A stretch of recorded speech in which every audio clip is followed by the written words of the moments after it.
Hello, everybody, and welcome to eDIOCRACY, the show where a bunch of idiots that don't know how to play D&D sit down and play D&D. Once again, I am joined by the boys. Hey!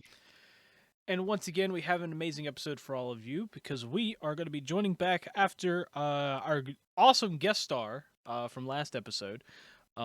If you didn't see that one, episode 30 had a good friend, bad guy from Aladdin, also known as Jafar. He popped in, and we are going to be joining in as they are walking back to the same voodoo village they walked away from before. On their way back to, I think they planned on going back to the inn that you guys were at, the tavern. Yeah. Was that the plan? I don't remember too much. Yeah. If I remember correctly, Yeah, we just separated from Jafar. You just but y'all were heading back to the tavern in the town, right? Yeah, because Marquis said he would stay another night if we Yeah. didn't show up. So, all of them are pretty much heading back, and so we got some cool things planned for you today. So, all of you, hope you all enjoy it. And with further ado, here is episode 31 of eDIOCRACY.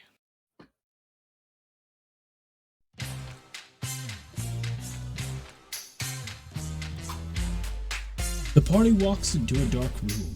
You pull out a torch and find you are surrounded by the undead. Roll for initiative. I fly to the ceiling and fire at the zombies, pinning them to the ground. I use my prosthetic arm to spread gas around the room, igniting it, turning the zombies to ash. What? You can do that? I cast Guiding Bolt, striking the scoundrels with the power of God! I pull out Betsy and fire a piercing shot.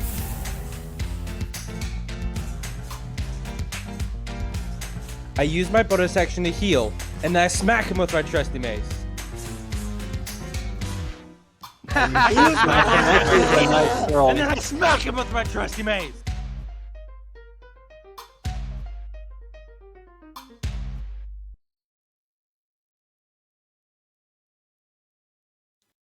And we are back. Wow. Okay. My brain, I was sitting there reading chat as well. We are back and ready to hop into this episode of eDIOCRACY. Y'all are supposed to seem a little excited. Yay! Yeah! You can do it. This is going to be a long session. Yes. It is. Okay, so with further ado, it is time for us to hop in.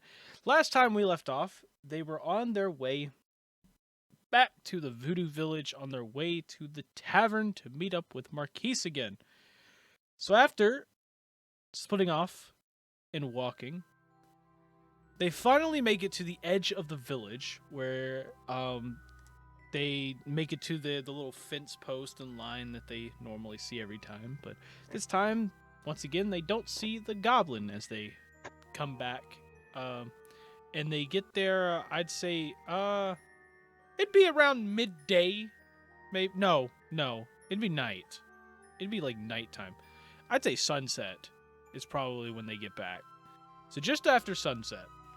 So I'm here. Yes, thank you. Thank you for being here for this. But yeah, so y'all end up making it back. Y'all have made it to that little fence post from before. And you are standing on the edge of the village. What do you do? Vanessa takes like a few steps forward. Here's to hoping Marquis is still around, and Jackie. Well, we don't know where he went, so, let's hope for the best.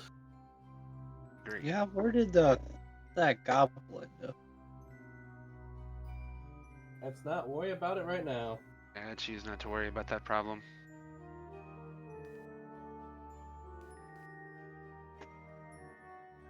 Okay. So I guess we're trekking into the village. Yep. So y'all trek into the village. Y'all are in fact going to the tavern, right? Yes. Yep. Okay. So you end up walking down the street for a bit, and you make your way toward the tavern. As you start walking up to the tavern, you see there's an orc there. He's got 2 other orcs with him, but you see one just kind of like holding onto about 6 leashes in front of him, and just a pack of dogs. You see about 7 of them. You kind of like barking and jumping around and everything, and one of them even goes and basically jumps at all of you while you're walking by. Vanessa try her best to move away from the dogs. Morgatus keeps on walking. I guess I just keep on walking.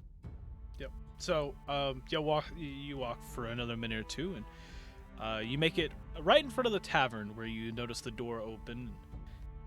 You see a few people in there, not too many. There's probably a good, 8 or 9 people sitting in there, having a grand old time.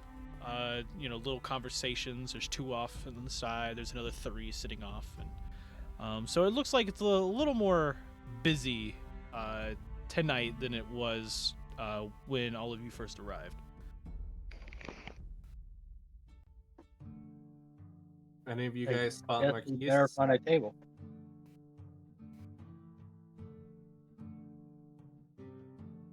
Sorry, Yeah. Yeah, I guess we should look for Marquise. Maybe. Do you think what was his name, Bill? Do you think Bill would know? You hear that door from before just swing open. Somebody say Bill! Yes, I did not miss Bill. Vanessa just kind of whispers back, I did not either. Like, Vanessa's like walking towards him. Yes, Bill, do you by any chance know where our robot friend is? If he's still around, or did he leave? Robot. Yeah. He's actually sitting in his room right now. So, or at least last time I checked, when was that? Maybe a couple hours ago? 1 hour, 2 hours? I'm not entirely sure when, but I saw him earlier and he walked straight to the room. Thank you, Bill. She just kind of like turns back to the group. You guys want to go up there now, or do you guys want to sit down here for a little bit and see if he comes down on his own? We do got all the gold to count as well. Yeah. Disturb him in his room. Sitting down. I think I'm gonna go sit with Ub and just count our riches for today. Rilo, Drunk what are today. you going to be doing? You going to stay here with them, or are you going to go upstairs? I'll stay here with them. See Well, if I can clean Betsy. Well, then I guess I'll go fetch our robot friend. Okay. So you end up heading up the stairs, and you make your way to Marquise's room, and you find the door is closed, in fact, but it is unlocked. Vanessa's gonna knock while she's opening the door. As you do that, you get a peek in the room as you're opening the door, and you just see Marquise kind of sitting. He's kind of like sitting on the bed, with his legs crossed, and like he's kind of like in a crisscross applesauce. Just sitting on the bed, and he's got tea in his hand, but you see his eyes are closed as he's just sipping on the tea, and then he kind of like finishes and just he kind of like finishes it up real quick, puts it down, and takes the saucer and places it on the end table next to the bed, and with his eyes still closed, he goes, "It is nice to see you, Vanessa. Well, not quite see you, but you understand what I mean." Vanessa's just like, how do you do that? Like, how do you know it was me? Do you like And- memorize my footsteps or something? He then opens his eyes and looks at you and goes, "No, because you are the only one out of all of them that I would see to actually come up and check on someone like me. It is because of your character. Hmm. I would say the same about Morgeth, but it seems something has happened to him recently."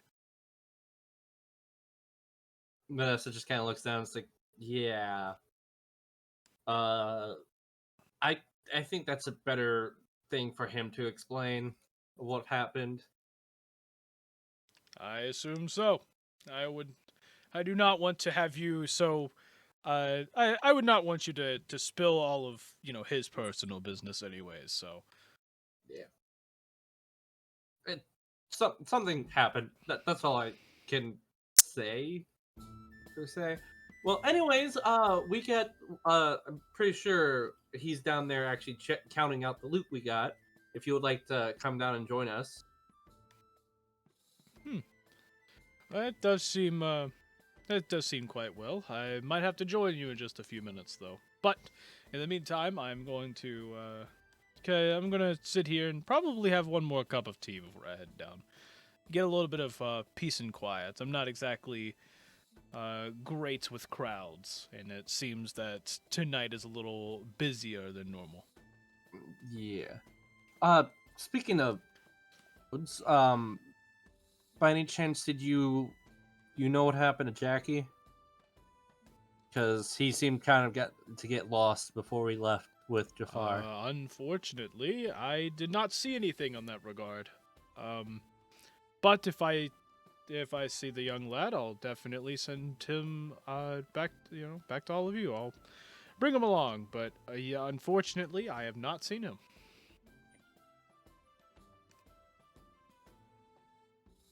Let's just hope it's not another Yorn incident. Anyways, do you mind if I just sit here with you till you head down? I do not have a problem with that at all. All I'm doing here is sipping some tea and meditating. So, if you would like to join me in meditation, feel free. Yeah, I really will have to try that. Because I desperately need it. You didn't And then see when it. He kind of like closes his eyes and puts his head forward, and then you see him without looking just reach back over to the little saucer with the teacup on it, pulls it up, and then out of his finger he just pours a little bit of tea into the cup. And from there he just sips on it while he's meditating. And Vanessa tries to meditate as well.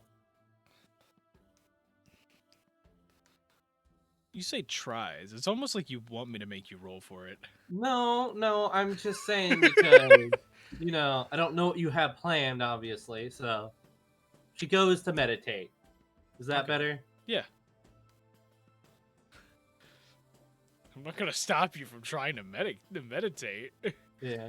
She goes to meditate with Marquise until he's ready to go downstairs. Okay. So, while they're doing that, meanwhile, down in the tavern.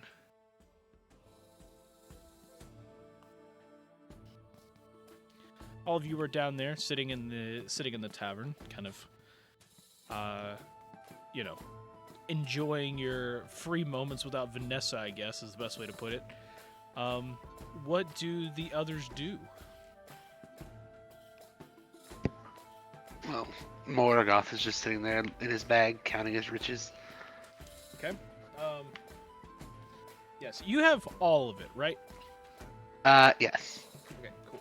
So, I can actually go and tell you the amount you got. Yeah, 'Cause you and I'll didn't count divvy it last up. time. Yeah. No, I did not, yeah. Yeah, in that time, so you kind of counted the entire time while Vanessa's gone. Ugg, Arilo, y'all doing anything before Vanessa comes back? Waiting on the amount What? we got. Waiting on the amount that we got. Oh, okay.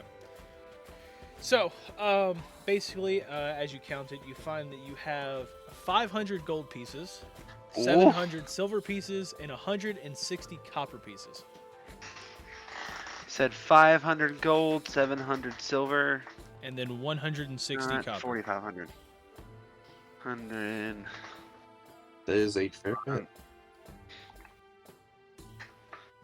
You said 160 copper pieces.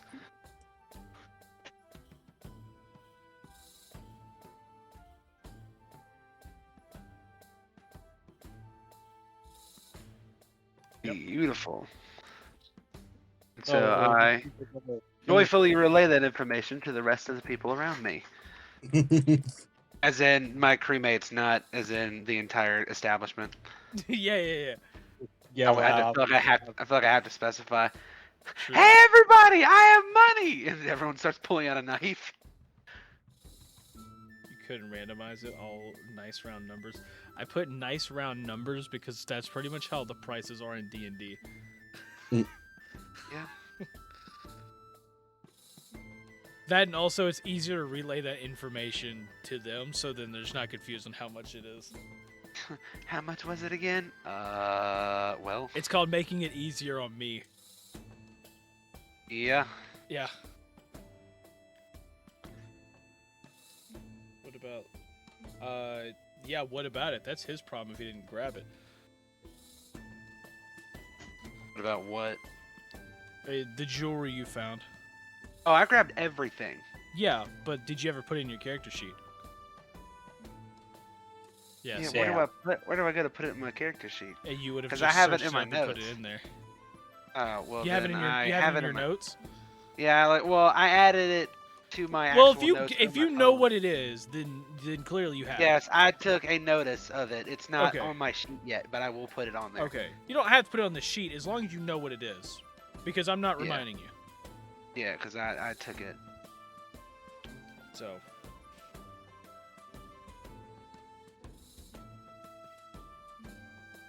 Not on your sheet, slacker. Exactly. Uh-huh. Okay, but yeah, so who is talking? you count it, you tell them about it and everything. And while that happens, and while you're basically finishing up with that, we're gonna move back to Vanessa and Marquise meditating. So you kind of sit there in silence for a little bit while they're counting downstairs, and then Vanessa, you notice that Marquise kind of like, without really opening his eyes, he, puts the teacup and saucer back down on the end table.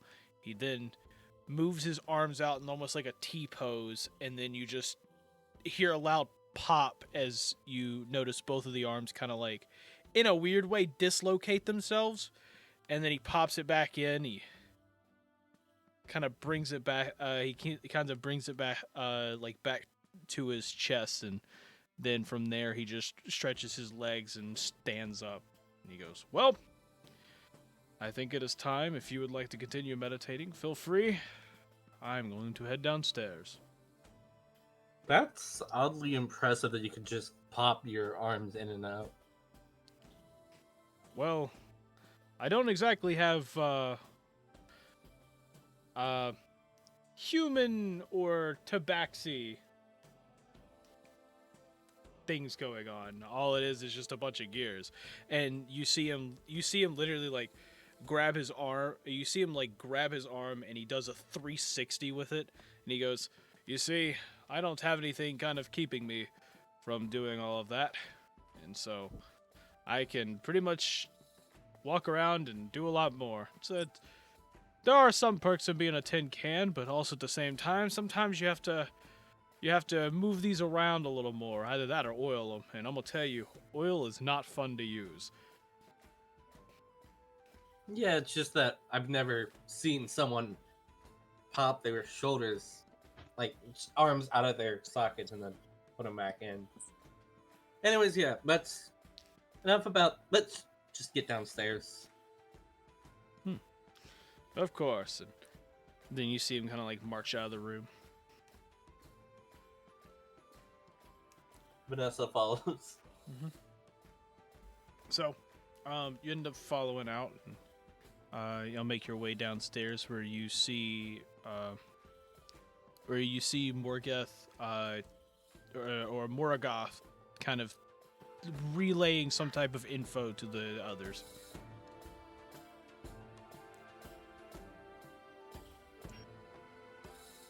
So, how much did we, make? Well, we ended up getting from our riches, got 500 gold pieces, 700 silver pieces, and 160 copper pieces.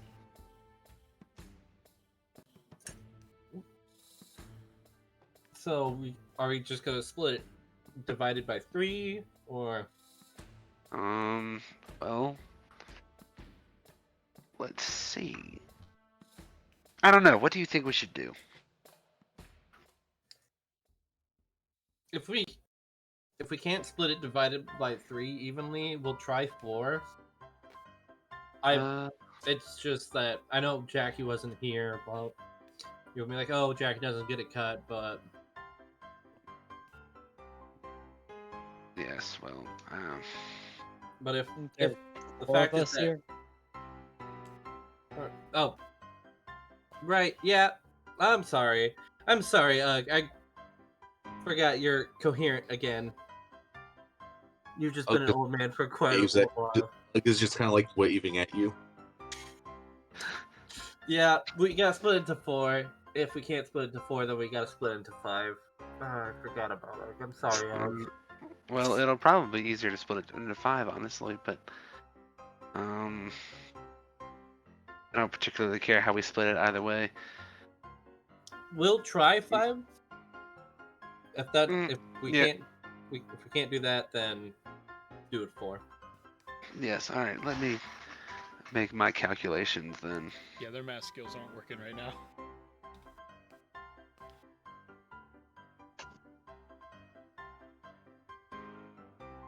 Well, the gold would be easy to split 5 ways. There'd just be 100 gold pieces for each of us. Yeah. Of course, it's 125 if you do it 4 ways. This is true.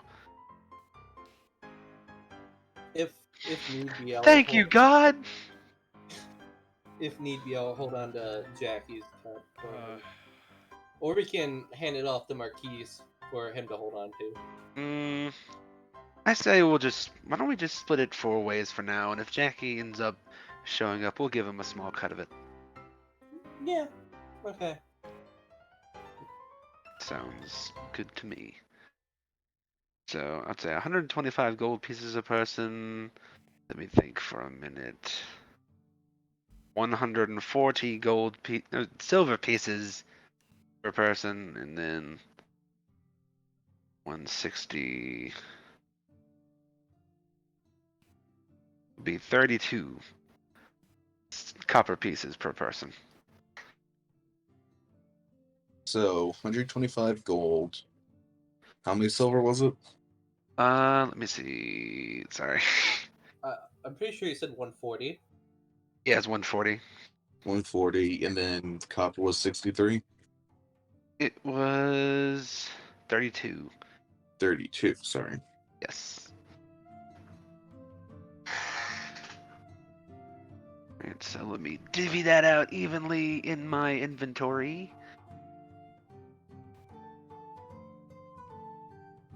Wait a minute.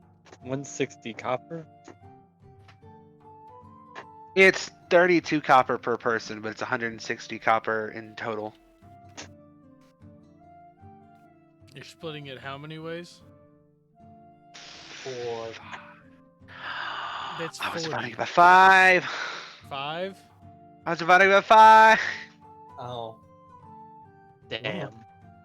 Okay. Alright, 500 divided by 4, that's 125. 100 divided by 4 is 175 silver pieces per person. My apologies, I'm doing math wrong. And then How many silver pieces was it again?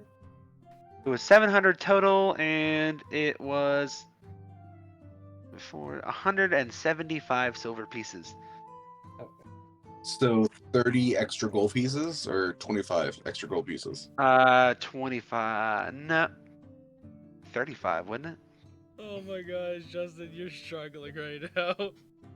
I'm horrible at math, okay? I do want to point out too that he's the only one here with a college degree. I guess Isn't what it I didn't go 40 to college for. What? 40 per person? See, since it's 160. No, yes, you're right. It's 40 copper pieces per It's person. 40 per person. Yeah, I was dividing it by 5. So 8 more copper and how many more silver? Hang on.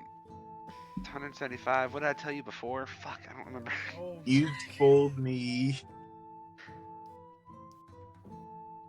Bro, just put in 175. yeah, it's 175 silver pieces, 125 gold pieces, and then 40 copper is what you get in total. Fuck yeah, I'm just adding 30 extra gold pieces because I don't know. You don't remember what he told you before? Yeah, I think you said like 145, I think. Well, if he was Hang on. dividing by 5... It was 140. So it 140. went up by 35 gold pieces. Yeah. 30. Yeah, he Gotcha. said 140 before. Cool.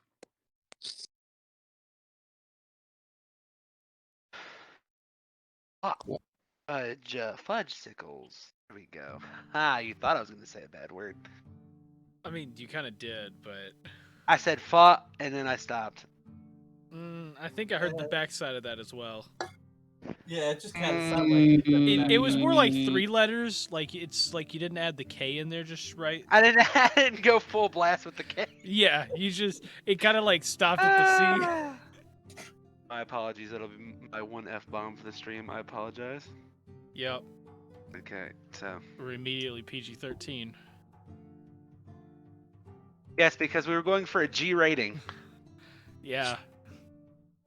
Wow, that's crazy, man. Yeah, bro. Just gotta. They gotta play. You know, this has to be such a family-friendly rating that like we're gonna be like the next Sesame Street. Yep. That sounds like a nightmare. The whole bit that we just went through of Justin being college degree but not having the not being a math major reminds me of Michael Reeves. When Yeah. Yeah, I'm absolutely not a math major. Thank you very much.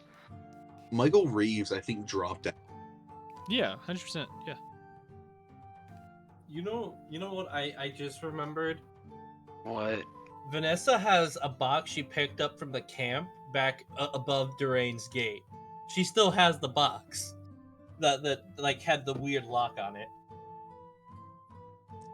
That's Vanessa's cat box. Wait, what? Like, what do you mean cat box? Wait a minute, you picked up a box? Yeah, because Johnny is very interested in this box. I'm interested in this box that I made up and completely forgot. Yeah, I'm also not interested in the box. I completely forgot about it too, and then I just looked at my character sheet and I saw the box. I'm like, oh. But yeah, so it was one of the bugs, like right before the bugs attacked us. Vanessa picked up the box. Oh. And then she put it in her inventory when the bugs attacked and we had to run. Oh yeah, and it had a special lock on it. Yeah. I have no clue where that was supposed to go. Well, Vanessa still has it, so... Okay, whatever. Is he done? Yes, we finally calculated everything. Let's move on. All of you, you've relayed this info, and now all of you are sitting there in a weird, awkward silence after all that. What do you do? Vanessa just kind of pulls out said box. Is like, I remembered I have this box. What's in the box? Vanessa just kind of like shrugs. I don't know. It has a special lock on it. It's just the box, from what I can tell. Do you want me to break it open? Preferably not. Well, I mean, to be fair in his case, it did work the last time we did it. Yeah, that was a chest, not a She just looks down at the I box. remember what the box is. I can't. I'm struggling to remember like how it was described fully. I could pull up the episode actually. Oh my god!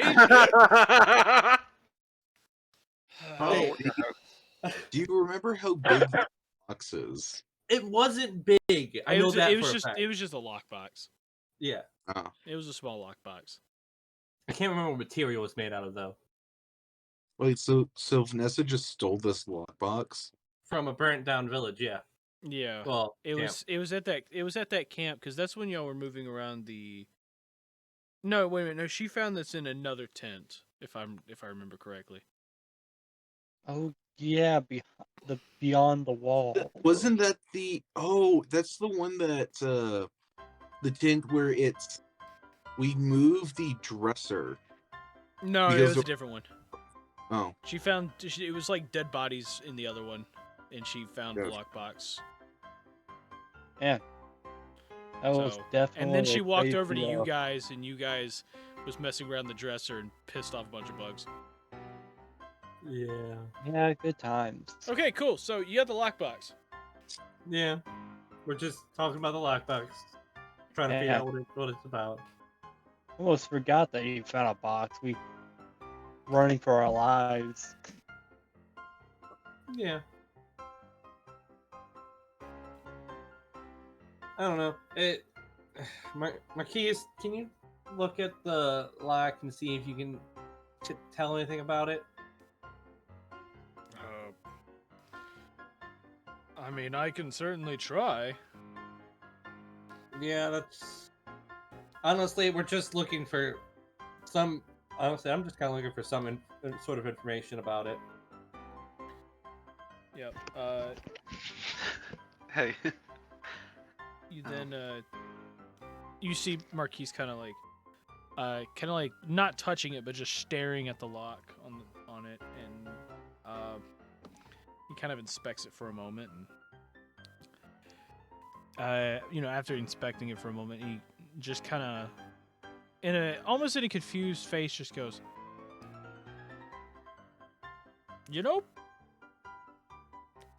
I think you might be able to lockpick this box. Just kind of like rubbing the bridge of her nose. If only we had a rogue in our party.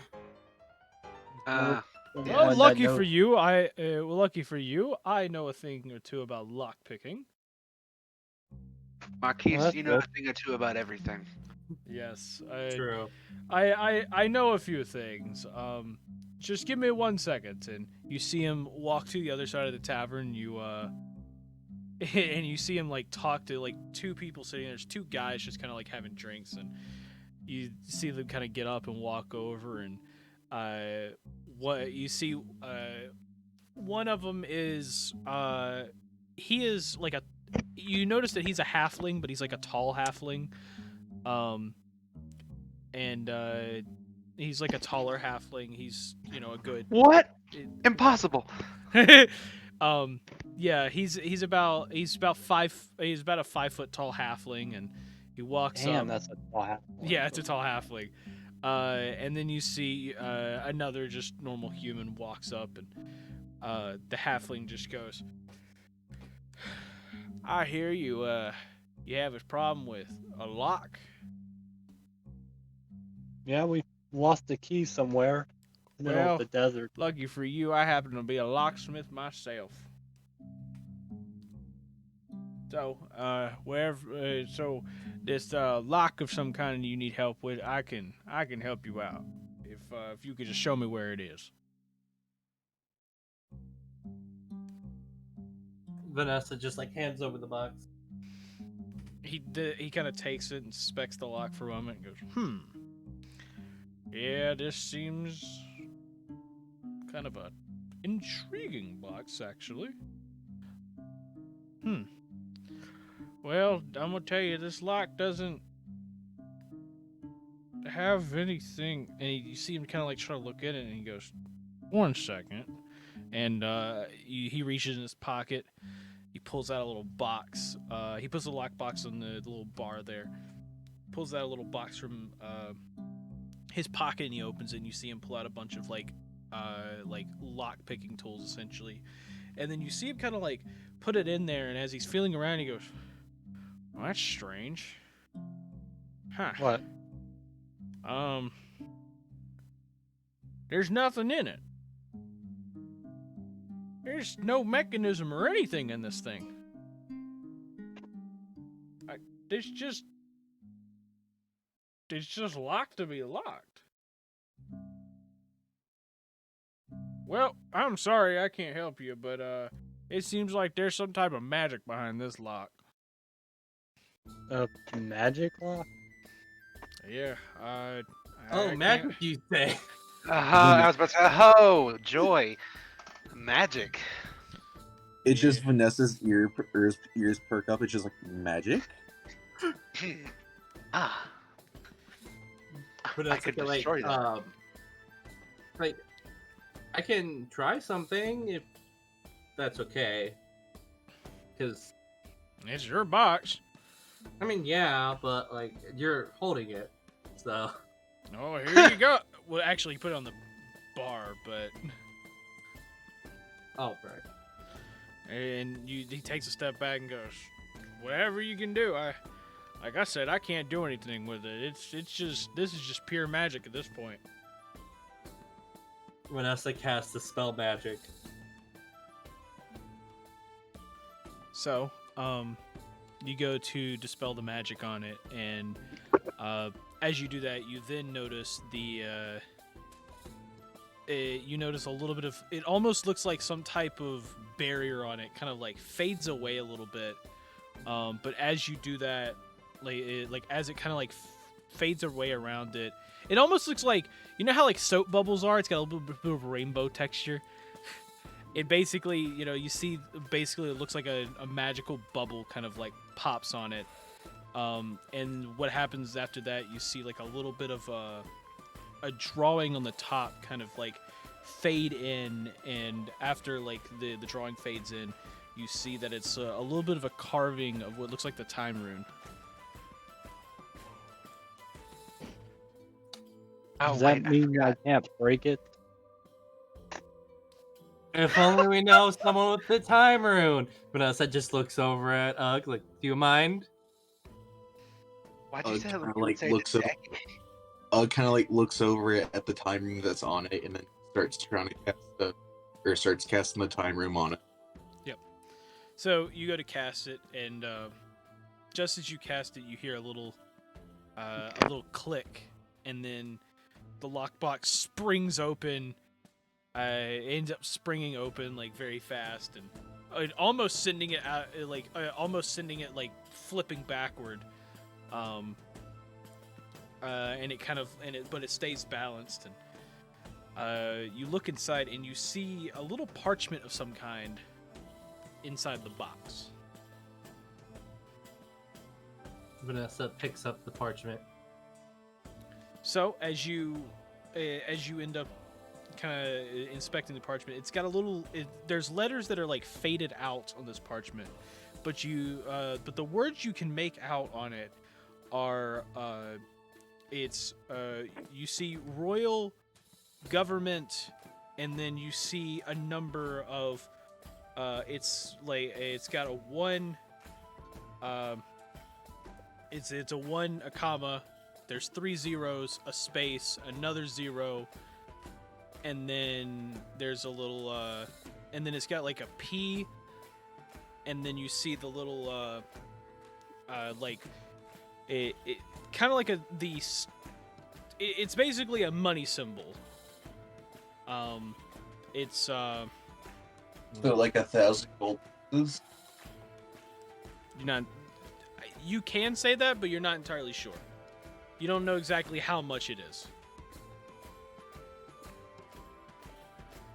I hate to rely on you, Marquise, but are you able to see if you can see what's faded away on this, or are your eyes not capable of that? Unfortunately, I don't have a lot of this, but I do in fact know what this is. This is a transfer parchment, actually. And by the looks of this, and you know, as he points to a little insignia at the top left of the parchment, he goes, "It is very faded, so it's hard to figure out exactly the exact city, but it does in fact have the insignia of the Hestia Kingdom. So I'm not entirely sure what city, as the corner piece on it has faded away, but it seems that you can turn this into an office somewhere in the Kingdom of Hestia and get yourselves, I guess, a decent amount of money, considering, well, previous person didn't have it." Ah. Well, How much money would you per se it is? Like, what can you tell? Would it be Well- enough to pay off some of our bounties? but Vanessa, what does that matter? If we go into Hestia, we're getting arrested. True. We can always hand the note to him. Well, that is kind of a good point, but at the same time, I'm not even sure if they will accept it. I mean, look at the condition of this. It's better to be sold as an antique than a parchment. So, this is quite an old one, too, so I'm not sure if they would accept it, even if it was in good condition. It's been at least, I'd say, roughly 40 years since they've received any parchments that look like this. But I've heard stories of people still being able to turn them in, so not entirely sure, but you can always give it a shot. Problem is about giving it a shot. We can't. Yeah. Yes, it is very unfortunate the situation you're in. I mean, unless you're willing to try, Marquise, but that would probably be down the road, a long way down the road. So we wouldn't be going there right now. We would be going there down the road, not when we have more prep, not just immediately going back. Yes, of course. Well, actually, now that I think about it, there might be one other place that you can do in the Kingdom of Hestia. But it still would be kind of risky if word's already gotten there. You see, there's two towns that I remember to the south. One I cannot remember the name of. But there's another one. It's a minor It's a minor outlying city. It used to be independent from the territory of Bord or the Kingdom of Hestia, but it since has been taken over by Hestia, and due to, well, the I guess the culture, you would say, of Hestia, they ended up calling that one Athens. So, you might be able to turn it there, because they follow the same laws as Hestia, so they probably would have the same type of offices there. But it is a long shot. So I'm not entirely sure if that would work. Where is it located? Athens is actually on the coast. It is actually on the coast to the southeast from where we are. Gotta pull this up. So, if we were to travel from where we are now straight southeast, we would make it to the city of Athens, which is located just across the waters from where we are.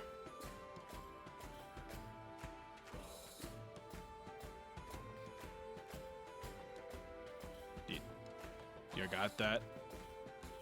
Yeah. Okay. Yeah. So, do you guys want to try going there? I mean, it's a long shot, but it is very much of a long shot. If you're lucky enough, we might be able to find a fishing hut somewhere nearby on the coast if you want to do that as well. But as you could also tell, the coast is slightly dangerous. I heard y'all had a great adventure while you were out there. Yes, it was very interesting indeed. Which time, the one with Jafar or the giant?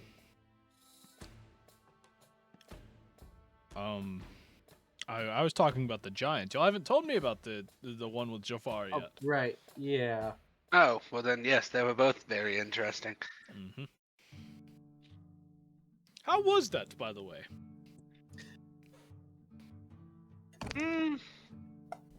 Very eventful and much more profitable than I thought it would be. I see. Seems like kind people are still in the world. Even if it did seem too good to be true, he was being truthful. I see. Well, sometimes people want the adventure more than the loot.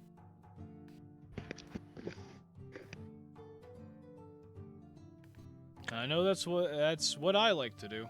Well, can't really say that. Sometimes I don't. Sometimes I just want to sit down and have a nice cup of tea. So, but an adventure every now and then is not the worst thing in the world. Huh. Yes, I see. So, Athens. Yes. If you would like to try to head down there, my suggestion is probably stock up on a bit more supplies before we head that way.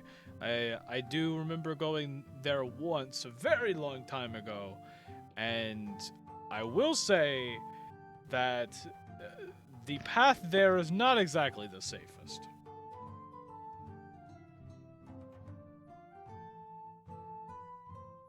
I mean, What do you think we should stock up on, other than the rations and other supplies, basic supplies? Well, I mean, it is hard to say.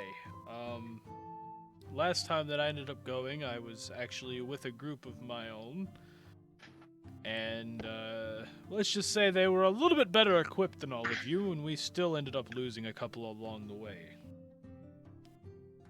Oh. I see. I understand all of you are capable fighters, but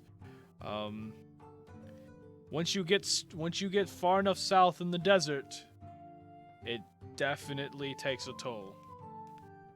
Ah. So we'd probably want to go via water then. Yeah. Yeah. Maybe. The waters aren't exactly the safest either. We kind of figured that out with Jafar. Yes.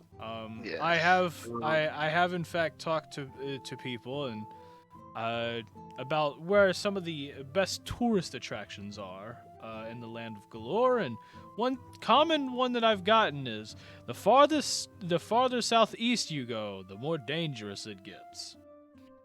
They also say that the icebergs at the southwest of the land of Galore are also pretty bad, but we can worry about that another day. Ah. Yes, I see. Hit another random bit of information that may be useful later. Mm-hmm. Either way.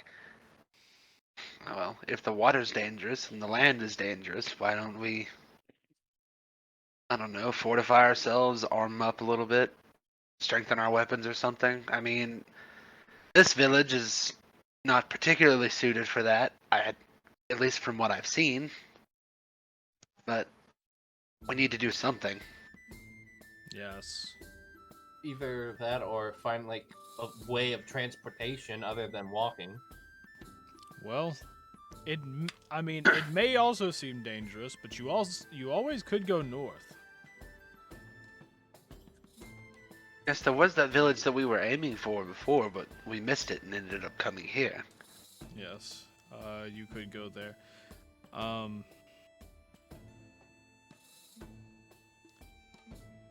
I mean, that's... It's wherever y'all want to go, really. You guys want to try going north? Yes, as long as we go to that other village, I refuse to go back to that snakeskin backwater town. Bored, obviously. You think that's a backwater town? Well, my friend, we're about... If you want to go to that mining village, we'll be going a little bit further into the backwaters. Because even though out here's a desert, about half of that is a swamp. Oh, you meant it literally. Yes. I meant it figuratively. There's nothing but scum in that village that I wish I could burn to the ground. But I'll use my better judgment and fight off my inner demons right now. Let's go. Alright, well, let's make a group decision and then let's go. So, what do we all think?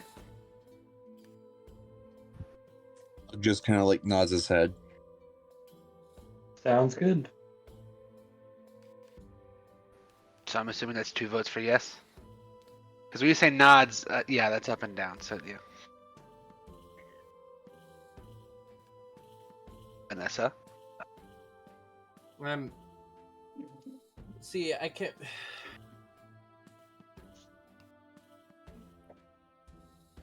So we'll be going up to the mining village and then trying to travel to Athens, right? Yes, that seems to be the plan. Okay. I mean, either way, I feel like it's best if we fortify ourselves a little more anyway. Yeah. Seems like monsters are getting stronger and stronger. Yeah, and maybe we can snag a cart from here. But then again, our track records with carts aren't that well. Exactly. Well, it'll be better. It'll be better than going on foot. I mean, you are right, but I would also rather not break someone else's cart and then have to pay for it again. You know, I don't know if we paid the last time. Not if we get a cart of our own. Yes, but then we would have wasted money for another cart if it breaks again. Money we could use to fortify ourselves. True. You see what I'm saying? You do, okay. Well, if money's an issue, you do in fact have that parchment there. And that might be of some use. Vanessa just kind of like looks at it and it's like, if anything, we'll be using that to try to pay off our bounties.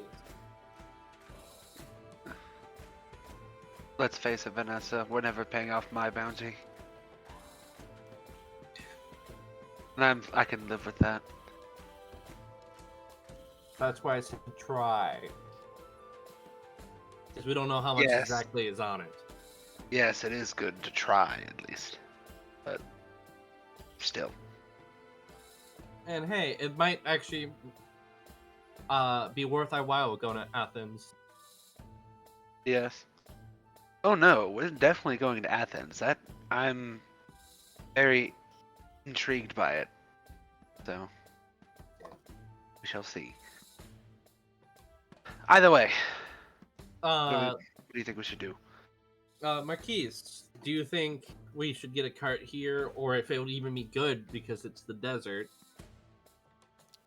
Well, I will tell you, walking in the desert is not exactly the smartest idea. The fact that we made it to a village and not to our ultimate demise is honestly nothing short of a miracle. Yes, and to be fair, our walk from Board to where we are now was halted by a magical cave creature, so. Yes, and well, while that may seem cool to some eyes, that is very common here, and in some cases, we could get stuck. Definitely don't want that. No, we do So not. We should probably go for the cart then. Ugh. Fair enough. Let's go look for a cart, I guess. And so I get up and go take a look for the cart. Okay. So, you get up, you make your way out of the tavern, and where do you want to go looking for the cart?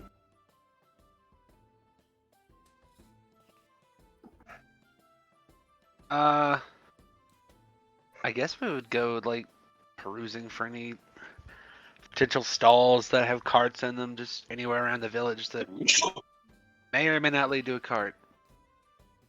Is that a sneeze? If so, bless you. I thought I heard a sneeze. Either way. I mean, Yeah, I did. So if any, You did? Okay, bless you. we probably have to go back to the bazaar. Yes, you're right. We will probably have to go back to the bazaar. So, are you heading to the bazaar? Yes, we are indeed heading to the bazaar. Heading to the bazaar. Jafar Bazaar. Okay, so you make it to the bazaar, and I think I'm gonna call it that from now on. So you head to the bazaar, and as you get there, you notice the same stuff as normal. You see the same person selling Drune's cards, with two people kind of playing right in front of them. You see, people making like quick deals as they're passing by, and you do see a couple carts here or there. You see like 2 or 3 kind of like pass through the center area, but you don't see anything that's like a huge, like, you don't see a neon sign pointing "Get carts here." Well, it is medieval times, so I would assume there wouldn't be a cart here. I mean, there wouldn't be a neon sign here. Magic. Magic. It's just they turn. Yeah. Anyways, let's go look for that cart. Yeah. Okay. Yep. So Morgoth keeps going to look for the cart. Yep. You walk around the town. You're looking for the cart. Roll me perception. Can we roll it with advantage? Who has the highest perception? 'Cause we're all technically looking for this. Whoever's looking for it, roll perception. With advantage, because we're helping look for it. No, just perception. Oh. Everyone that's looking for it, roll perception. Net cool. fucking 20. Yeah. Okay. So, How does that suit you? Net 20. Yeah, that's you don't see it, unfortunate. So I figured. no, it was a joke. Let me finish, please. Okay, so you look around. You don't see anybody like that you can 100% say that's selling the cart, but you do in fact see as you see a couple carts pass by, you see that the carts themselves just kind of keep driving as one person who's driving it kind of like hops off, and another person like passes them like a coin pouch of some kind, and then they hop on and start driving. So you assume that there is some type of like cart trade going on. Yeah, guys, we're doing drug deals with carts now. I was about to say, it's just like carjacking, but not illegal. Yeah. And you pay for it. You know, we really could just carjack somebody. Just hop on the cart and then just don't toss them the coin pouch. This is the evil Morgoth talking. You know what? Actually, Oh gosh. I will make that suggestion to the group. Not as enthusiastically as I usually do, but I make that suggestion to the group.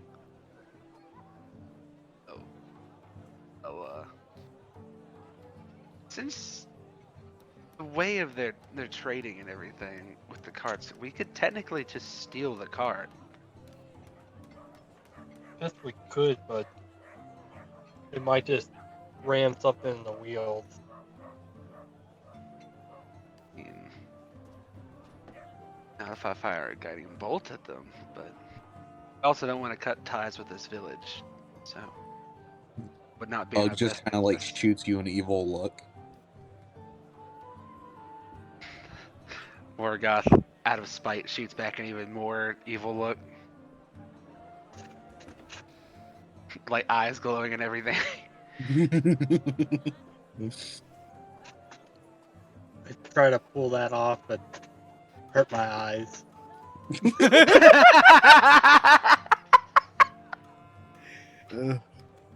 Oh my goodness. His eyes just become bloodshot. My God. Just seem physically straining. It's like the Puss in Boots trailer that's been going around, Oh my where God. it's the two of them are doing like out cue each other with the eyes, and then like Yeah. the little like pug goes and like tries to do it, and his eyes look like they're about to explode, and then the girl cat they're just like, please stop, you're going to give yourself a hernia. Either way. So, Yeah, back to the D&D session.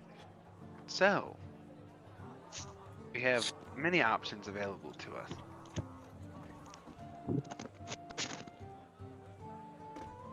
What do you all think would be our best course of action?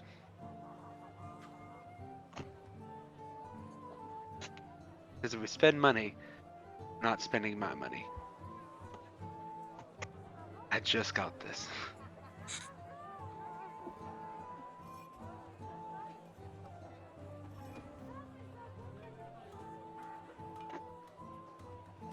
If no one says anything, I'm carjacking it. What? I mean, I'll pay for it. Oh, which reminds me, we probably should let Bill know to tell Jackie where we're heading if he shows up back there. Ah, yes, the rabbit. Forgot But about that one. we'll probably tell Bill before we leave the town. But yeah, if need be, I can pay for it. Vanessa, your charity knows no bounds. Won't do us any good when you're broke. Fine. Let's go get a cart. I'll help pay for it. Good man. Alright. I will see if Rilo I can offers flag to somebody pay. over. He just agrees to it. Vanessa offers to pay. Just like, what's wrong with you, woman? You're trying to help charity?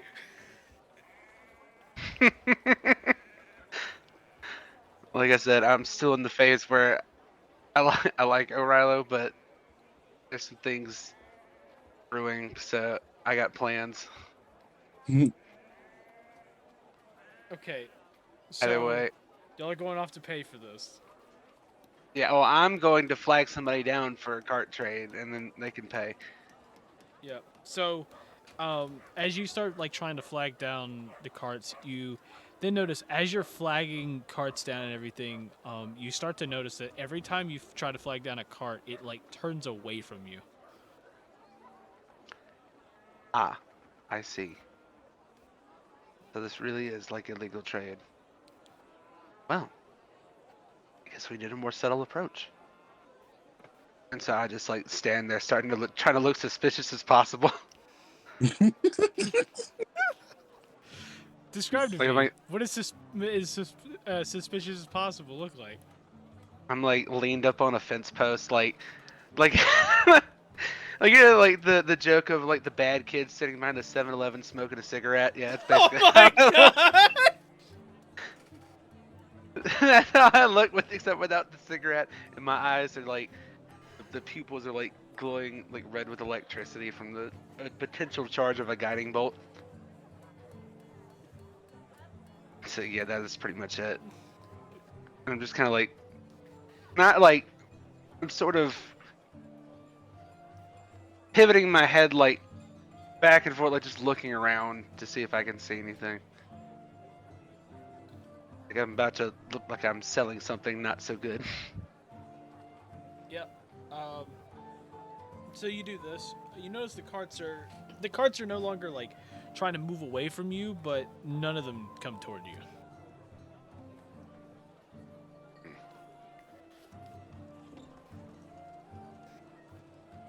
Of course. Of course they're doing the Goldilocks approach on this one. It's like it can't be too desperate, can't be too suspicious, gotta be just right. I let her just walk up and stand there. Nothing. Nothing? No.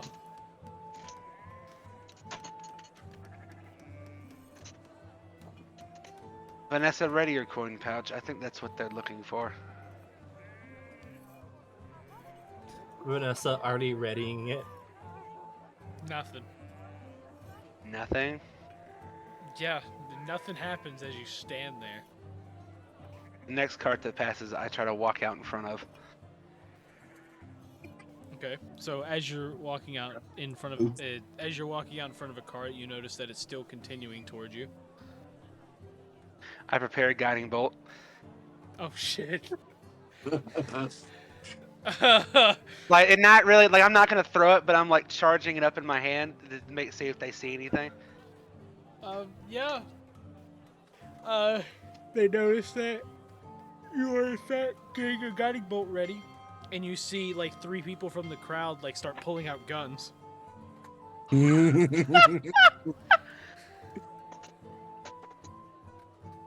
know, in my head, this whole thing is like a lot simpler than what we're making it. Yep.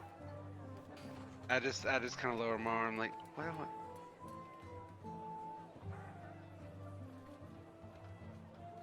I lower my arm and like I discharge the electricity.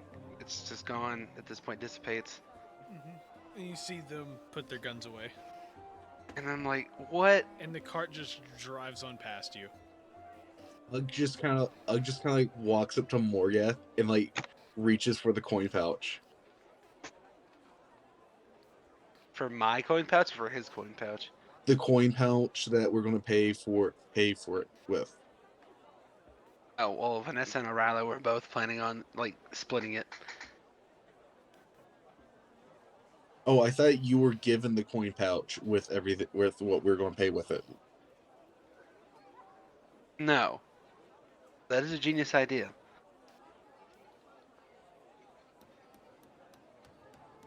Group, why didn't we think of that? The rest of the group, not Ugg. Ugg obviously thought of this.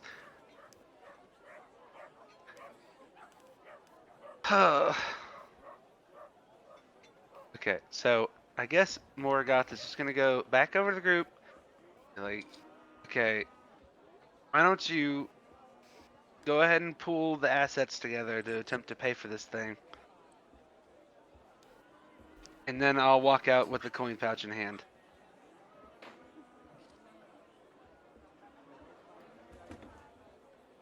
Is that what you were suggesting, Ugg? You'll have to find out. What do you mean you have to find out? It was a yes or no question. Why have to be so descriptive? I mean, so... Damn it. I mean, I can't really laugh. I've been an imbecile this entire episode. Dude, it's something about Waffle. Just every time he makes a joke like that, he's just like, ah, damn it, and it's just funny. But yeah, no, Ugg, that was a simple yes or no question. You were trying to reach for the pouch. Yeah, he was just trying to reach for the pouch because he was going to do something.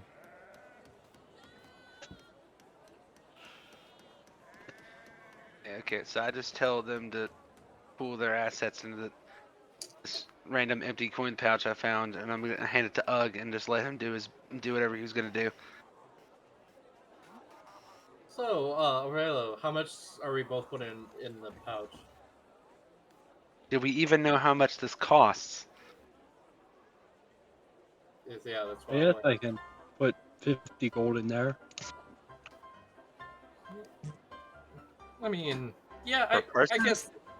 Well, but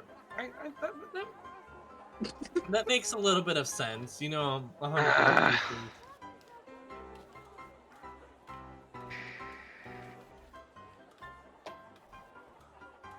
You know what? Fine, I'll throw some in to sweeten the pot. And so I take out like 25 gold pieces. Vanessa puts her 50 in.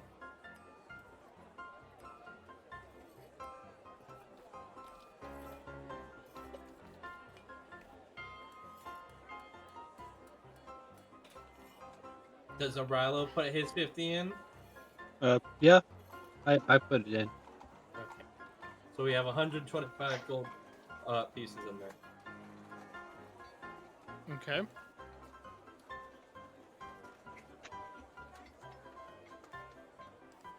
Well, no, I meant so that you guys wouldn't spend so much money. I was doing that to lessen the load on YouTube, but Oh, well. yes. I mean, 125 sounds good. Either way.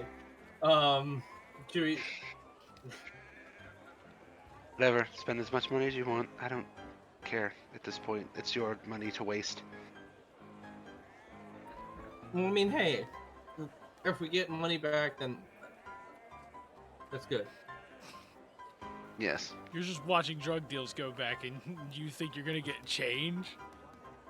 That's what I find funny about this. Which is why I was like, I will put some in to lighten the load on you two. Well, This is the Bazaar. This is not a market. Well, putting 25 in, that's not. How much do me and Aurelio take back out? However much. I guess that'd be 12 silver. No, wait, 12 gold and 50 silver. Yes, this is the math episode. Well, I mean, we didn't put any silver in there, so it literally just be like 12 gold, and then we'll have like that one that's still just like sitting in there. You know what? Morgoth takes his money back out. He's done.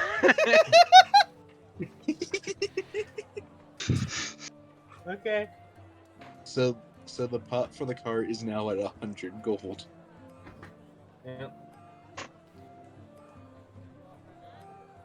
Okay. What do you do? Give thing to Apparently he might or might not know what to do with it. Okay, so Ugg is in possession of the cart money, correct? I sure That has hope not- so. That has not been determined. You too. Has the thing been determined? Do you want me to give it to Ugg? Yeah.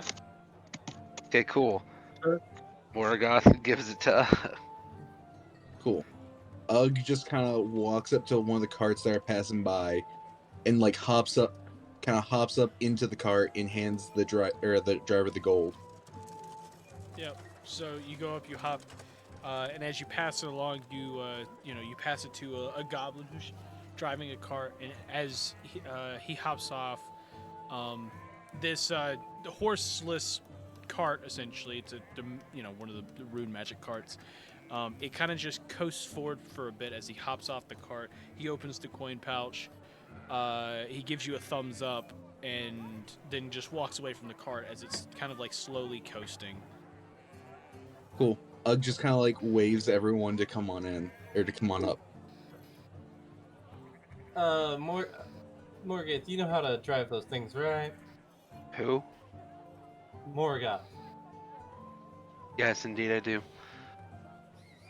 Ugg just kind of like scoots over in the front, and just kind of like pats the seat.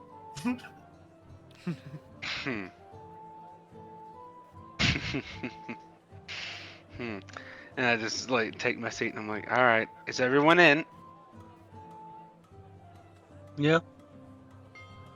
All right. Remember, we should probably go to the tavern first to let Bill know. I mean, I can do that by myself if you guys don't want to go back. Yes, why don't you go let Bill know, and then we'll meet you on the outside of town. Vanessa just kind of gives a thumbs up before starting to like walk towards the tavern. Alright, and then Morgoth, I guess, pulls the cart to, I guess, the north exit of the town? Yeah, you can call it the north. It's the northwest technically, but they Northwest? call Okay. it, they call it the west one actually. Oh, okay, well then we're going out So, the west exit. Yeah. So just like how the east is actually southeast. Ah, okay. Yeah. So you drive off from the marketplace or from the bazaar to the exit, and with that, let's hop over to Vanessa. So Vanessa, you end up back at the tavern. You walk in and you see a lot of the people have kind of left. It's it's kind of it's dark outside, and you see Bill kind of just wiping down some tables as you walk in. But other than that, you don't see anybody. Vanessa walks up to Bill as he's wiping down the tables. Oh, hello, good friend. It's nice to see you again. Have you seen our Haragon friend at all? You who to what? Rabbit boy. Rabbit. Not remembering a rabbit. Nope. He had well, anyways, he has a metal arm. If he comes up here Metal looking arm. for Wait a minute. I do remember a metal boy. He was here earlier with all of you. Yeah, that's him. We kind of lost him in the marketplace. That's kind of strange. Well, if I see him, I'll send him your way, I guess. Yeah, we're heading to the mining village that's like up northish, and then we're going to Athens after. So, Vanessa just kind of like slides over a gold piece, and also here's so that you can remember it. Oh, no problem. Now, for that friend to send you, to send him, do you want? He left this he left this thing in his room, and he reaches over to a little pouch he has on the side, and he pulls out, and you see he's got a couple tea packets, and he goes, "Your friend's got a weird fascination of tea stuff. You want me to just give it to him when I tell him to go to the mining village, or do you want to hold on to him?" Hang on. Sorry, we're talking about two different people. We got two metal people. We have two metal people?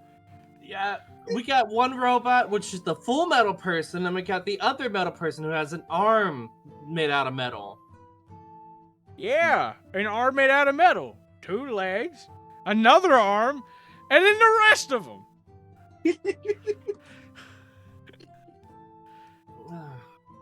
It's just kind of like rubbing the Richard Vanessa's like, okay, so our bunny friend, he has a metal arm, just a single metal arm, okay? Okay. We lost him in the marketplace, which you see where I'm going, right? The one with the rabbit ears. I don't remember him whatsoever, but I do know what a rabbit looks like. Okay. His name is Jackie. So if a rabbit person goes asking about us who is not Jackie or Jackson, do not tell him where we're going.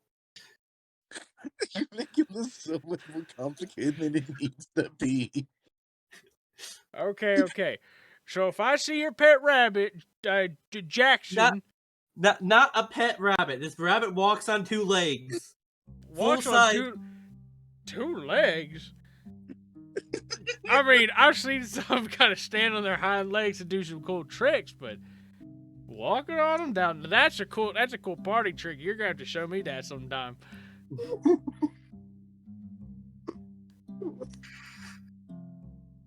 Vanessa just kind of like sighed. He is not a pet. You know, I'm gonna have to tell him about this when we see him again. Okay, so he is about yay high. She puts her hand like up about where Jackie would be, like how tall Jackie is. Holy crap, that is a big rabbit then. He's on his 2 legs, 2 arms. One's made out of metal. Hey, this is one weird rabbit you got. I'm just saying. He goes by Jackie or Jackson. Is the cart within 30 feet of the tavern? No. Dang it. No, I just immediately knew.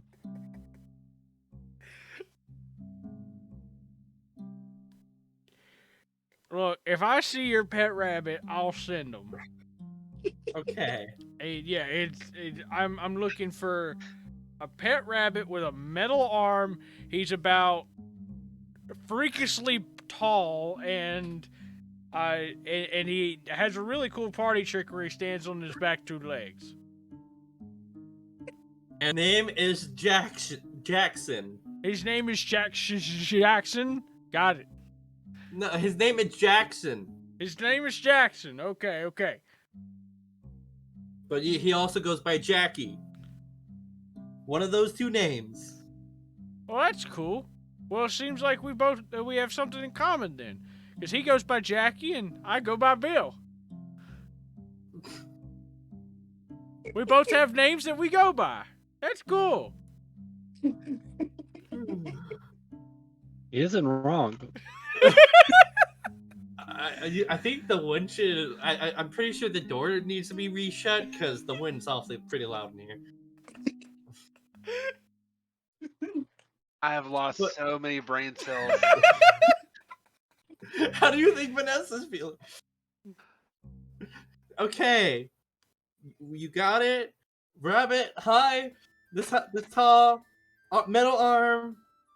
You got it. No, I don't got it. If I had it, I would tell him to go to the mining village.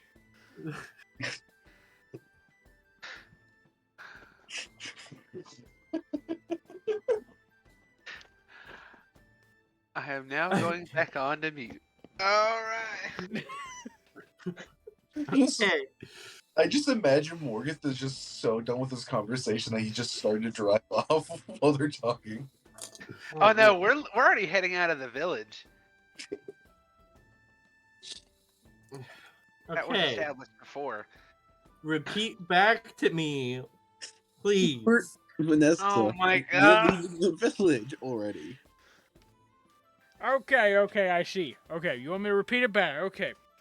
So you got this really cool rabbit. He's freakishly tall. He's got a cool metal arm. He likes to stand on his back 2 legs. It's a cool party trick, and his name is Jackie. And you want me to send him to the mining village, the one to the northwest, and I'll send him to go meet up with all of you.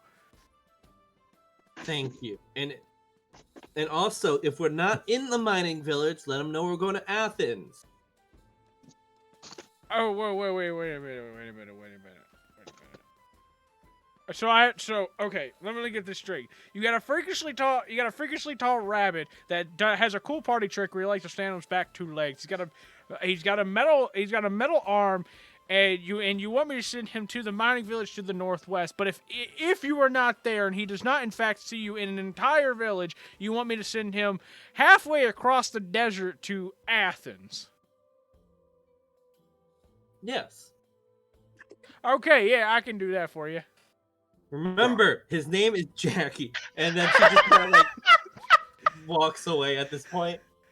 Johnny, I could have sworn you're going to be like, how the flip am I supposed to know whether you're in the mining village or not? Yeah, I was like, how would he know that?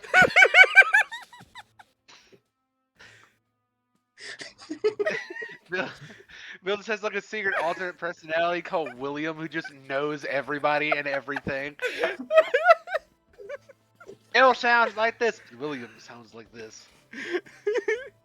William just breaks up. They're Okay, heading to you have a nice day, and do you want your gold coin back? You know what? Sure. No. Okay, yeah. Please, thank you.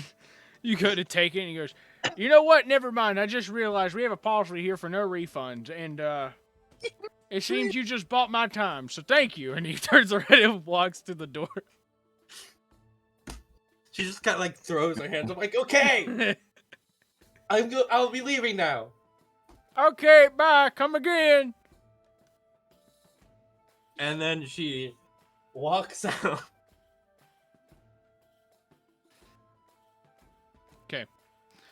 So you make your way out, and you're going to the west exit, right?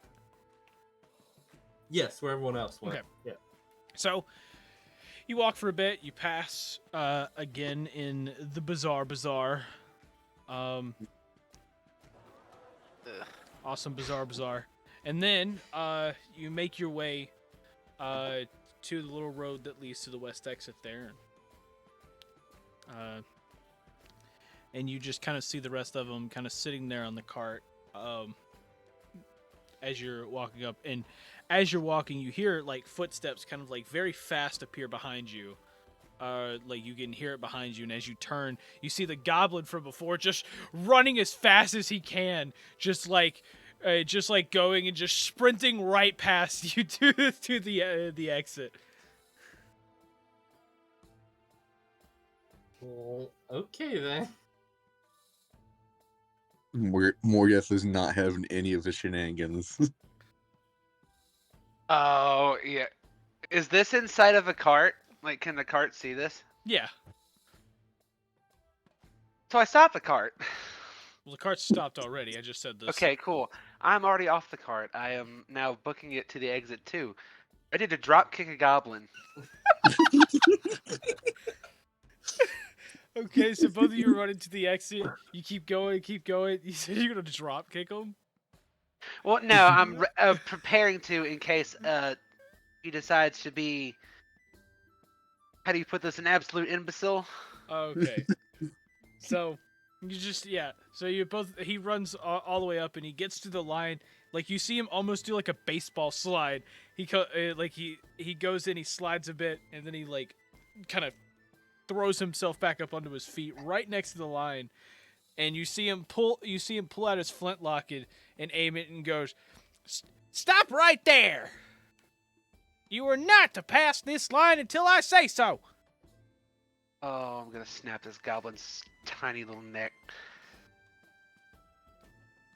That was not in character, by the way. That was out of character. Who is he pointing the pistol at? Well, since you're the closest to you. Mm. He's kind of like changing targets between you and the cart.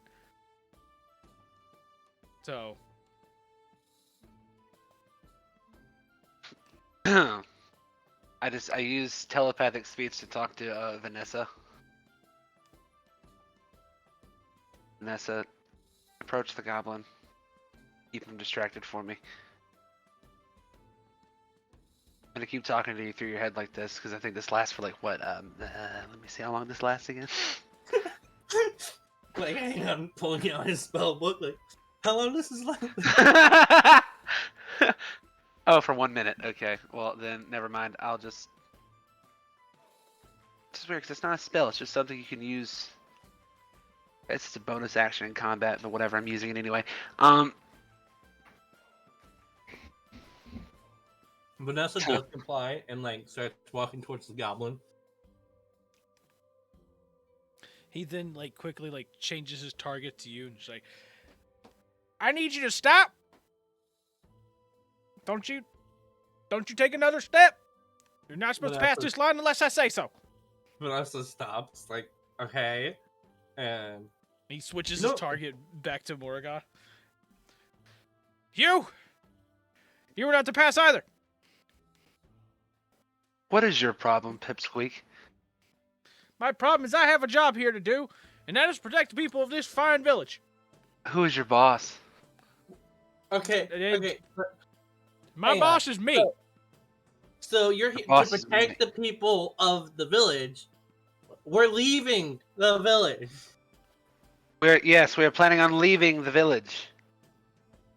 Yes, And but, potentially never unfortunately, I am not allowed to let you leave. You cannot leave. Let me guess. By your orders.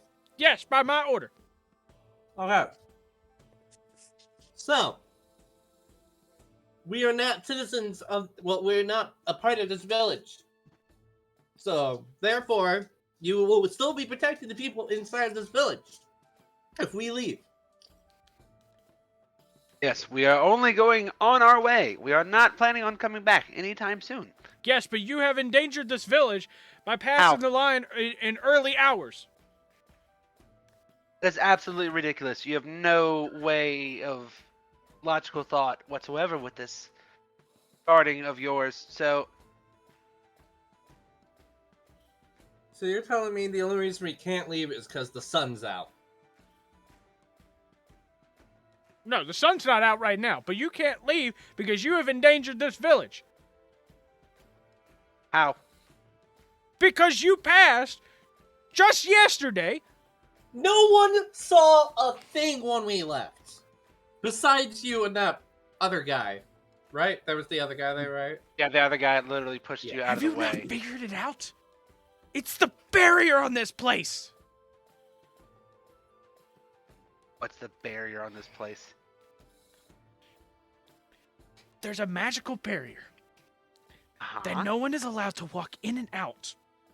If you walk out during the day and return, then the next time you walk out, you have cursed the village. How so? I don't know the logistics happen? of this. All I know is people end up dead every time someone does this. This goblin is clearly schizophrenic. Okay, but we came back when it was dark.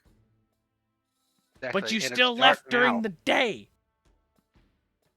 And it's dark now. What does it matter? The fact is you're not allowed to leave.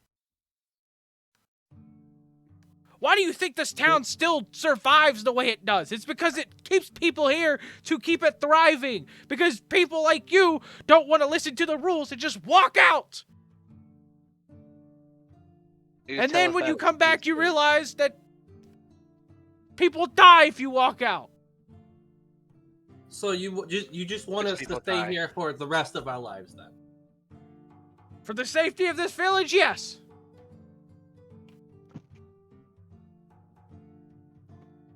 Okay, I use telepathic speech to Vanessa again. And go, keep him distracted for a minute. Johnny? What? I hate to break up the session here, but I need to ask you something in Discord. So it's gonna be funny. Okay.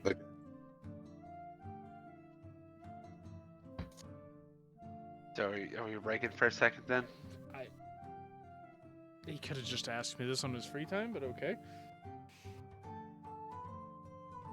Alrighty. Oh, now I gotta wait for him to type this out, I guess. Ah.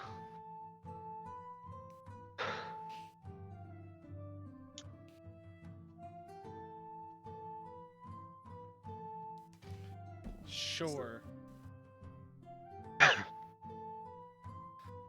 Quick question. So did Marquise actually get in the cart, or is he still just somewhere in the market? No, he said everybody got on.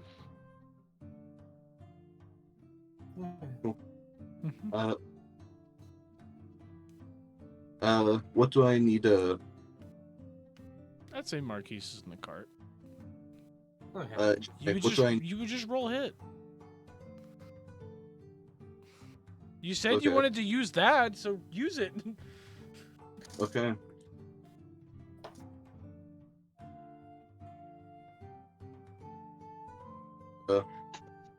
19. Yep, that's a hit there. So please explain to them what you're doing. So you didn't notice it, but Ugg had like gone art and like picked up a pebble, and he's kind of holding it for a second, and then he just chucks it at the goblin, and it just like hits the goblin like right upside the head, and then next thing you know, vines start like entangling the goblin. And then Ugg just like quick jumps back into the cart. I think we should. Well, that looks like our skedaddle. cue. Yes. Excuse me. Uh-huh. This is against the law. You can't be doing this. Let me out. I'm walking away now. Let me out of this. Will you let us And through if we let you out? Orgot's already in the cart. If anyone's not in the cart, they better hurry up. Vanessa casts unseen servant and then hops into the cart so that she can help untangle him once they're past the barrier. Once again, Vanessa, you were too Well, nice. Either way, the thing is, unseen servant.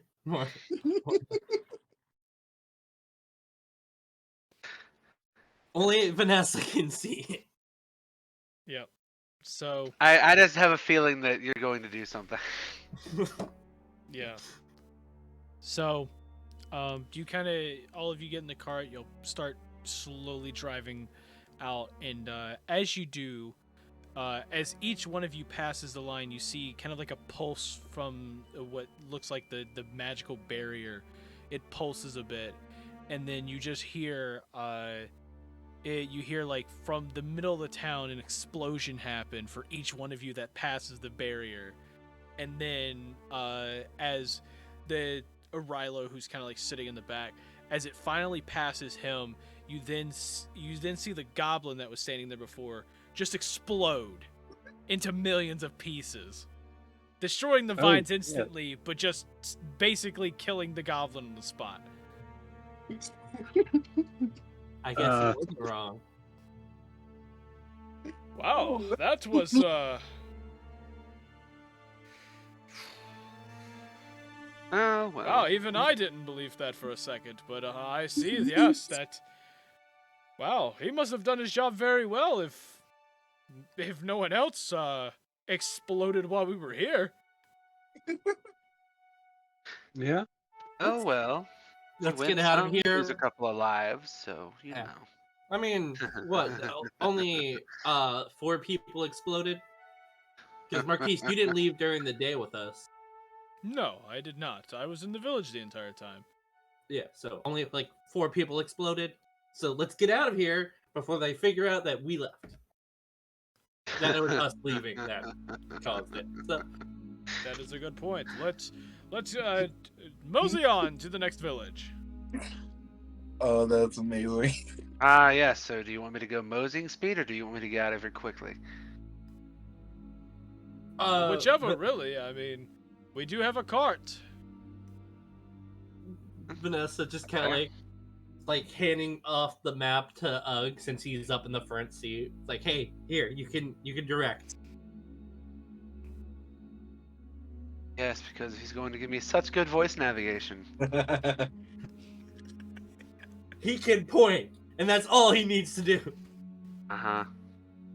Ugg just kind of like starts shoving like the map in your face and like points to like where we need to go for direction. Ah, I see. So, I guess we're off. And then I like kick up the speed like a decent amount. Just good traveling pace. Yep. So, you head off toward the mining village. where you will spend the next couple hours driving the cart.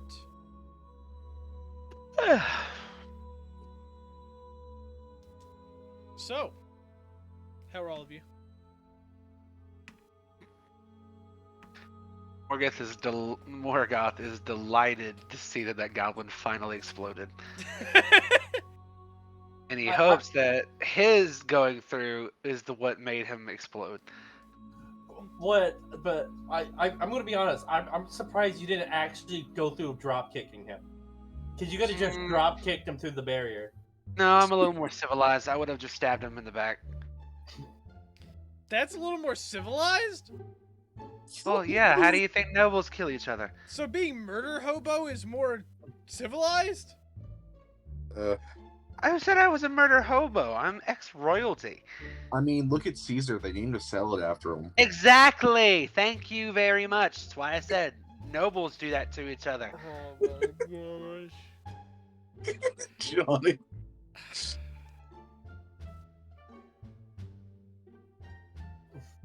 was gonna say something so royally messed up, but I'm not going to actually say it. It's in the D. It's based off the D&D, but we're not gonna go there. Anyway, heading to the village now. Also, I'm doing fine. Yeah. How are you doing? Um. How you doing, buddy? Johnny's so confused now. He's like, is this man okay? Do I need to call someone? Do I? We have broken. Do I? He's like, because I know a couple of people that I could potentially call you. Do I need to call somebody? We have broken Johnny in a matter of seconds. Maybe not on the street. Are you sure? No, I'm good. I'm okay. You're okay? Yes, I am very much okay. Are you sure? Cause I can call your mom. That's probably the last person he wants you to call. Well, I mean, I can do that. She's literally in the next room.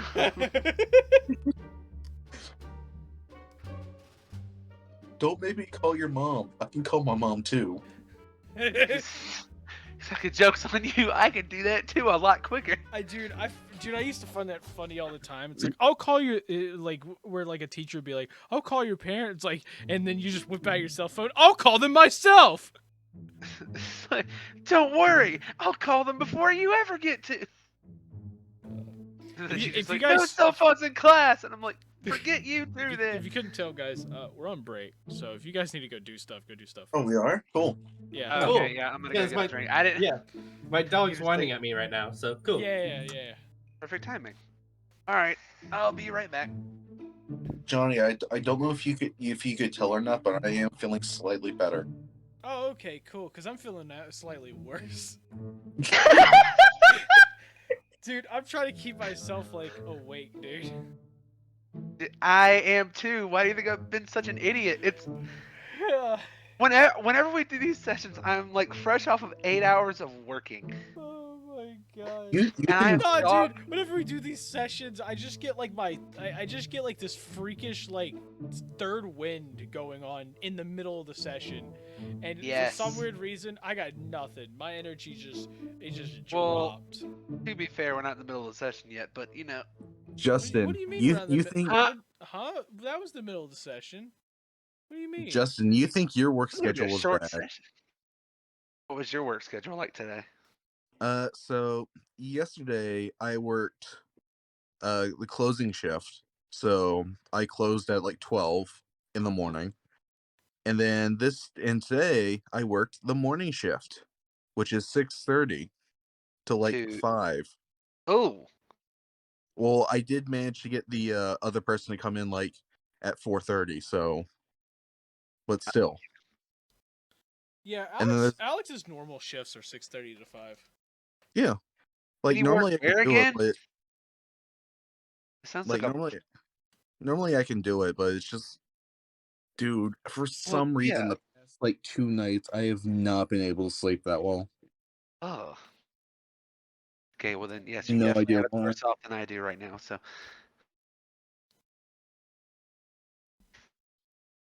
Ugh. And I'm sorry. I hate that. I actually really hate that. Shit. All right. Well, I'm gonna go get a drink. I will Yeah, be right I'm gonna back. go eat food and a drink. Yeah, I'll be back. Well, what the fuck are you leaving me with the audience? I don't know, because maybe you knew how to fucking read. Whoa! F bombs. Yeah, there's my F-bomb of the stream. I've already used my F-bomb, so. All right, I'll be back. Dude, I probably used two by accident. I've used I have obliged to use Captain's Waffles F-bomb, if that's the case.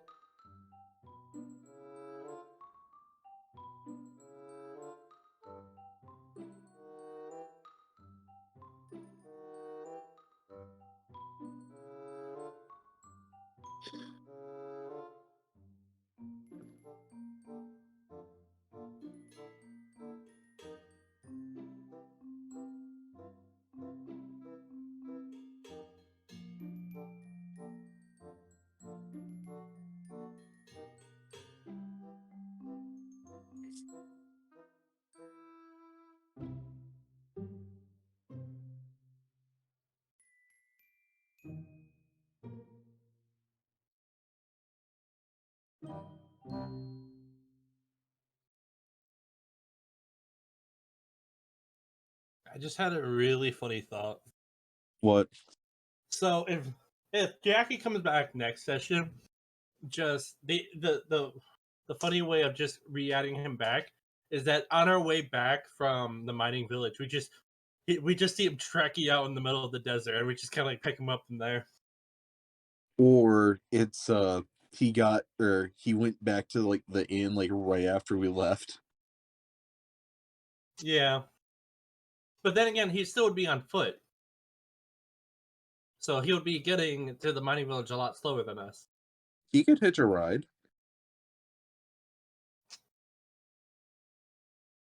True, but I kind of funny. Just Jackie like trying to hitchhike and then realizes it's us.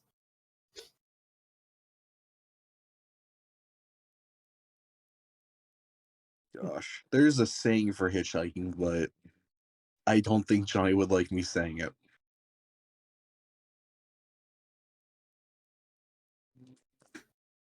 Or, oh, it's not really hitchhiking, but let's see. Let's see here. How's it go?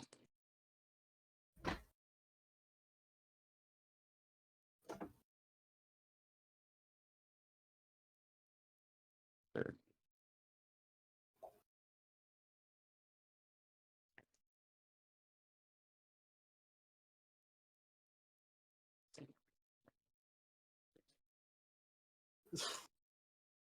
I don't know why, but I immediately was like thinking about our group just in like the modern times, like in a minivan. Like, is that Jackie out there? Pull over, pull over.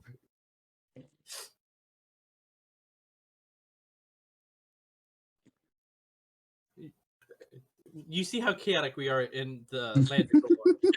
Just think about how chaotic we would be in like the actual modern time. I just like the idea of just being the first one fed up with everything there and just.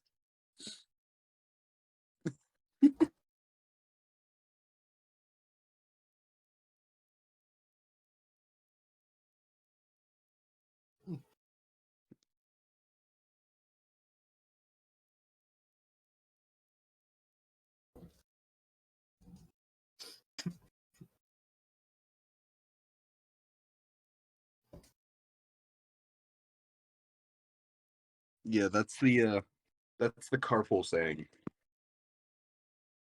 Ah.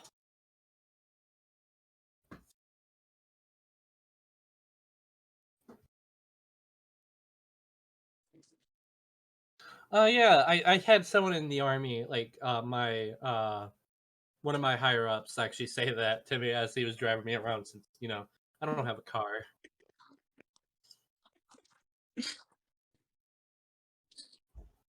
As a joke or Yeah, serious? that's a joke.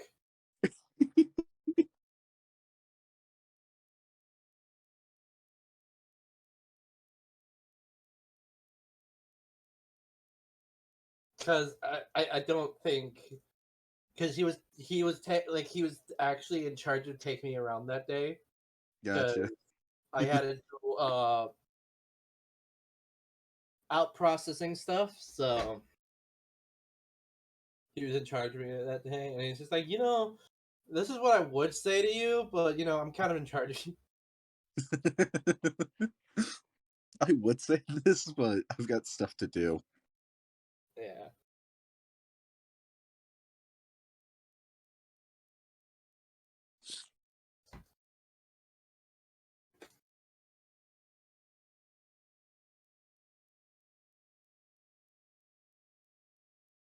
I mean, hey, I did end up buying that higher up breakfast a couple of times when he needed to take me like to an early appointment, Mm. and we still had time to spare for breakfast. So I'm just like, hey, breakfast.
Okay, I'm back.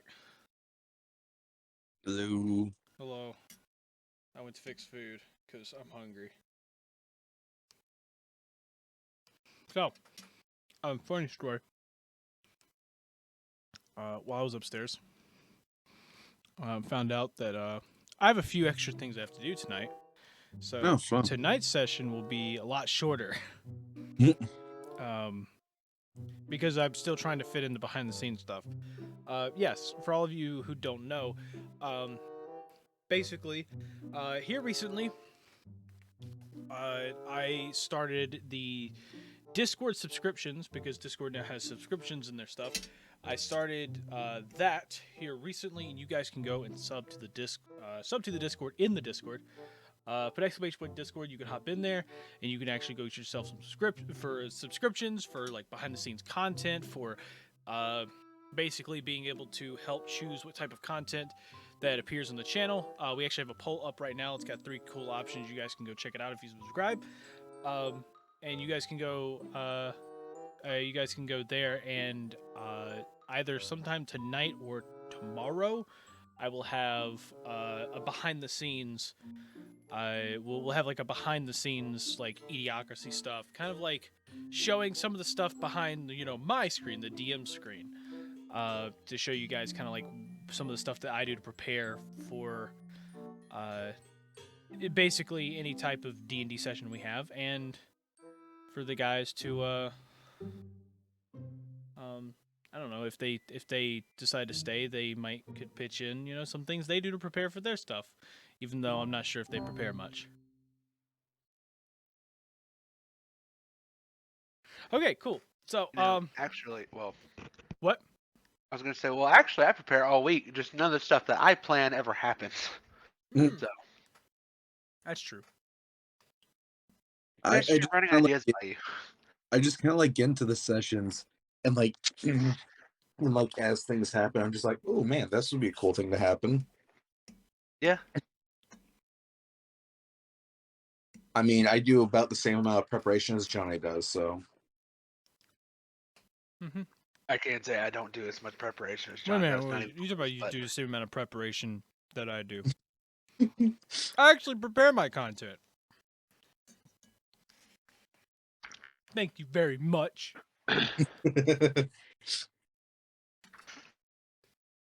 Jafar knows.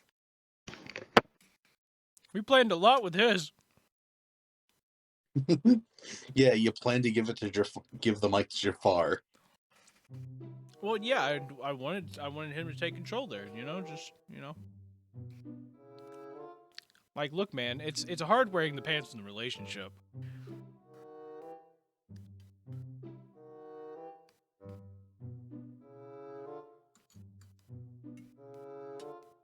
Are they skinny jeans or are they more like sweatpants? Neither. I don't like either. Since we're chilling here, speaking of sweatpants, let me tell you the time in which I had to borrow Justin's. Oh God! So, this was back in high school. We were hanging out, and basically there was a huge like snowstorms planning on hitting, and actually I think this was like somewhere close to Christmas. I think this was like during Christmas break or something. No, I think you're thinking of a different time. I don't know. Whatever, but the thing is, we did do that. Yeah, but there was also it was my birthday party when this happened. Oh yeah. I think this story, yeah. Yeah, okay. So I went over and we were planning on doing like a sleepover for a birthday party or whatever. Yeah. And what happened is during the sleepover party, it was me, him, his cousin and my other friend, Josh, right? Yeah, Josh. Yeah, okay. It was Josh. Yeah, so all 4 of us are there and chilling and everything, the night before, and we're just hanging out, and we're doing stupid things and everything, and I don't remember what joke I made, but just in the middle of like making a joke and trying to be funny, I ripped my pants. You fell off the couch and somehow ripped your jeans. Yeah. And so this was like, it went all the way down the leg.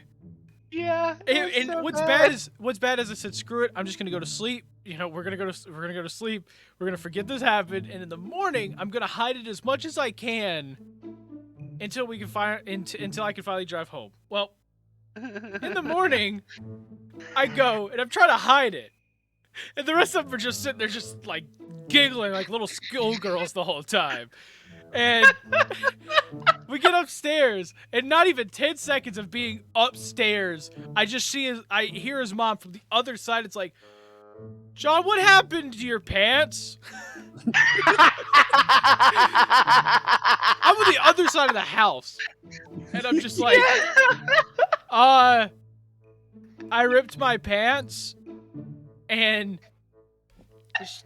she just starts laughing, and then I see Justin's dad like appear around the corner, and he just like sees it and he laughs, and I'm just standing there like, well, crap. And so what happens is she goes, do you need to like drive home or anything? I'm like, I'm not sure if I can drive home right now because of all the snow. And so she eventually just goes, how about this? Justin, go to your room and find some pants that he can wear. He's probably your size. Go and go find some some pants or whatever. Justin's like, I don't know what size he wears or like what to get. She goes, just grab anything. Grab some sweatpants or something. And he found these nice red sweatpants. They're like the classic like red checkered like sweatpants. Yeah. And I'm gonna tell you something. I hate sweatpants. I hate sweatpants. I just can't stand them. Yeah. So he gives them to me. And before I even get one foot in, I immediately am just like, oh, fuck this. But that's too. I get the sweatpants, and everything. And my plan was to just wear them while I was there, and then change back to my normal pants, book it to my car, and then drive home where I can actually change, later. Yeah. But then, and Justin was like, oh yeah, it sounds like a great plan when I told him this. And his mom goes, no, you're not doing that. You're going to wear those home, and then we'll get them back later. And I'm like, what? And she's like, yeah. And I'm like, I have to wear these home? Yeah. I'm like, I don't even want to wear these here. So yeah, so after hanging out a little bit longer, the snow melted a bit more, and so I ended up driving home, with them, and then we washed them and everything, and then we gave them back. But like, dude, that was so funny. I hated it. I hated every. I like the part of ripping my pants better than I did wearing the sweatpants. Yeah, I think you even said that, and I was like, he doesn't like sweatpants. I can't stand it. But your mom is not gonna let me leave that house without a new pair of pants. With ripped clothing. Yep, I was like, I know my mom's gonna immediately notice that. Mm-hmm. So. And she did, and my dad gave the exact reaction I thought he was going to as well. Just looks around the corner and just starts laughing.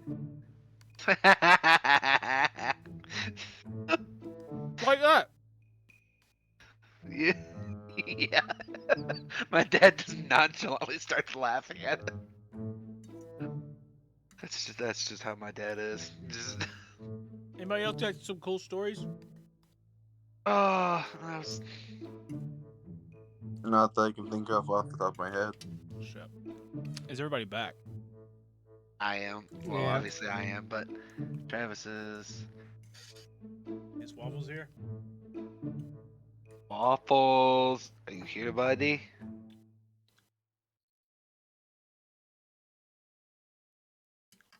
I don't think he's here. Here, Waffles. Come here, Waffles. Just shakes a thing of Eggos. I like the joke of Jackie's your pet. Someone say Eggos of.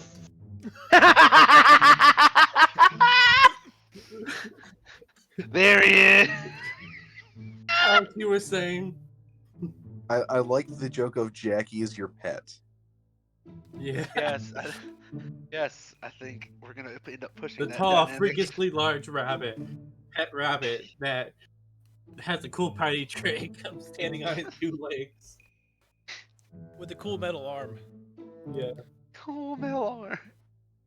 And apparently now has to go to a mining village. And only if you are not there has to go to Athens. Yeah. We might pick him up on the way to Athens, though. Could you imagine? We're going from the mining village to Athens. We just see Jackie on the side of the road. That's what I was saying earlier. Just like He's got like, with the hitchhiker thumb. yeah, he's got like the thumbs up. I kind of now want it to be like we meet up with Jackie again, and Jackie's like, so He's just standing on the side of the road. He's got his prosthetic arm thumb out, and then he's using his other hand to like sit there and eat a carrot. And as you pull up, you stop next to him and you go, "Sup, Doc?" That's why, like, what I was thinking about it. I just thought of like the whole party in like a minivan, and he's just standing there at the side of the road. It's like, is that Jackie? Pull over. Morgoth speeds up.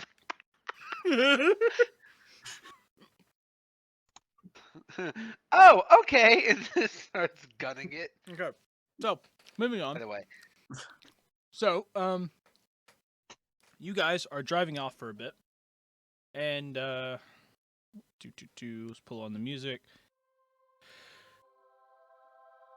No, that's the wrong song. No, we need something. I was like, wait, what? There we go. Okay, so you are driving off for a bit, and you spend let's say, how fast are you driving? How long does it take to get there in an hour? What's the mileage? What, to get there? Yes. The mileage. It's like roughly 30 miles. All right, so I'm going approximately 30 miles per hour. Damn, you max speeding that? Yeah. I mean, we had to get through a treacherous desert on a cart. Come on. Yes, I am going to Tokyo drift this mug. Just everyone just holding on tightly as the cart's just vibrating. And he's just driving up a sand dune and just goes off of it like it's a freaking dune buggy. So the guitar riff in the background. We just have Motley Crue's "Kickstart My Heart." Yeah. It's literally just whenever you put like your head on a bus window, like that's how it feels. I know exactly how that feels. Okay, so okay, anyways. So yeah, no, we're gunning it at 30 miles an hour. I mean, what, did you want me to take forever on getting to the next village? So yeah, you drive at 30 miles per hour. You know what? Morgan, roll me a D4. D4?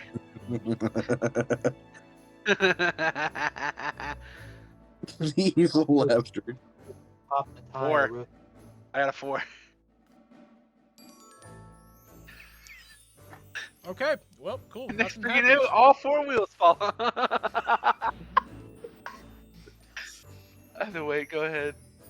Yeah, no, you somehow, miraculously, drive at max speed the entire way without stopping.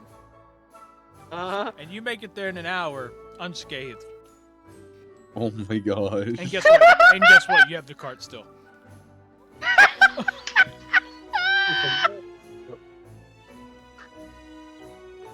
Damn, and here I was hoping we get a long rest with that. Way to go. You're welcome. I mean, you can get a short rest. Hey, you wouldn't get. Yeah, Morgoth is speedy. Well, I was hoping... Morgoth would not. Because this man is just driving. Yeah, Morgoth might actually slow down. Morgoth, no. Yeah. Okay. So, yeah, in an hour you get there, and you like. Are you continuing to just drive super fast as you get near the village, or are you just? Oh no, I slow down as soon as we get to our destination. So once you get up to the village, you see two guards. There's a like these. It's kind of like the previous one, except like you see like a fence kind of going all the way around, but it's more of like an outward spiked fence essentially. You know, more for attackers. And you see two people. You see two like orcs kind of standing in the front. And you see an Orog kind of standing off in a little watchtower nearby. And you start to approach the edge there, and you see both the orcs kind of get their spears ready, and then you hear one just kind of yell out to you as you get closer, and he goes, "Excuse me, what are you doing here?"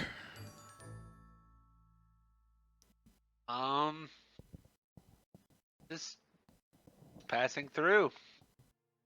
Trying to gather some supplies. Here? Of all places? You're better off going southeast from here. Well, I mean, that's kind of where we came from, I guess.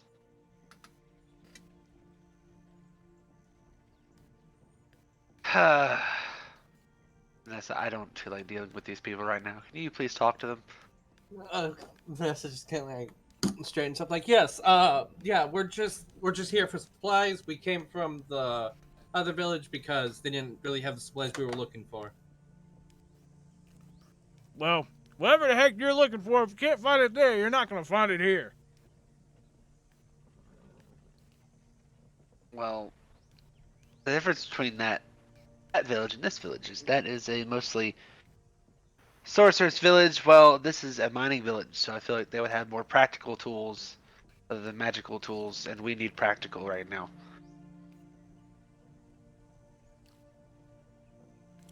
And you see the orc kind of like look back toward the watchtower there, and you notice the Orog up there kind of he kind of beats in the post. He hits the post there on the side of the watchtower twice. And goes, "Okay, well, I can let you in, but don't cause any trouble."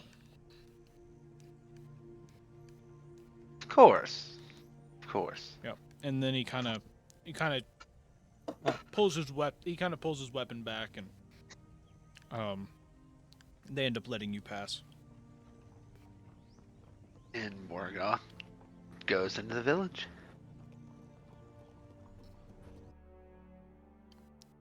Vanessa just like once we're like past like the guards, Vanessa just like makes like side comments like, let's really hope we can just get in and like stay a night and then leave if need be, or just in and out, because trouble will follow us here. Yes, it will. Either way, it's usually never that easy. Here's to hoping it is. Here to that, I guess. Either way. Here. I guess we need to start finding better weapons and armor. Mm-hmm. So you head into the village, and as you start heading into the village, you notice that this mining village is pretty much like as you start to get closer, you start to see this like big pit kind of in the middle, and you notice that the entire village is basically one huge circle that is basically built around this pit. And you can see probably about 40-50 workers. You can see about 10-15 of them like at the top, but then as you start to get closer to the pit, you can see a little bit downward, and you can see about 40 to 50 down there just mining away as you hear a bunch of pickaxes, just, dozens of pickaxes just like smacking against the metal and rock. Know what type of ore they're mining.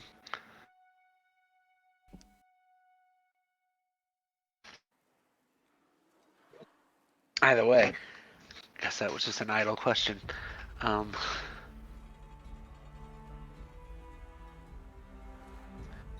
So, where do you all think we should go first?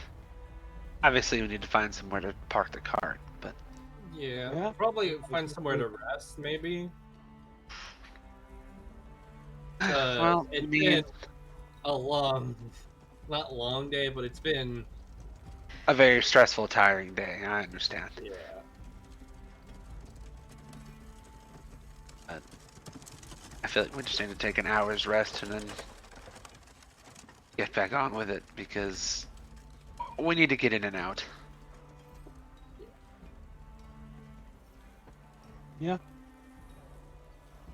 So, Okay. any places you guys wanna look for specifically? Marketplace for one, but that's pretty obvious. Well, yes. I meant mostly for a bit of respite before we embark back out. Yeah.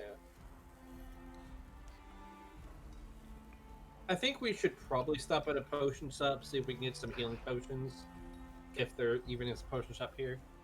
That is fair. We probably do need some.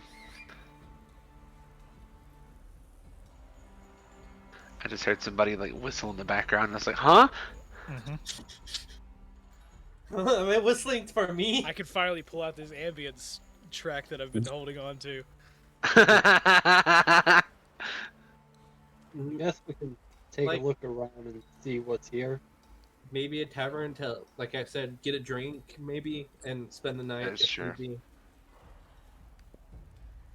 Preferably, probably spend the night here in case Jackie shows up like by the next day. Okay. Well, first let's find somewhere to park this cart. That hopefully won't get stolen by something. So Morgoth looks for a place to park the cart. Yeah. I mean, pretty much anywhere. I mean, So I mean, you can just park it anywhere.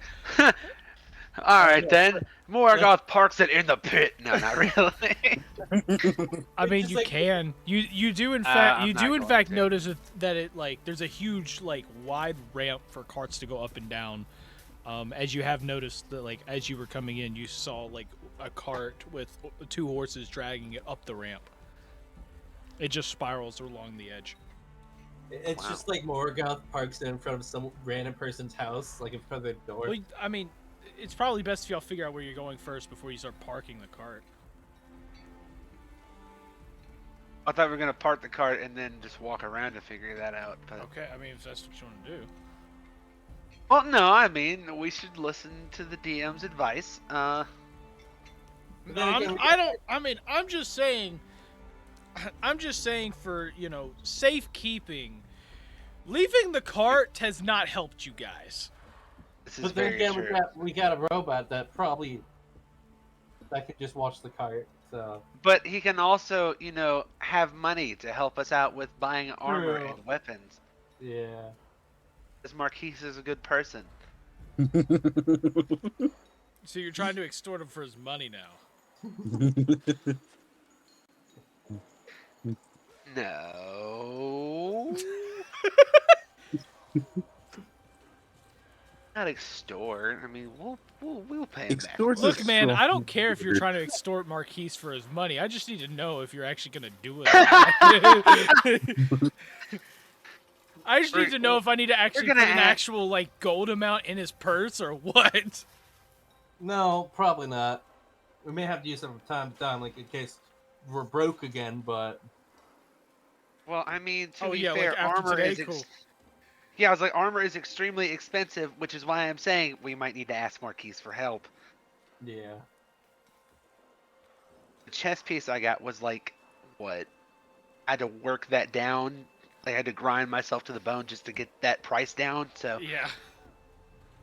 that was only the chess piece. So, yeah. Either way, we need to find something. Okay. What are you looking for? So I something. would. That wind is really strong today. The market. I was about to say, I'm assuming, yeah, just the market or like a blacksmith shop that has armor and weapons of some sort, Okay. and So also potentially a magic potion shop. okay. So as you're walking around the entire pit, because like I said, the entire village is built around this pit. The pit, yeah. You do in fact see. You don't see a blacksmith shop, but you do in fact see a forge off to the side, and you can see two people over there working with metals to. Currently one of them is kind of like holding. One of them's kind of like holding a hilt and trying to like carve out a hilt, and the other one is sitting there, smashing a hammer against an anvil. And it looks like he has, not exactly a blade in his hand, but it looks like that he is maybe like forming some type of like metal rod. A little bit down maybe 50 feet probably away from the forge, you then see not exactly what you could call a magic shop, but you do see a dream catcher. You see a couple of those kind of like hanging around on the outside of the window, so you assume it might be some sort of magic shop. Ah, okay. So the magic or some sort of alternative healing shop. Either way, it sounds useful. So, which one do we want to go for? English! Which one do we want to go to first, group? Like you said, probably practical weapons first, so probably the forge. Fair enough. Okay. So, we're going to the forge. You head off to the forge. You head off to the forge, and as you get closer, you start to notice that the basically the guy that's there, the blacksmith that's hitting the anvil, you start to notice that like he's starting to beat the rod like around into almost like a hook sort of fashion, around the anvil. And as he does that, you see the other one starting to engrave something. You see him like engrave something like within the wooden hilt itself, and almost put like some type of like not quite rubber, but some like it looks like a softer material kind of being like pressed in between it, that like sticks out just a little bit. Ah, okay.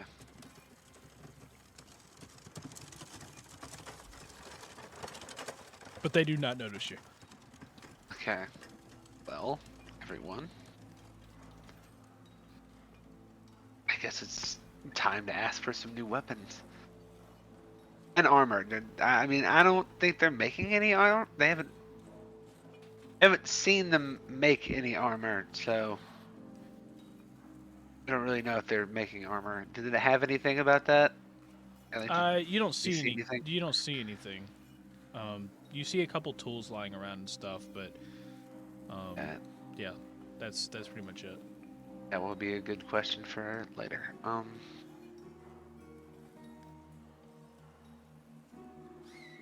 Well, I'm going to let all of you go first. I have Darkstorm as my weapon, and I plan on keeping it. Well, not sure what this blacksmith would have except a lot of pickaxes. You do make a fair point, O'Reilly. But you never know.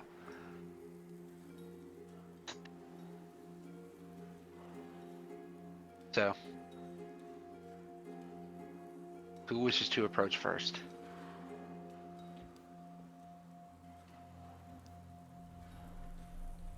You know what? We haven't had a Rilo like go first in a while. It's one talking to people. I agree. O'Reilly, Well, would you like to go first? Yeah, sure. Excuse me, blacksmith. Do you have any weapons for sale, though? You just see him just banging down, ding, ding, just hitting away at it still, and it seems he still doesn't notice you.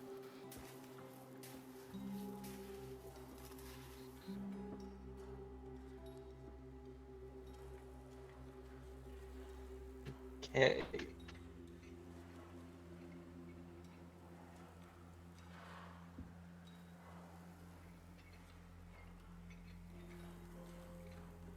Morgoth walks up to Orilo and uses telepathic speech on the guy. And just goes on the blacksmith? On the blacksmith guy that Orilo's trying to get the attention of. Okay. And he just goes, "Excuse me." He like quickly perks his head up and looks and he goes, "Oh, hello. It's nice to see new faces around here. I'm sorry. I get a little into my work, and you see him like pull out some like earplugs that he has, and he goes, "Yeah, I apologize for that. How can I help you?" We were wondering if you sell any weapons, though. Weapons? Yeah, I've got all types of weapons. What you looking for? You looking for yeah, you're looking for like like a normal like long sword, great sword. You know, what you looking for? I'm looking for a new greatsword. My old one's a bit raggedy. Okay, great sword. Yeah. We've got a couple. And you see him turn, and you see him turn, and he starts. You hear him like do like a clicking noise of some kind. As the guy, the other help there, you see him. He's got like greenish skin, kind of close to an orc, but it almost looks like a hybrid of like a. But his face looks kind of normal, so like a hybrid of like an orc and a human. He turns over and you hear him. You hear him speak a strange language, and then he turns back and he goes, I can't tell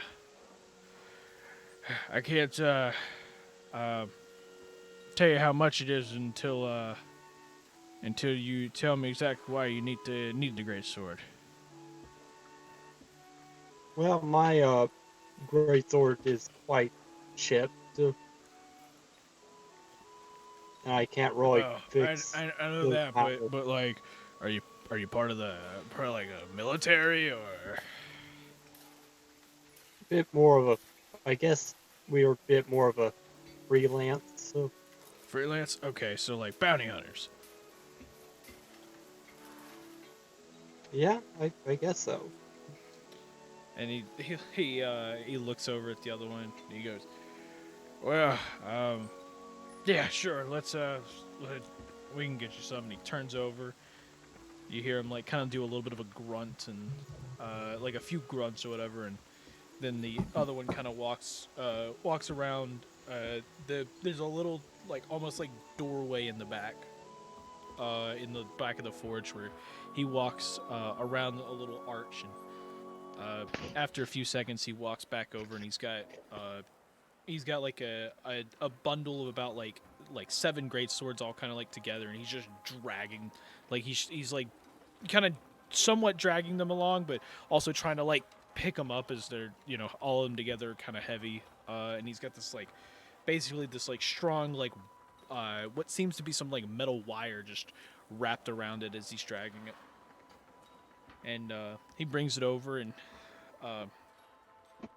he kind of like tosses it up on a table and unhooks the wire, and you see them all like you see all of them kind of spread out on the table, and you just see like all sorts of colors and looks like different metals it basically made. He goes, "Well, I've got a few here. What kind of great sword are you looking for? You looking for something that's gonna like cut very well, something super sharp? Are you looking for one that's it's gonna last you, pretty much the rest of your life? What are you looking for here?"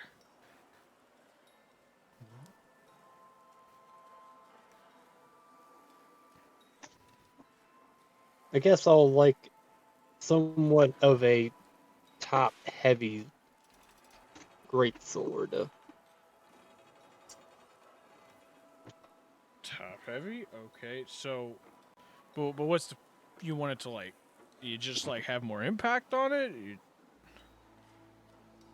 Yeah, a sturdy, top-heavy blade that can cut a log into. Oh, you want a log splitter? Okay. And you see him reach over. He grabs this great sword. It's a nice, like, red great sword, and he pulls it up and he goes, this right here. Give it a few swings real quick as he hands it to you. Take a few swings. Yep. And as you take swings, you feel that this greatsword you feel that it's slightly heavier than your other one, but when you go to do swings, you find it a lot easier to like do like finer like movements with your wrist as you swing this sword. As you notice that the weight is not being pulled. The weight, even though it feels a little heavier, it's not being pulled away from you as much, and it's more like confined into the hilt itself. There you go. This is a very nice sword, quite balanced in its handle. Yes, it very much is. I will say it's pretty tough. We can actually test it over here. You see a little, you see almost like a little bit of like a pinwheel, kind of contraption there where it looks like there's a slot for a sword. And he goes, let me see that. Let me see that real quick. And he takes the sword, he puts it in the hilt. He puts in the little slot there, and he pulls back on it. That you could see, he pulls back about 10 degrees on it, and you can see that the actual blade itself kind of turns, but then when he lets go of it, it snaps back straight. Basically, going back to its original position, and then he does it on the other side, and he lets go, and it goes back to its original position, and he goes, that right there, that's a tough sword. So, well, I hope you're satisfied with this one. And he pulls it out and he hands it to you. Or do you want to look at some of the others? This is a very good sword. I'll take it. How much is it? Well, that one right there. And you see him turn to the other one, like, and he does a few grunts, like, and the other one kind of says it back, kind of like talks back and everything. They talk for a good 30 seconds or whatever, and he just goes, well, he goes, unfortunately, I cannot make the sale myself. This one over here, it did in fact make it, but he said that he wants the person inside to do the transaction with you. So he's gonna go get him, and you see the orc kid kind of run off. You see him run into the building real quick.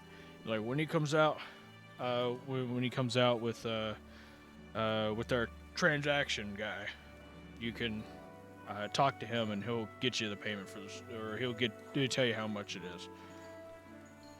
Unfortunately, I didn't make that one, so I don't get that choice.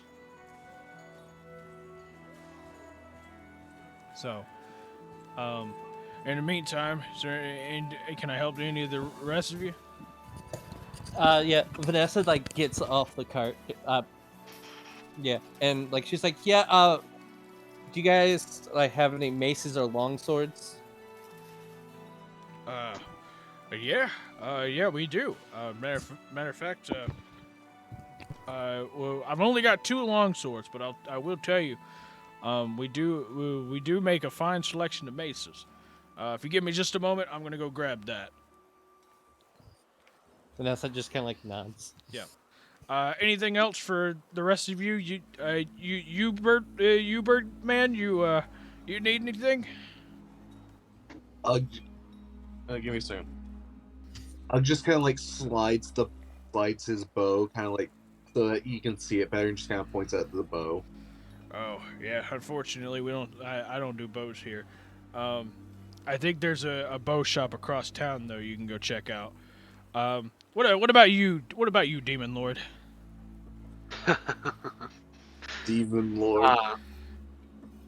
That's a very nice nickname. I think I'll stick with that. Do you work with anything like magical at all? I've been looking to maybe go for an upgrade on my sword. Or perhaps do you make any armor or know any armor smiths? Looking for a new set of magical armor. Armor. I don't personally make any. I don't know of anyone around here that makes of any armor.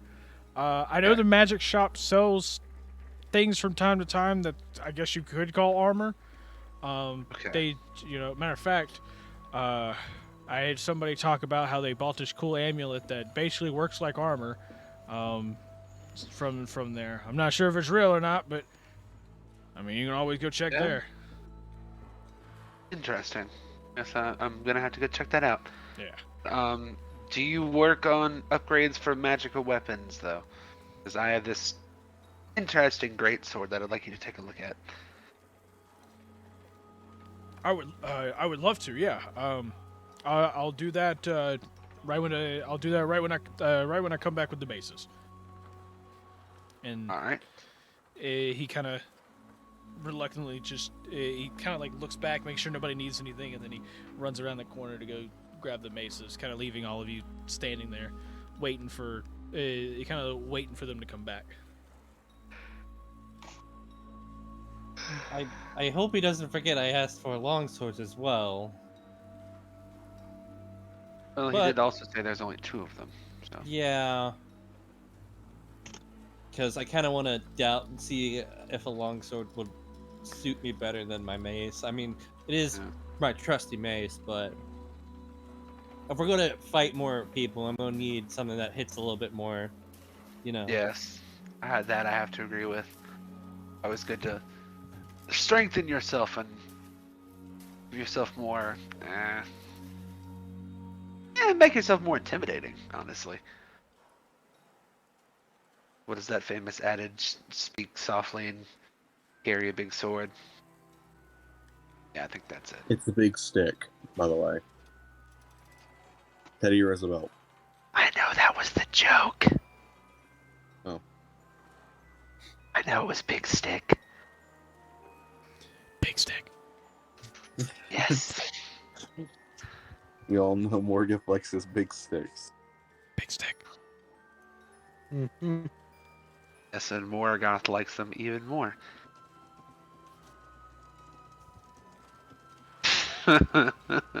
Especially when they have blades attached to the end of them.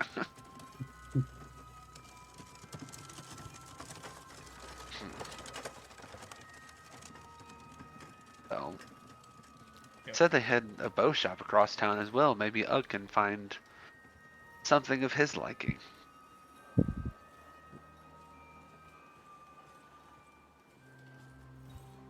Oh, Ugg just kind of shrugs. I said potentially. I would ask Marquise if he was going to get anything, but he's not much of a violent type, so he probably wouldn't care for any of these weapons. No, I'm not very intrigued by weapons. I tend to keep any combat, if any, down to just using my 2 metal fists. Yes, and you've definitely done a lot of damage with those metal fists before. I should know. I was on the receiving end of them at one point. Yes, you were, but don't worry. But you also spared my life, and I was still I grateful wasn't trying to kill you to begin with. Well, yes, but you are virtually the only reason I gained my status in Estia, Yes. and I'm kind of like I'm trying to keep it on the hush hush. That is a good point. Well, not the bad one, by the way, the good one, the good status. Yes, of course. Yes, I understand. Yes, no, that the bad one was Morgoth's fault. Yes, you see him look a little confused, and he goes, "Yes." Yes. Vanessa's like, I think now would be the time to tell him about. Oh, yes. I didn't tell you, did I? No, but I don't think I would like to hear it anyways. I think it is probably for the best I do not. So, whatever is going on. Now, why would you say that? Because it's not my business to know what is going on in your own head. Well, I mean, there's nothing really going on in my own head anymore. It's more like I have more clarity now than I did before. Let's just say it like that. Well, either way, you see him just kind of, like flick his wrist, and his cane pops out of his wrist. Essentially, he catches it and he goes, "Well, I'm going to go on a little stroll, kind of do a little bit of sightseeing. So, I'll do what you can. I will be back at the carts here soon. So hopefully you get some very nice things while you're here." And then he starts walking off. And as he walks off, you see the other guy kind of like, he's got like almost like a backpack on. You see maces sticking out of it. You see he's got like a double like sword hilt on. And he's got two long swords in it. And he also is. You also see him carrying like a great axe of some kind. Like kind of like under his armpit, just like holding it, and he's just dragging it all out. He's dragging it all out, and he kind of like stumbles a bit and trying to fit through the doorway with it all, and then finally squeezes through, gets over, and he starts laying everything out, and he goes, "Okay, well, I found a few things here, and wait a second. Does the board not come out yet?" Who? Man, the one I sent inside. He was supposed to help this fine fellow, this big fine fellow, with his great sword. Did he not come out here and deal with that? Vanessa just kind of shakes her head like, not yet. I'm gonna have to kill him later. But yeah, so I brought a few things. We got a nice selection of maces here, and as you look, you see there's 8 maces that he brought out. You see kind of like a goldish one, not quite gold, but more of like a bronze goldish color. You see a darker blue one with little like black spots basically in there. There's a pure like red one, like almost like a blood red mace there. And you see other kind of like varieties of the same. You see other like kind of red ones, but they're little like there's one that's just like super shiny, and then there's another one that's just like more of like a velvet red or whatever. And he goes, "Well, you got these to choose from." The Vanessa like picks up like the dark blue one.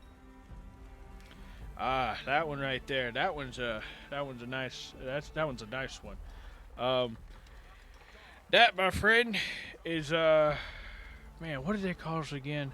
It was discus. No, discus is what we play here every once in a while. It's disruption. That's what it is. That right there, my friend, is the mace of disruption. Interesting.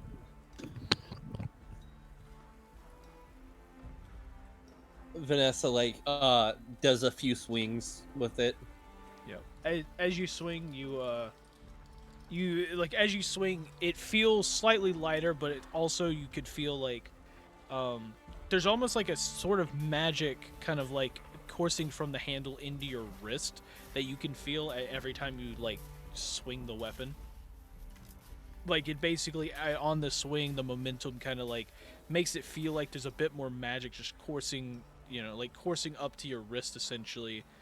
And then after you finish it, it kind of just dissipates the feeling, and like every time you swing, you just feel almost like an extra momentum of magic going through.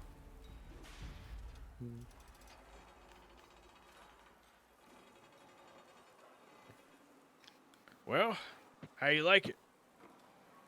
Yeah, I'm definitely liking it. Vanessa like pulls out the golden mace. It's like, can I trade you this golden mace for this? You're gonna have to pay a little extra on top of that. Like how much extra are we saying? Well, if I take the mace, I could say best 50 gold pieces for that. Yeah, this mace is pretty special in particular, so I'd say I'd say knocking the 50 off, I'd probably have to charge you at least another 200 for it. Yeah. She just kind of like puts the mace down, like, yeah, I'm not that rich. That's unfortunate.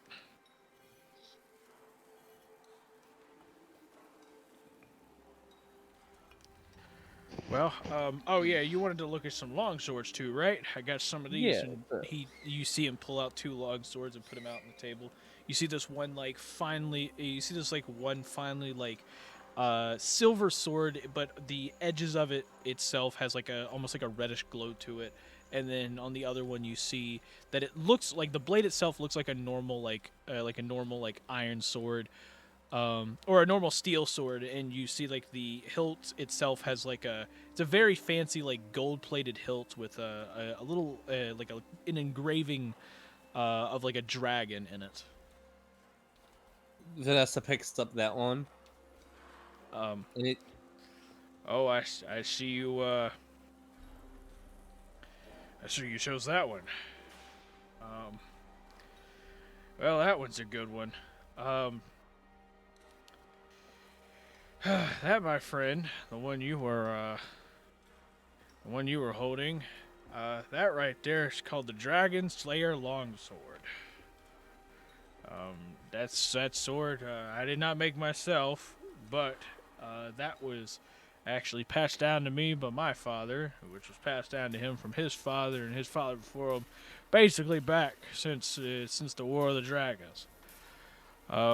If I remember correctly from my late father, he said that this sword was used in the battle between the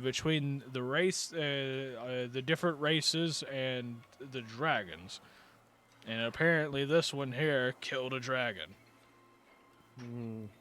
So I'm gonna assume it's pricey. Yep, unfortunately it is. What about the other one? She just kind of like puts the Dragon Slayer longsword down, just like and then picks up the other one. What about this one? That's just a long sword. Just a normal one? Kind of. I mean, I guess you could say it's a little sharper than a normal one. It's a little bit. It slices a bit better. I can tell you that much. Normal long sword, you can slice through some newspaper. With this, you could probably slice through some thin pieces of wood pretty easily.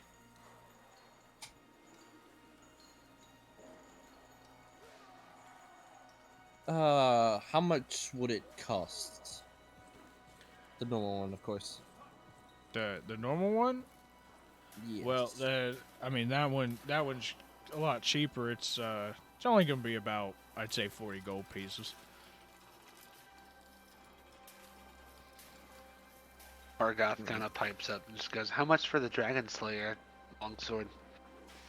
That right there is gonna be pricey. It's gonna be about 300 gold pieces. Ah, I see.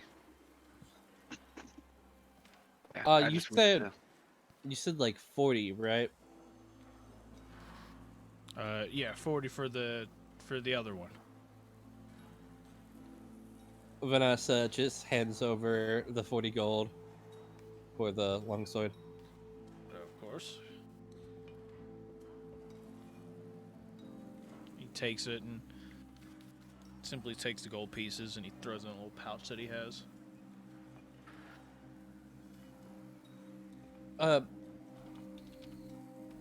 Is there like any maces I could trade you for this golden one? Or would I still have need stuff to be on top of it? What? Can I trade a mace for this golden mace? Because it's a little bit too flashy for me. Yeah, I've got this mace here, and he shows you one of the maces. It's like a it's like a purplish, kind of like almost glowing mace. He goes, I don't know what this does, and I don't even know if it's dangerous or not. So, I'll trade you this for it. Sure. She just like grabs it like while handing over the golden mace. And he quickly takes it.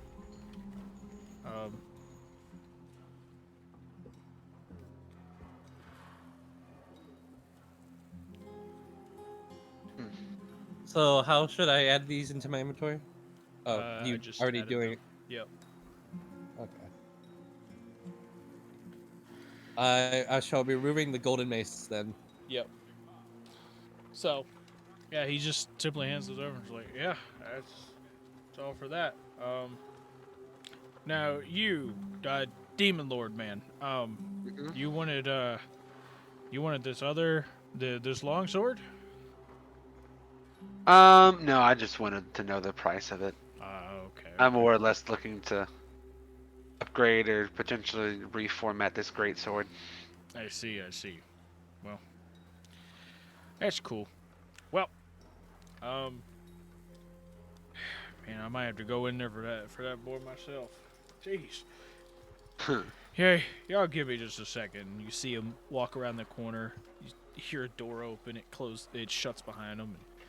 You hear like some like loud grunts inside, and then you hear almost like a stumble of some kind, and the door swings open, and they kind of like walk around the corner, and kind of walks around the corner. The boy's kind of he's got his wrist tugging on another person, bringing them out, and you see this gnome, like kind of getting like basically dragged along as he's trying to like keep his feet on the floor, and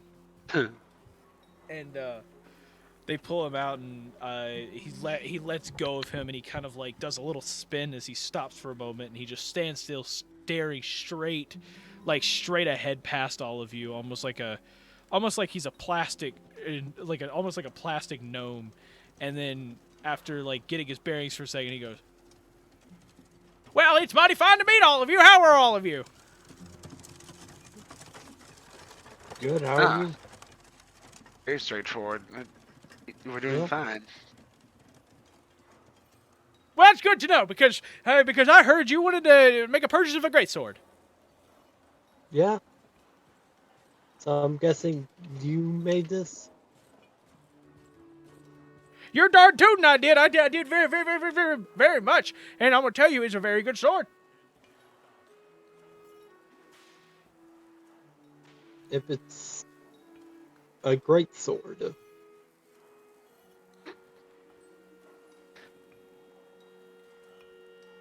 Yes. It is a great sword. It's a very, very great sword. I'm sorry about him. He's a little slow.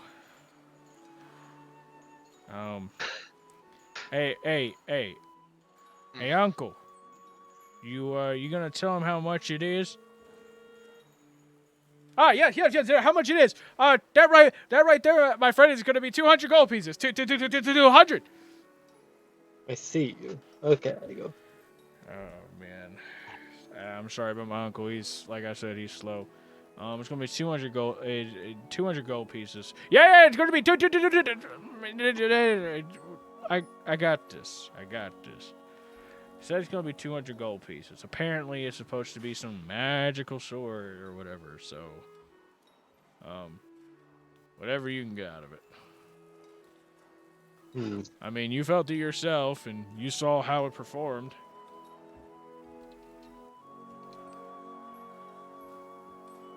Okay.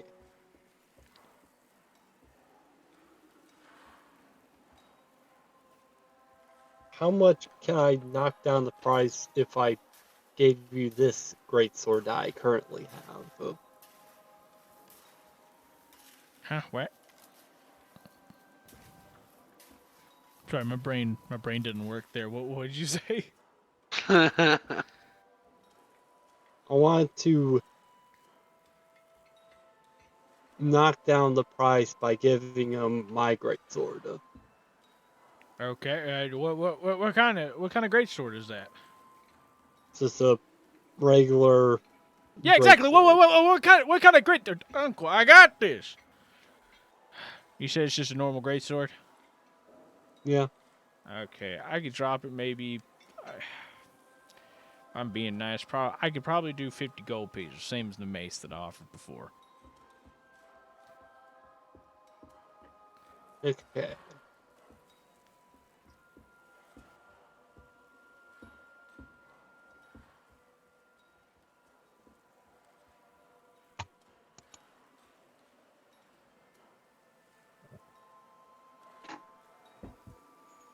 Hmm.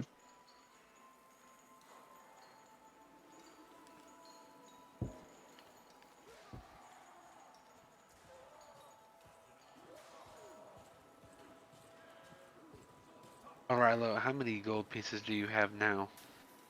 I have 118. You have 118? Yeah, I guess I would have had enough if I didn't give away the 50 gold. Yeah. And Vanessa, how much do you have? Like, how much did you have prior to the 40 gold? Ah, they're muted. Alright.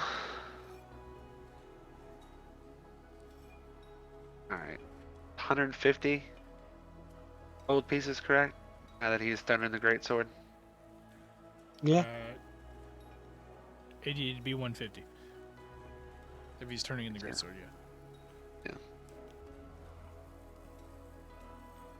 Okay, fine. And I hand over 38 gold pieces. I think it's 38? No, 32. 32. Right? What? Am I correct? I'm sorry. Hey, what math are we doing here? I don't know. I'm handing him enough to make 150. How much does he have? 118.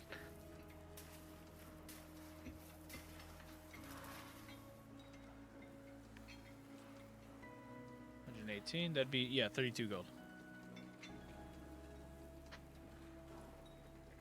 Okay, well then yeah, I'm gonna give him 32 gold. Okay, and then he's gonna hand over. He's gonna hand over that in the great sword. If he chooses to. I'm just gonna help him out. Yep. So, Rilo, are you handing that over? Yep, I will hand over the. Okay. And over the great sword, the money Morgath hand it over, and the money I have. Okay. Yep. So you hand it over to the original guy, and he goes, "Thank you very much, and well, it's been nice doing business with you. Very nice. Uncle, I swear, go back inside. But this is my sword. I wanted to make sure that everything went, and everything is going fine. Go back inside, Uncle. Jeez, I'm sorry about him." And then you just you just see the gnome kind of look up at him somewhat blankly and goes, Well, I don't really like the cut of your jig, sir. We're gonna have to talk about this. I'm sorry about my nephew. He's a little weird at times. He's a little slow in the head. He can't understand the situation too well. Okay, I'm gonna go inside. Y'all enjoy your transaction, and then he just turns and walks inside, and the like orc kid just goes. You just hear him just like let out a deep sigh and just walk past all of you back to the forge to work on stuff. Okay. Okay, well, it's been nice doing business with all of you. Is there anything else I can help you with? Yes. I wanted to see if anyone could work with my magical. Oh, sword here. yes. Sure. Let me take a look at it. All right, I'm gonna pull it out and I set it on the counter in front of him. Yeah. You think you can do that? Maybe to upgrade it or make it stronger. I'm not sure exactly what I can do. This would.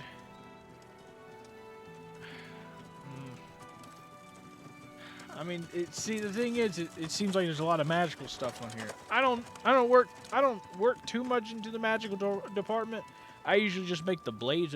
I make the blades itself, and then I have someone else kind of come in to add the magical properties to stuff. So I'm not entirely sure what I could do, but if you want me to try, I probably could. I wouldn't mess it up. I can tell you that, but I'm not entirely sure if I can add anything to it. Alrighty then. I can usually get the. I can refit it for you if you want. That's most I could tell you I can do. Yeah. God, I wish I could turn it into a glaive. I wish I could do that. Like somehow reformat the blade and metalwork to make it into a glaive. Well, if that's something you want to do, we can do that. What? Reformat it into a glaive? It would be. I mean, it would be pricey because it's a very delicate procedure trying to reformat metal. Sword. Yeah, I'd have to rebend all of the metal of it, trying not to. Because usually when you do something like that, you have to have more. You have to have more of that metal because of the fact that it's a magical property, and I don't know what exactly is in this. I wouldn't have anything else on hand, so if I do turn into a glaive, it's gonna be a little bit smaller than what your greatsword is. Will it do less damage? Like, will it hurt the damage and like? I can't guarantee anything. The best I could say is that it would be a little bit shorter than what it is now. It'd be a little shorter than what it is now? Yeah. Well then, never mind, I guess. Okay. See if there's anything else that I'm thinking of.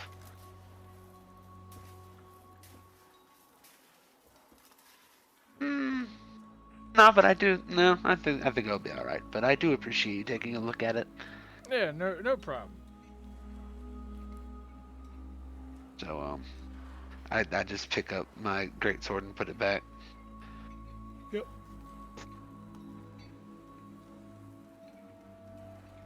Oh. Nah, never mind. I won't think about it. So what great sword do I put in my inventory? I already put it there. Go look at your equipment.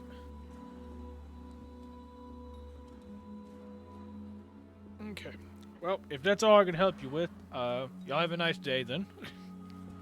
All right then, same to you.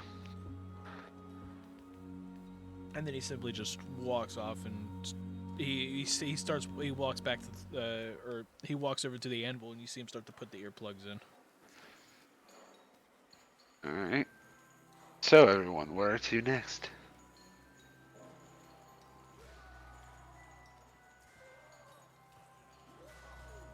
Anyone? We should probably go to the bow shop where can see if he can get better bow or something. Okay. Here, since the magic shop is right there, we'll stop there first, and then how about we'll go to the bow shop after that? That sound okay to everyone? Ugh. Yeah, that sounds good. Does that sound okay to you? Just kind of like nods his head. As in, yes. Nods. Then yes, okay. Nodding is yes. Shaking your head's no. Okay, cool. I didn't know When if you that when was you a shake your separate- head up and down, that is called a nod. You cannot nod. You're not able to nod side to side. Okay, cool, got you. He could have said yes, but still. Well, I mean, either way. Yeah. Then I guess we can run to the magic shop real quick. Okay. So, you walk. You walk about 50 feet, and you stand in front of this store with a bunch of dream catchers in the window. You get a peek inside, and you can see like a couple potions on a shelf or whatever, and you see some books kind of lying around. But you also notice there's mounted above one of the shelves is a scimitar that you could see that almost has some sort of like glow to it.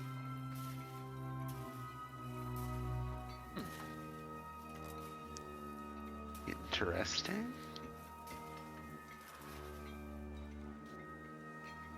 So you said there was no like magical armor or anything. It was just the glowing scimitar. You haven't even walked in. I just told you what was in the Okay, cool. Sorry, I blanked for a second. I don't know what was going on with me. Yeah, Either way. yeah. Also, question: did we leave the cart back at the blacksmith, or did we take the cart with us? Well, the thing's just across the way, so we could still see the cart. Yeah. Once we get out of the magic shop, I'm gonna get into the cart and drive it down to the shop. You guys can walk. I'll still take the cart. Sorry, I framed that as if you had to walk. No, like you can either walk or get in the cart. You can get in the cart, or you can walk. Or you can walk. And if you it have causes a any choice. problems, I'm gonna turn this cart around. If you cause any problems, you're staying here. For how long? Forever. As long as I tell you to stay in the corner. Exactly. Either way. So, Morgoth walks into the magic shop. Okay, so you walk in. You see different bits of, magical amulets, books. You see potions lying all around. You see what looks like to be some scrolls. You see there's a whole shelf of just like Drune's cards kind of set out. You see like a couple stacks of like blank ones on the side, and then you just see, pretty much every rune just kind of there in lines, just sitting on the shelves. But you look around, you don't really see any armor, but you see not gauntlets, but like gloves there that you could see that has like a weird gem kind of placed in it. You see a couple staves in there, a couple wands that you could see, but I was about to ask that. So, yeah, but you could see some staves and wands in there as well. I wonder if there's any staves that could use like void magic.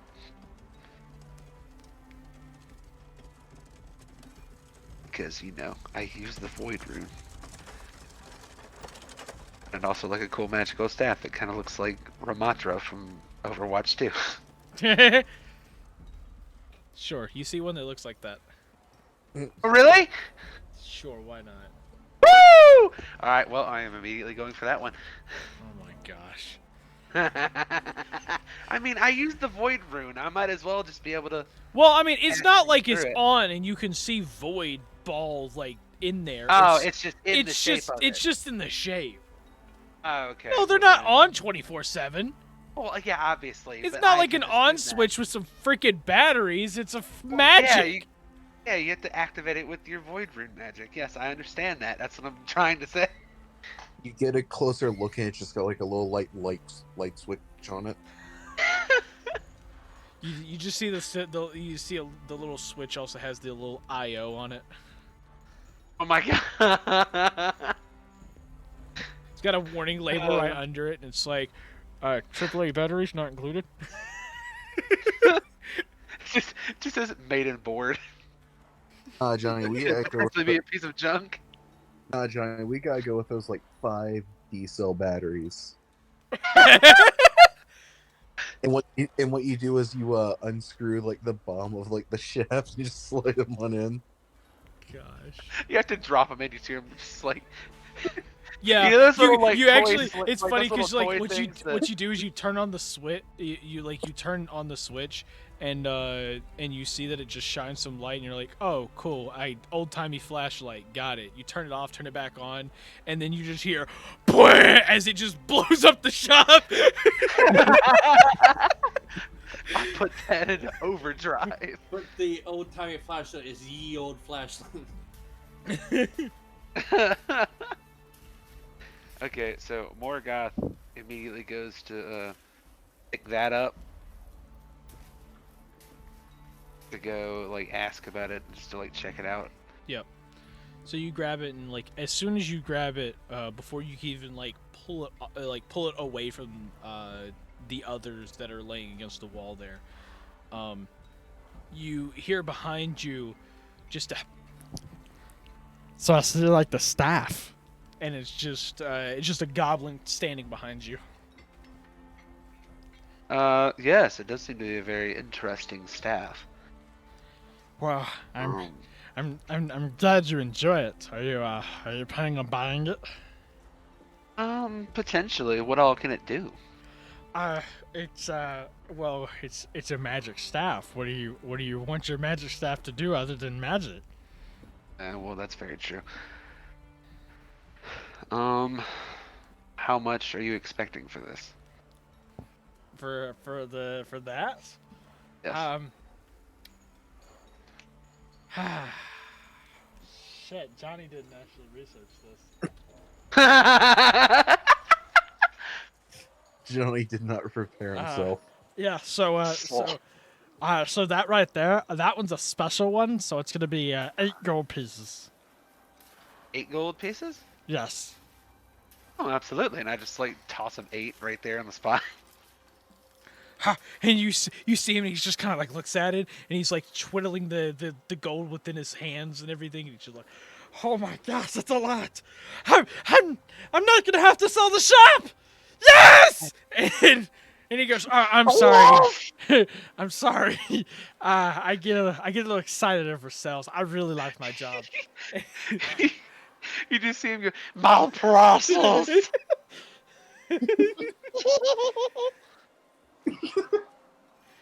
But and then I asked him, chance, do you have any magical rune books of any sort? Rune books. And you see him like Any you see him look around the 2 shelves, like the 2 full shelves of books, and he just quickly scrolled through. It's like yes, right here. And you see him pull out a rune book. And you see that like it's still sealed, and he goes, it's this one, and he points it up in your face, and like I'm like within inches of your face. Oh. You kind of like, back your head up a bit to kind of like look at it, and you see that it says Book 2 Fire. Ooh. Very interesting indeed. Here, I'll let you hold on to that for a second. Do you think you have any others as well? I'm trying to learn a lot of different magics. Yeah, here, hold on to this, and he hands you the Book 2 Fire, and thank you. He like looks around. He looks around. You see him rummaging through the books again, and then all of a sudden you see him pull out another one, and he pulls out another one, and he just goes, "Yes, I found another one." He shows it to you, and you look at it, and you see that it's Book 1 Water. Okay. And so how much? He walks over, and he walks over to you, and he puts that and like stacks it in your hands, and he goes, "Let me look for another one." And you see him just rummage through again, and he finds another one, and he pulls it out, and he goes, "Huh? Well, that's odd. I thought I just gave you this one." And then you look, and you see it's another Book 2 Fire, and he goes, "Okay, you hold on to this one." And he puts it in your hands, and he looks around. He goes, "I swear I put here we go. It's another one. Yeah." And he pulls out, and he's like, "What is this deja vu?" And you look, and it's another book two, a book 2 fire. He goes, "Well, that's kind of weird, but yeah, we'll just go with that. Yes, sure. Yes, Wait, you would like to buy say all of Rocket these, right?" is on? Well, I don't know about all of them. Maybe not the repeat books, but I have other friends who may want to learn these as well. Oh, okay. How much for the fire and the water books? Fire books are 100 gold pieces. The water's 150. Oh wow. And you just see him like staring at you intensely, with like a huge grin. Give me a minute to contemplate, and I will get right back to you. Okay? Oh, of course. Yeah. Of course. If you need anything, just let me know. In the meantime, I'm gonna go in the back and press a bunch of metal pieces together and hopefully make a gauntlet. And then you just see him like try to scurry off to the back. Question, Johnny. Yeah. Is Morgoth still holding all of these books? Yes. So could potentially we're going to read all of the books before he gets back. Wow, not even like offer some to the other You can people? certainly try. You can certainly try. Just like walks in with all the books. Wait, so it's 2 fire, 2 water, and there was another one? Or was that it? It was just the 2 fire and 2 water. Okay. It's 1 water, 3 fire. Oh, okay. Okay. Yeah. I think I'll take the fire book. I definitely. I looked at book 2 fire, and the first thing I saw was flamethrower, and I'm like, yes. Yeah, we're doing this. Wait, there's a fire whip? Oh, no, wisp. Okay, I thought it said fire whip, and I'm like, oh, that's awesome. It's funny you say that. What? Wait, what? No, there's no fire whip. Okay, okay, I was like, don't get me excited like that. I'm surprised. Well, if you wanted a fire whip, I'm surprised you haven't looked for an actual whip as a weapon. This is true, but no, You just take a whip, you ignite it on fire, and start swinging it at people. Just pour gasoline on there, and just light it on fire. God. Morgoth gets a whip and gets like has the fire book and starts like imbuing the whip with the fire runes. Don't tempt me. Either way, yeah, I'll definitely be buying the book 2 fire, and I'll see if anybody wants to buy the water books or anything. The water book, and then maybe another fire book. I just want more runes, okay? Yeah, of course. Because then I can start looking in the advanced book. Yeah. And also because the fact that Johnny just reworked it and buffed the crap out of everything. Exactly. Yeah, maybe you should go out to the cart and see if anybody wants one. Maybe I'll buy my book and then be like, yo, guys, there's cool stuff in here. Yo, guys, this goblin's handing out free stuff. Like, look at this. I got all these for free. Hey, guys, this goblin gave me free stuff. It's called I robbed him. Meanwhile, the goblin tinkering the back. I sure hope he doesn't steal them. No, the goblin's like working on the gauntlet, just like, am I forgetting something? Am I forgetting something? I'm gone. It's like he comes back. He comes back up. It's like he comes back up. Morgoth like hands him the books. Is like, hold on to these real quick. And he goes, okay. And he's just holding on to him. And he goes, hey guys, come stack everything on this goblin. He's giving it to us for free.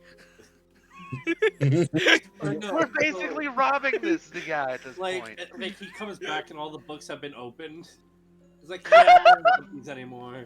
I don't want to buy these. Back, all the books are just open. Yeah, these are kind of worthless actually. So thanks. No, I'm actually gonna legitimately buy the fire book from him because. Yeah. Because karma? Yeah, well, yeah, Morgoth is not. He's evil, but he's not that evil. He's more of like a This a guy lawful seems evil. desperate. You know? Yeah. Yeah, he's more of Yeah, like a actually, lawful I evil. need to- Like he's like I need to you're change evil, that, but actually. you have certain morals. Like you don't. It's more the fact that Morgoth seems like the kind of person like he's not gonna snoop down to just like robbing some random goblin for the sake of just robbing him. If you're gonna rob someone, you're gonna rob someone that's really worth it. Like someone that pisses you Yeah. off. Yep. So. Yep, that's it. That is exactly how it would be. I think Morgoth as a character is actually gonna get a kick out of this goblin. Oh no, I am in love with this goblin. I am robbing him blind without him even knowing. Eight gold pieces for the staff I wanted the most? Are you kidding me? I showed extreme interest in this. I would have paid like 5 times that price. So maybe you should. Wait, just, you're telling me I could have robbed you blind? No. No. I would have seen this in bull. Either way. Yep. Yeah, so he went in the back. So you're just standing there with the books. What do you do? Well, I'm gonna look for like the nearest counter and just sort of like set him out there, and I'm gonna set him there, and I guess I'm gonna like walk to the door but not walk out of the store. Like just I don't have any of the books in my hand at this point. And I'm gonna go to the door and just be like, sort of like wave down the group and be like, you guys might want to come see this. There's a lot of interesting artifacts in here. Ugg just kind of like walks up to Morgoth. Vanessa also walking up to Morgoth. Yes, if you two want to learn some interesting fire spells, this goblin has you covered. He has 3 different fire rune books. And a water book as well. Yeah. Unfortunately, Okay, I spent most of my gold. How much gold do you have? 43. Oh. At the mention of water book, Ugg just kind of like tilts his head. I think he wants the water book. Well, if Ugg can afford it, absolutely. I'm buying a fire book for myself personally. I'm just gonna go ahead and get 100 gold pieces at the ready. Is there? Have you had a look around inside? Is there any healing potions or any potions that we could possibly use? Oh, my apologies. I didn't look for that. Wait, you said it was 8 gold pieces for the staff, correct? Yeah. Yeah. So I got 108 gold pieces at the 20 ready. now because of interest. No. Morgoth would be like, haha, no. Vanessa just taking a look around. It's like, oh, there's no shopkeeper in here. There will be. He went to the back for a minute. I don't know why he left me with all of these books, but I mean, hey, more money for him apparently.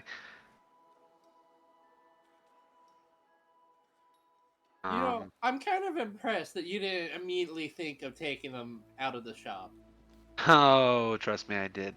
But like I said, I'm trying to fight my more bitter demons right now, so I'm trying to fall back to being a better person, I guess. I don't know what I'm doing right now, to be honest with you, Vanessa. I know what you're not doing. You're not stealing books. Yes, a very astute observation, Vanessa. But, what, do you want me to steal them? Is that what you're trying to say? No. Because, I mean, I will steal them. I don't particularly we're on care. hard times, but I mean, we're not on that hard of times. I've still got, what, 30 gold pieces now? That's way more than I had before. Yeah. But I feel like we should try to keep our gold as much as possible. Oh no, I agree. And if like a measly book is going to help that, then you know, A Vanessa just kind of measly like book. Vanessa's like, I didn't say anything. I'm not trying to give ideas, but I'm gonna go look at the potions. She says Okay. as she start walking towards where potions would be. Meanwhile, Ugg is kind of like pushed past like Morgoth, while Morgoth and Vanessa were talking, and just kind of like looking around the shop.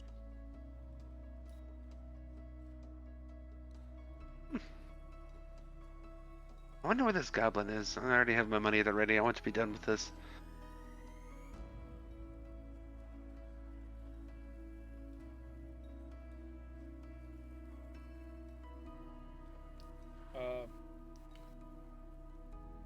Trying to figure out potion stuff.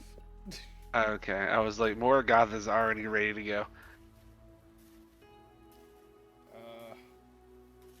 He thankfully doesn't want to steal one of the books. Well, I know Ugg wants the water book, and I'm gonna eventually. My goal is to learn all the different forms of rune magic. So, okay. Someone fall. Yeah, did someone like? I dropped a water snake toy. Oh, okay. And it just kind of landed on stuff, so.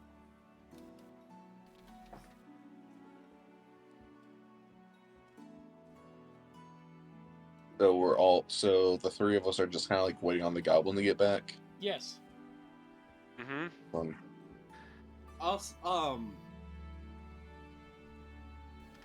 Also, Ugg is still like trying to find like the book. Oh, what, the water book? Yeah. Oh. Does Morgoth notice that? You just see Ugg's kind of like looking around the shop. I kind of like pipe up and say something. Ugg, are you looking for the rune books? Ugg just kind of like, He kind of nods. You cut out there for a second. I didn't hear you. yeah, I said Ugg just kind of nods. And I go, oh, well, they're over here. And I like point to the counter which I placed them on.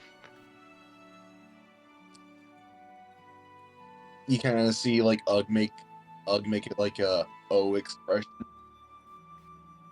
and then like walk over and pick out the water book. I will say though, it is a tiny bit pricey. It's 150 gold pieces. Ugg just kind of gives you the thumbs up. Okay, I just wanted to tell you that.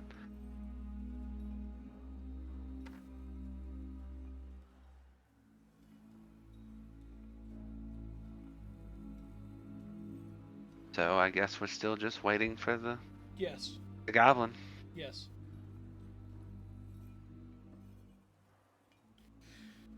You know what would be really funny? What? What? But so if Ugg forgetting that these are spell books, how when you go to a store you're checking out books, you just kind of mindlessly look through them. Just Ugg accidentally opens it, learns the water room, and it's just oh damn, now I gotta actually pay for it. See, I would make that joke with Old Man Ugg. Yeah. But yeah, but essentially okay, so Vanessa, you walked up looking at, for potions. You see multiple rows of potions, all series of colors and stuff. Just a couple of them. You see a potion. It's a clear potion with it's like a circular bottom to the bottle, and you see an eyeball kind of in there, just staring straight at you. You see another clear potion next to it, with a little bit of a little flame in it, and you notice a couple to the side of it is a couple red glowy potions. And you even see like a red glowing potion that has like almost like little like not sparkles, but like it almost looks like that there's like actual stars like like in them as with that. You see a yellow you see like a yellow potion with a little bit of like almost like kind of in a cyclone in some sort. You just see it kind of like moving in the bottle, like almost in a cyclone. And you see like a whole like assortment of potions essentially there, just kind of sitting in front of you. Can I specifically look for the healing potions out of all this? Yeah. The red glowy potions are the healing potions. You recognize that you recognize some normal healing potions there, but then that like the slightly larger one with the what looks like to be stars in it it's a greater healing potion.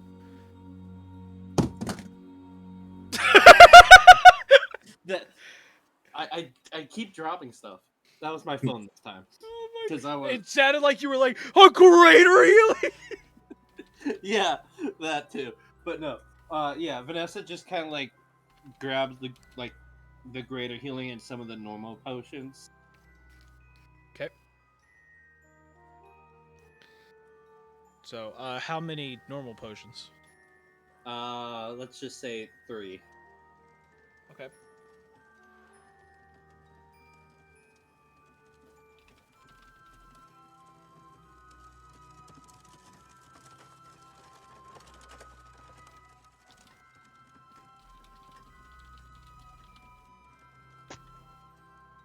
Okay, is that all? Yep. Okay. So as you grab that, the goblin kind of stumbles back up to the front. He kind of like stumbles back up to the front, and he gets up there and he goes, okay, okay. So if you decided you're getting all of those books right there, right? Well, I personally am not getting all the books. I'm going to get the Book 2 Fire, one of the Book 2 Fire, and this staff right here. Oh, I see. Okay.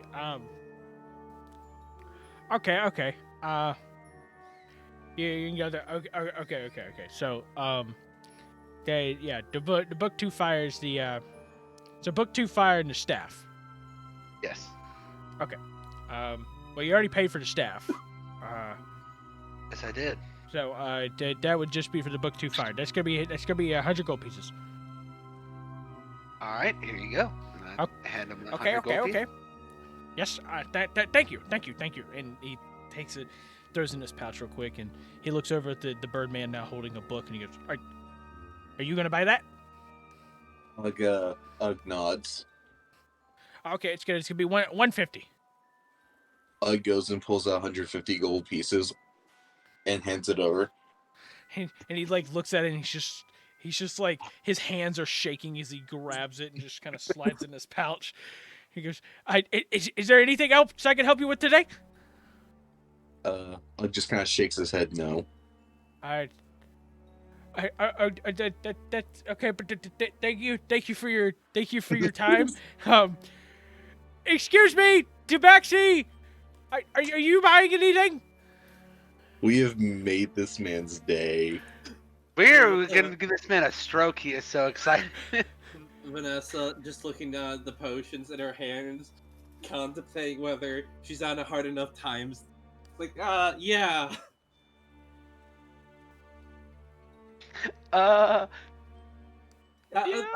Yeah. She like puts the greater healing potion on the table. Okay, just this one? Yeah.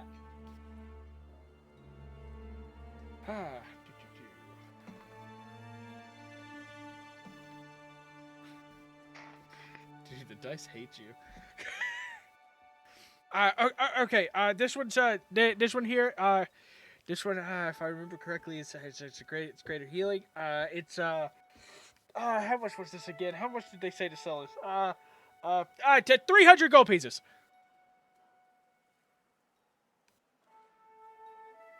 Unfortunately, I will not be buying it then. All right, then 200 gold pieces. I still don't have 100.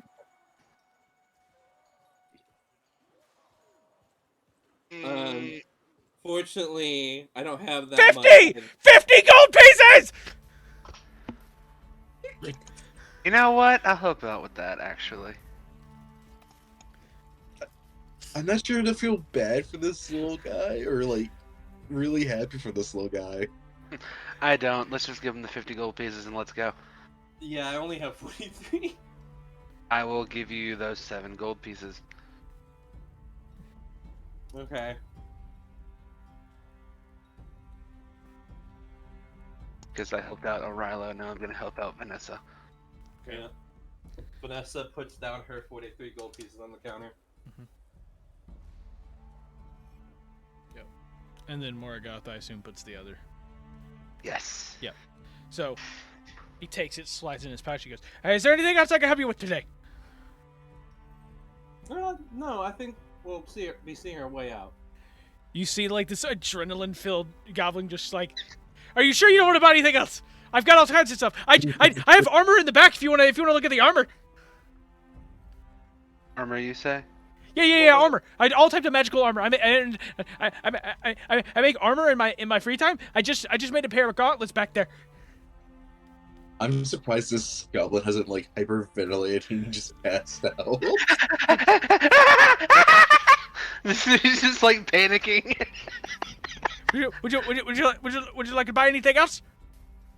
I'll take a look at your armors. Of course. Yeah. Come with me to the back. From what I heard, and this goblin was like about to go out of business, and we just gave him like we basically paid his rent for the month. Yeah, but we gave him like 200 plus gold in one day. Vanessa's just like, yeah, I'll take Ugg to the bow shop. We'll meet you back here. Good. Do you think you can take the cart over there, or do you want me to just wait and? I mean, we can. Actually, no. You guys go on ahead. Then I'll drive the cart and meet you over there. Yeah. If you see Marquise, I guess just round him up. Oh wait, O'Rilo's by the cart. I don't even have to worry about it. I forgot about that. Either way. Yeah. Vanessa and just, well, at least Vanessa's gonna try to get Ugg to follow her out. As Ugg is kind of like following Vanessa, he's kind of like looking into the water book. Hey, that reminds me, Morgoth also reads the fire book to fire, yeah. Yep, give me just a moment. Before something can happen. Yeah. Let me get you the water book real quick.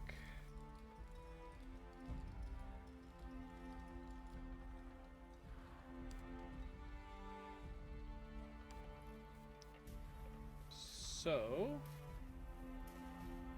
if you look in the DM chat, you will now see the water book, and I believe the fire book's already up there. Yep. It is, yeah, I've already got it pulled up. That's why I bought it, because I was like, oh, flamethrower! Yep. And then boiling water, that sounds cool. I've got that in my backpack. I've got ready for inscribed tarot cards. Yep. So, basically the goblin pulls Morgoth to the back, and Morgoth follows. He goes into what looks like to be like a mini forge back there. It's like a smaller, like lower to the ground furnace, almost like a fireplace, that he uses, but it's a little more confined to become, to be used as an actual furnace. He's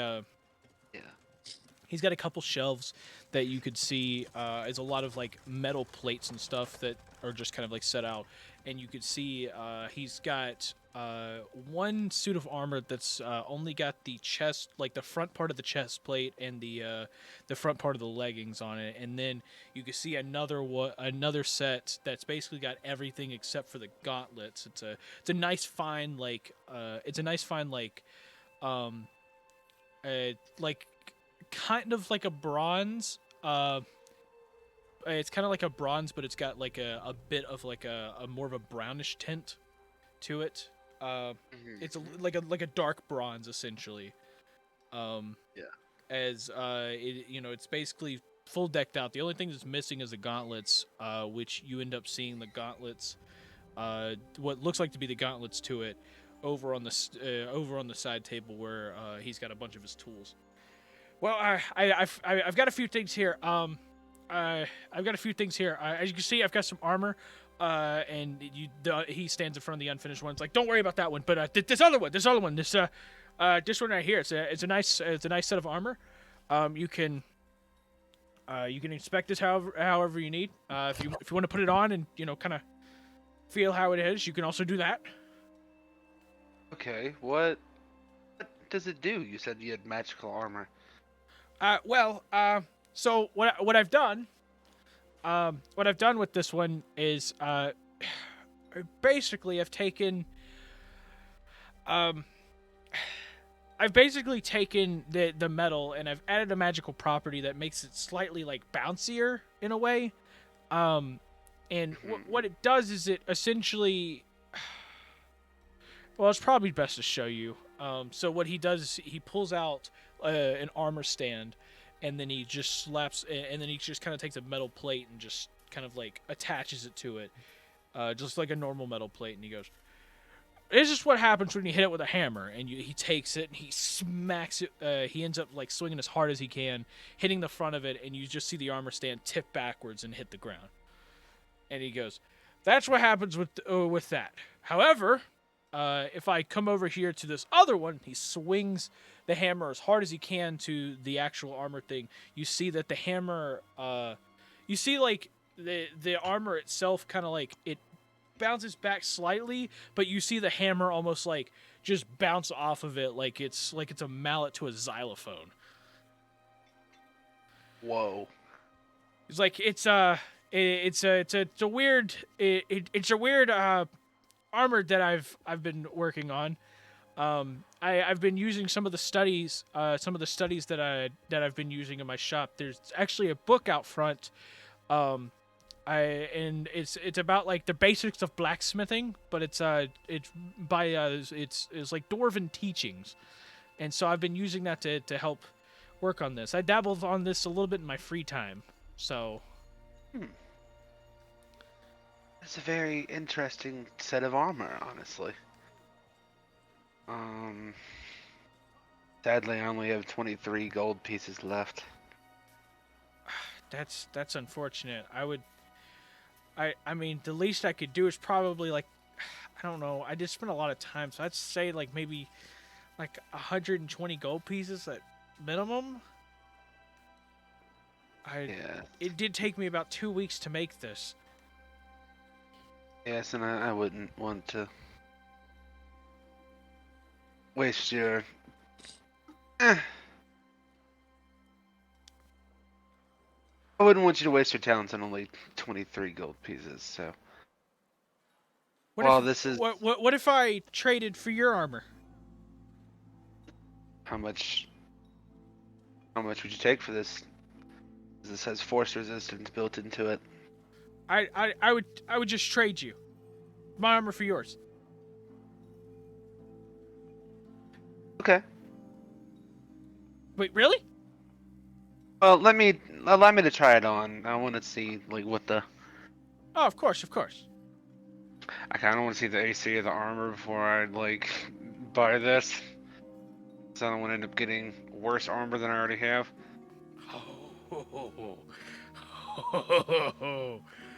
Oh man. So I assume that's definitely not gonna be worse. Is this like a massive upgrade, or is it like an actual massive downgrade? You'll have to look. Can I see it? Yeah, you before I purchase. Just refresh it. Yeah. Oh. Just refresh. You can look at it. I've already got it in your inventory. What is it? Let me. Oh! Oh! Yeah. Okay. Gladly. Yeah, I'll trade you right now. I actually I'm frantically ripping off like the chest plate as carefully as I can to give it to him? Absolutely. And I will give you all my gold pieces. Oh, of course, of course. Absolutely. It has been a pleasure doing business with you. It's been a pleasure with you too. And like as you're like getting everything together, you start to notice that like the actual like helmet has like a face mask on it. And he goes, "Oh, a little warning. If you use the face mask, if you tend to flip it up, sometimes it'll flip back down on you. I haven't exactly fixed the locking mechanism on it too well.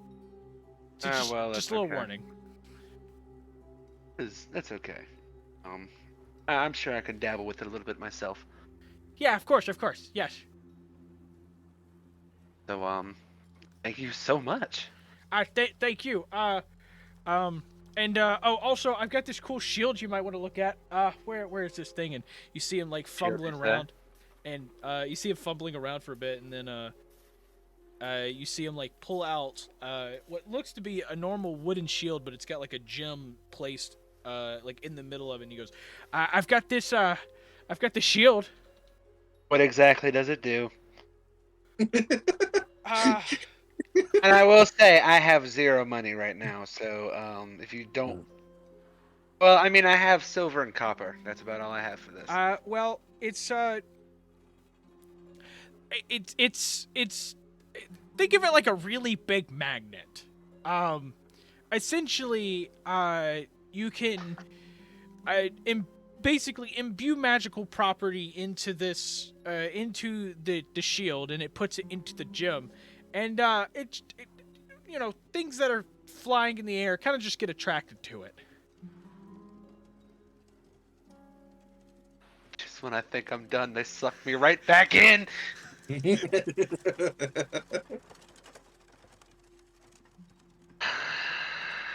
Johnny's just like, I gave him a bunch of gold. We can do this.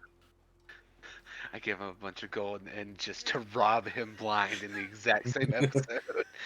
It's all right. We still have stuff to sell, so we can make more gold. We can sell that at some point.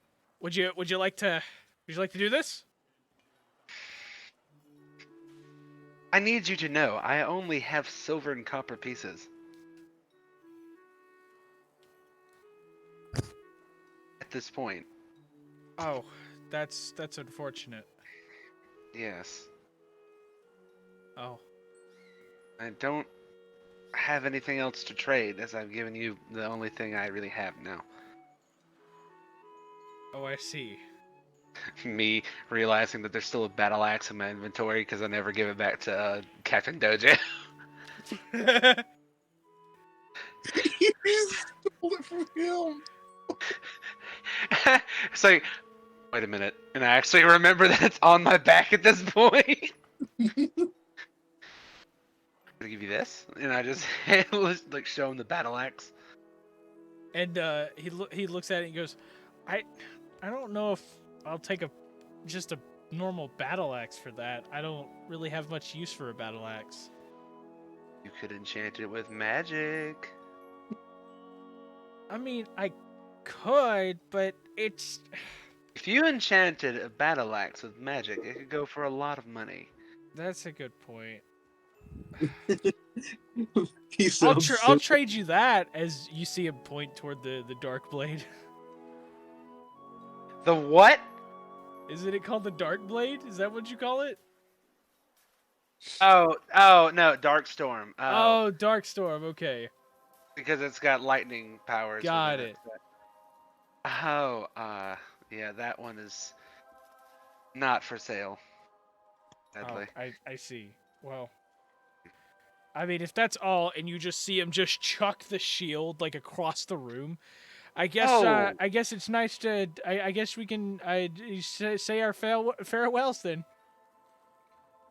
Well, that's fair. It has been an absolute pleasure doing business with you. Yes, you too. Come back again anytime. As soon as I get some gold, I will be back. Of course. Thank you for your business. Thank you.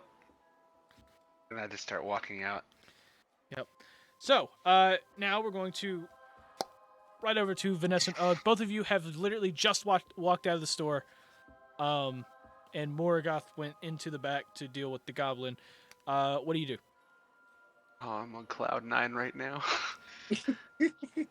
My AC is 20. Vanessa's gonna put the what she bought in her inventory, which Okay. I already did. And she's just gonna look at Ugg and she's like, "So you want to head over to the shop now, or?" What was that? I couldn't really hear you. Sorry, Vanessa's gonna be like, "So Ugg, you want to head over to the shop?" I'll just kind of like thinks about for a moment, and then just kind of like slowly nods his head. Vanessa just kind of looks at Arella like, "Arella, you think you can watch with the cart till Morgoth gets out?" I nod my head, continuing to play with my sword.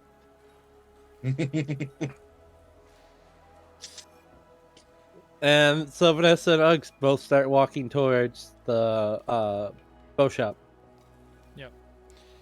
He'll start walking off, and then Marquise walks up to the cart and goes, "Oh, I see, Goliath friend. You are guarding the cart. Well, lucky for you, I've come to join you on this fine venture." It'll be very difficult to.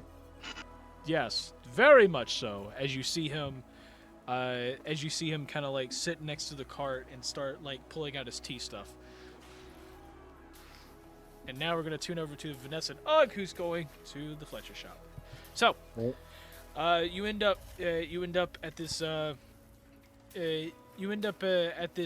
what you can assume to be the Fletcher shop, mostly because you see what looks like to be like a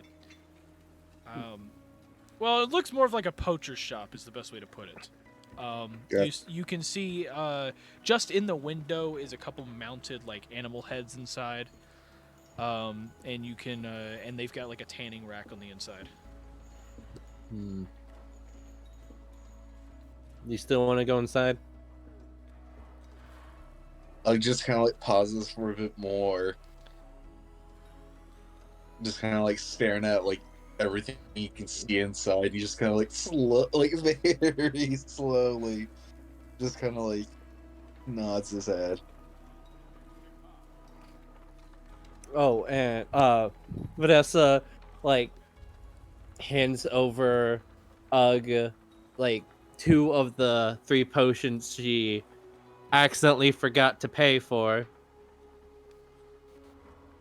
Rip. And just like, don't tell the others. It's not one of my finer moments, but I'm desperate to keep us all going, so. So what potions are these?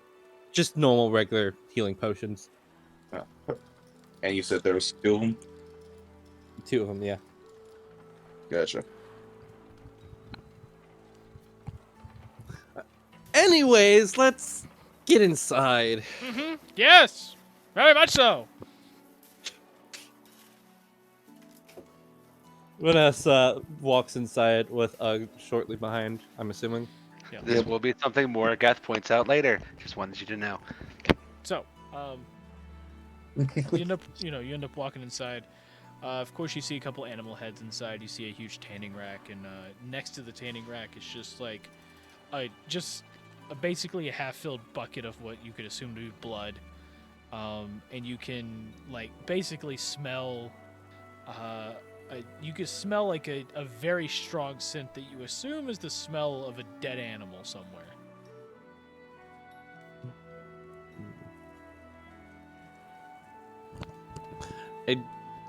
I don't think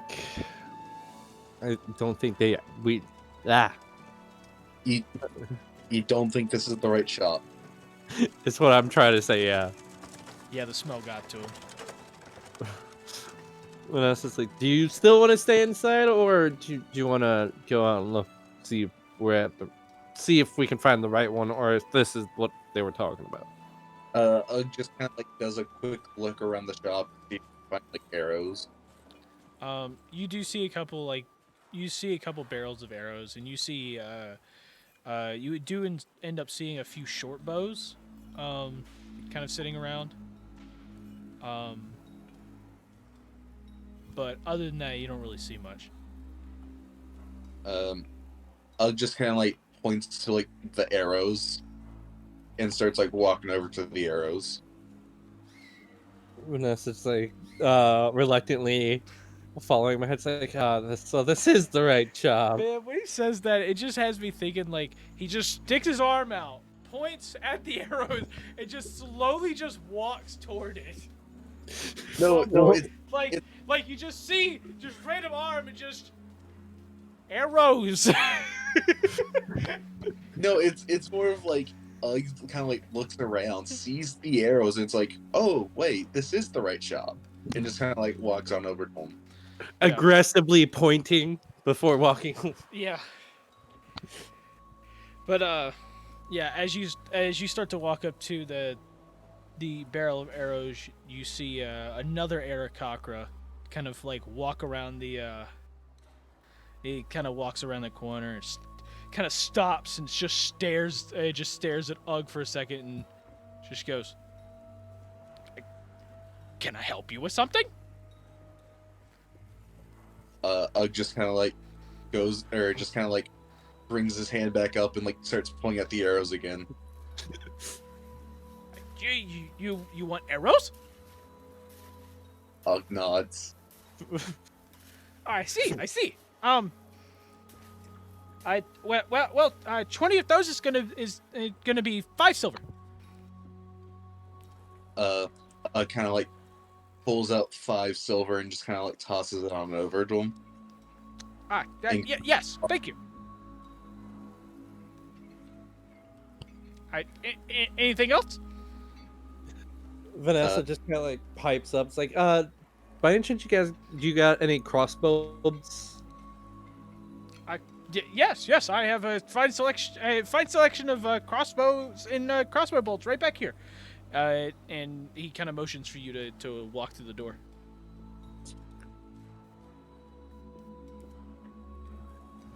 Vanessa like follows, of course. Yeah. So is Ugg following? Ugg follows Vanessa. Okay. So you walk inside and you see light crossbows, heavy crossbows. They kind of like lined up against the wall. You see barrels of bolts. You see barrels of bolts there. You see a bunch of other bows. You see just poacher short bows. You see normal short bows. There's long bows there. And then you see like a ginormous bow that you assume is for like a giant, sitting in the back with 3 like large arrows kind of stacked in the back as well, and like all types of different. You see them some that are made out of different types of wood. You see some of them have like little like instead of the pull string being like a normal string, you see that it's like almost like a metal wire of some kind, like just all sorts of a huge selection of them just kind of back there. He goes, what can I help you with? I'm just looking for bolts, that's all. Bolts? Of course. Would you like a normal bolts? Would you like heavier bolts, or maybe even like a cool magical bolts? We did get a couple of those.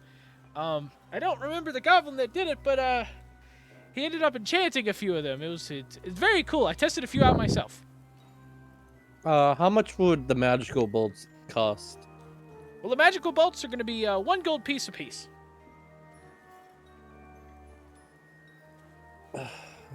Okay. All I have is silver and copper. Okay. Well, we can still get you some normal bolts.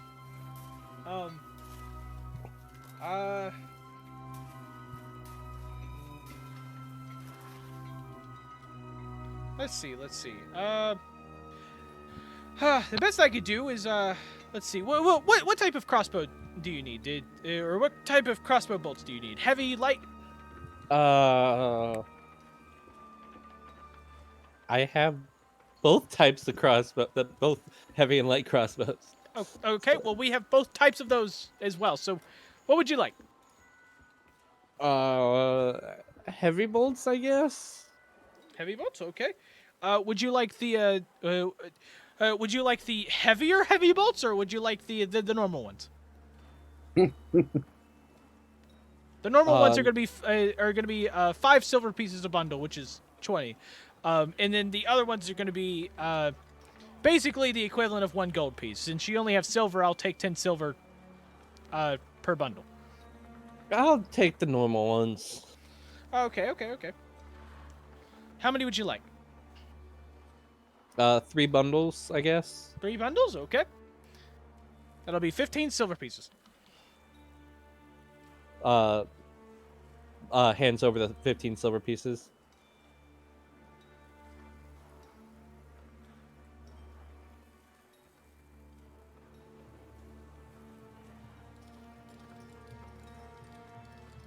Did it not go through?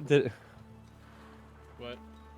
I said for Vanessa hands over the 15 silver pieces. Yeah, no. I'm editing your sheet Oh, to add the stuff. okay. It's not that difficult, but still. Mhm. Okay, but yeah, he takes it. It's like thank you. And you do you see anything else that you would like? Is my fine feathered friend? Bug just kind of like looks around for longbows. Yeah, there's a whole wall of longbows. I'm not going to go through all the description. You're gonna have to tell me what the flip you Is want. there any like enchanted longbows? You do see some that look enchanted. Ugg just kind of like walks over to some of the enchanted crossbows or longbows. Sorry. Oh, I see. You want something in the magical department. Okay. Any specific thing you're looking for? You want it to track people? Do you want it to deal more damage? Do you want to set up a fiery blaze as you do it? Like what exactly are you looking for? Ugg holds up 2 fingers. Two. That one was hurting people more. Yeah, more damage. More damage. Okay. Well, we got a fine selection here. And he kind of like starts pulling a couple longbows off the wall. He goes, this one here, and you look at it. It's basically like a dark wood, but it's got like blue, almost like veins in it. Kind of like working its way down the bow. He goes, this right here. This is a very cool bow. I don't remember the name of this, but I know for a fact that it actually. What does this do again? And you see him. He pulls a normal arrow out of a barrel next to him and quickly just fires it across the room at a target he's got set up. It fires. It hits. It hits the target, and then you see it disappear and then reappear and hits the target a second time. Yes, that's what that does.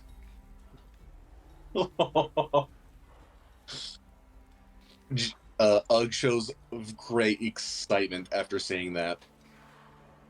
Yes, that does in fact make things a little easier in a fight. So is this what you're looking for, or would you like to look at some others? Ugg nods his head. I see. Are you sure you don't want to look at any others?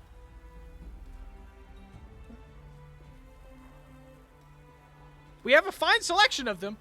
I just want to make sure I get the right bow for you. Ugg goes and like starts looking at some of the other bows again. Yeah, you see some more. He ends up pulling another random one off the wall. You see that this is like a crimson red bow. And he goes, this one right here. This one's one of my favorite ones. This is called the Crimson Shot. And you see him, grab it. He grabs a normal arrow. He pulls it back.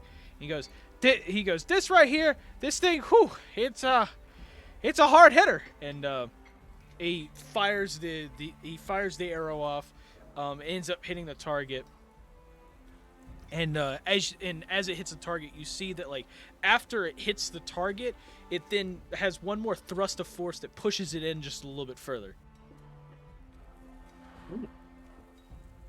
It's a very, very great one. Oh, and this one right here, and he pulls down another one, and he fires it off, and he fires it off. It goes, and it basically it shoots slightly off center, and you see that it like quickly like corrects its course a little bit and just smacks like dead in the bullseye. Because that one's my favorite. It's very, very hard to miss a boar out in the wild when you're using that one. So, any others you want to look at? Kind of like shakes his head no, and then holds up a 3 fingers. You want the third one here? The one that's good for hunting boars?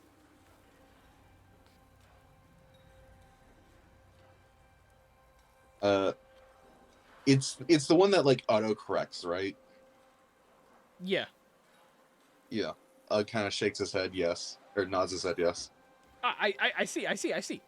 Okay, well, that one's gonna be 200 gold pieces. Kind of like has like a quick like shocked expression, and then like sadly looks at his like money pouch. I'm sorry, my feathered friend. It's yes, this one's a very good one. It's very hard to miss with this bow. So unfortunately, the lowest I can in fact go is 200 gold pieces. Goes and like kind of like has a sad look on his face and holds up and like slowly like pulls up the like one finger. Yes. You want the hard hitting one. You want the one that hits double. I see.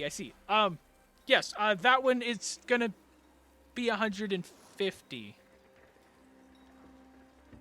Kind of like pulls out his old longbow and like kind of like see if he can like hand it over to him. See if he can like trade it in to help out. Well, I'll say it is a very fine bow, but I can't do more than 50 gold pieces on that. What, for the trade in? Yeah.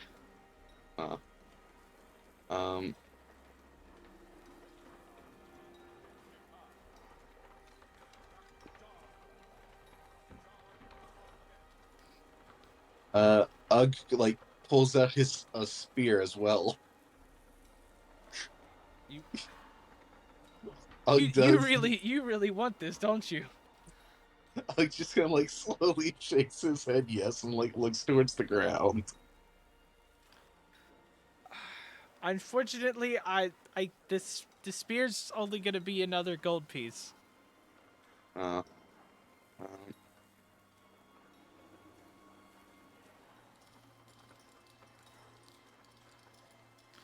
Defeated, Ugg just kind of like walks out or starts like walking towards the door with his bow. Yeah. So as you start making your way to the door, like right before you're able to like step into the door, you hear it's like, wait, I might have a proposition for you. Ugg just kind of like perks up a little bit. You see, I'm not sure if you noticed, but there's not a lot of our kind in these parts. Not a lot of what? Oh, our kind. Our kind, yes. Gotcha. It actually shocked me a bit when I saw another eDIOCRACY here, and well, the reason for that's it's kind of grim. I'm not sure if you've gone in the pit yet, but there are that there's a lot more of us down there working in the mines, and You see the Uggs like expression, like getting like a slightly. I Like, cannot understand a single word you're saying. you see Uggs' expression go like upset, kind of thing. Yeah, unfortunately, we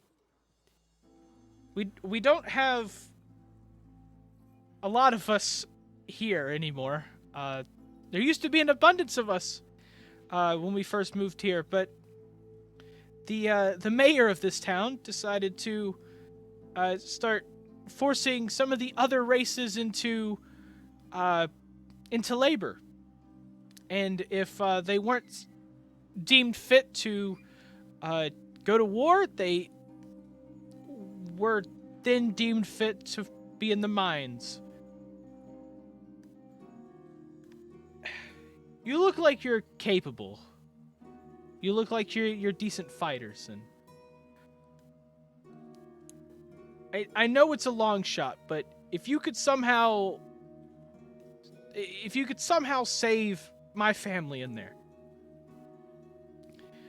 I've got a kid in there and a wife, and if you could save them, just if you could somehow get them out, I'll let you take whatever you want.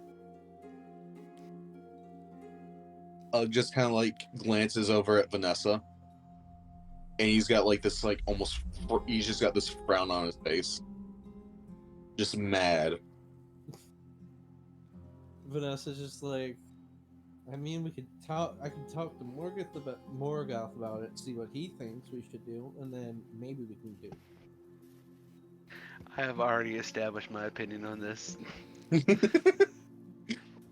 I heard that. I'm like, kill the oppressors. Get out of here, wind. In my mind, I'm just like, you know what? This is our chance to cause some chaos. and Morgoth just got armor to boost him up to 20 AC, baby. This is gonna be fun. Anyway, Ugg is still kind of like looking at Vanessa just to confirm whether she's okay with it. Vanessa's like, I think you're wanting my opinion on it now. However, my main goal now is just to keep you guys safe. That's why I did what I did earlier.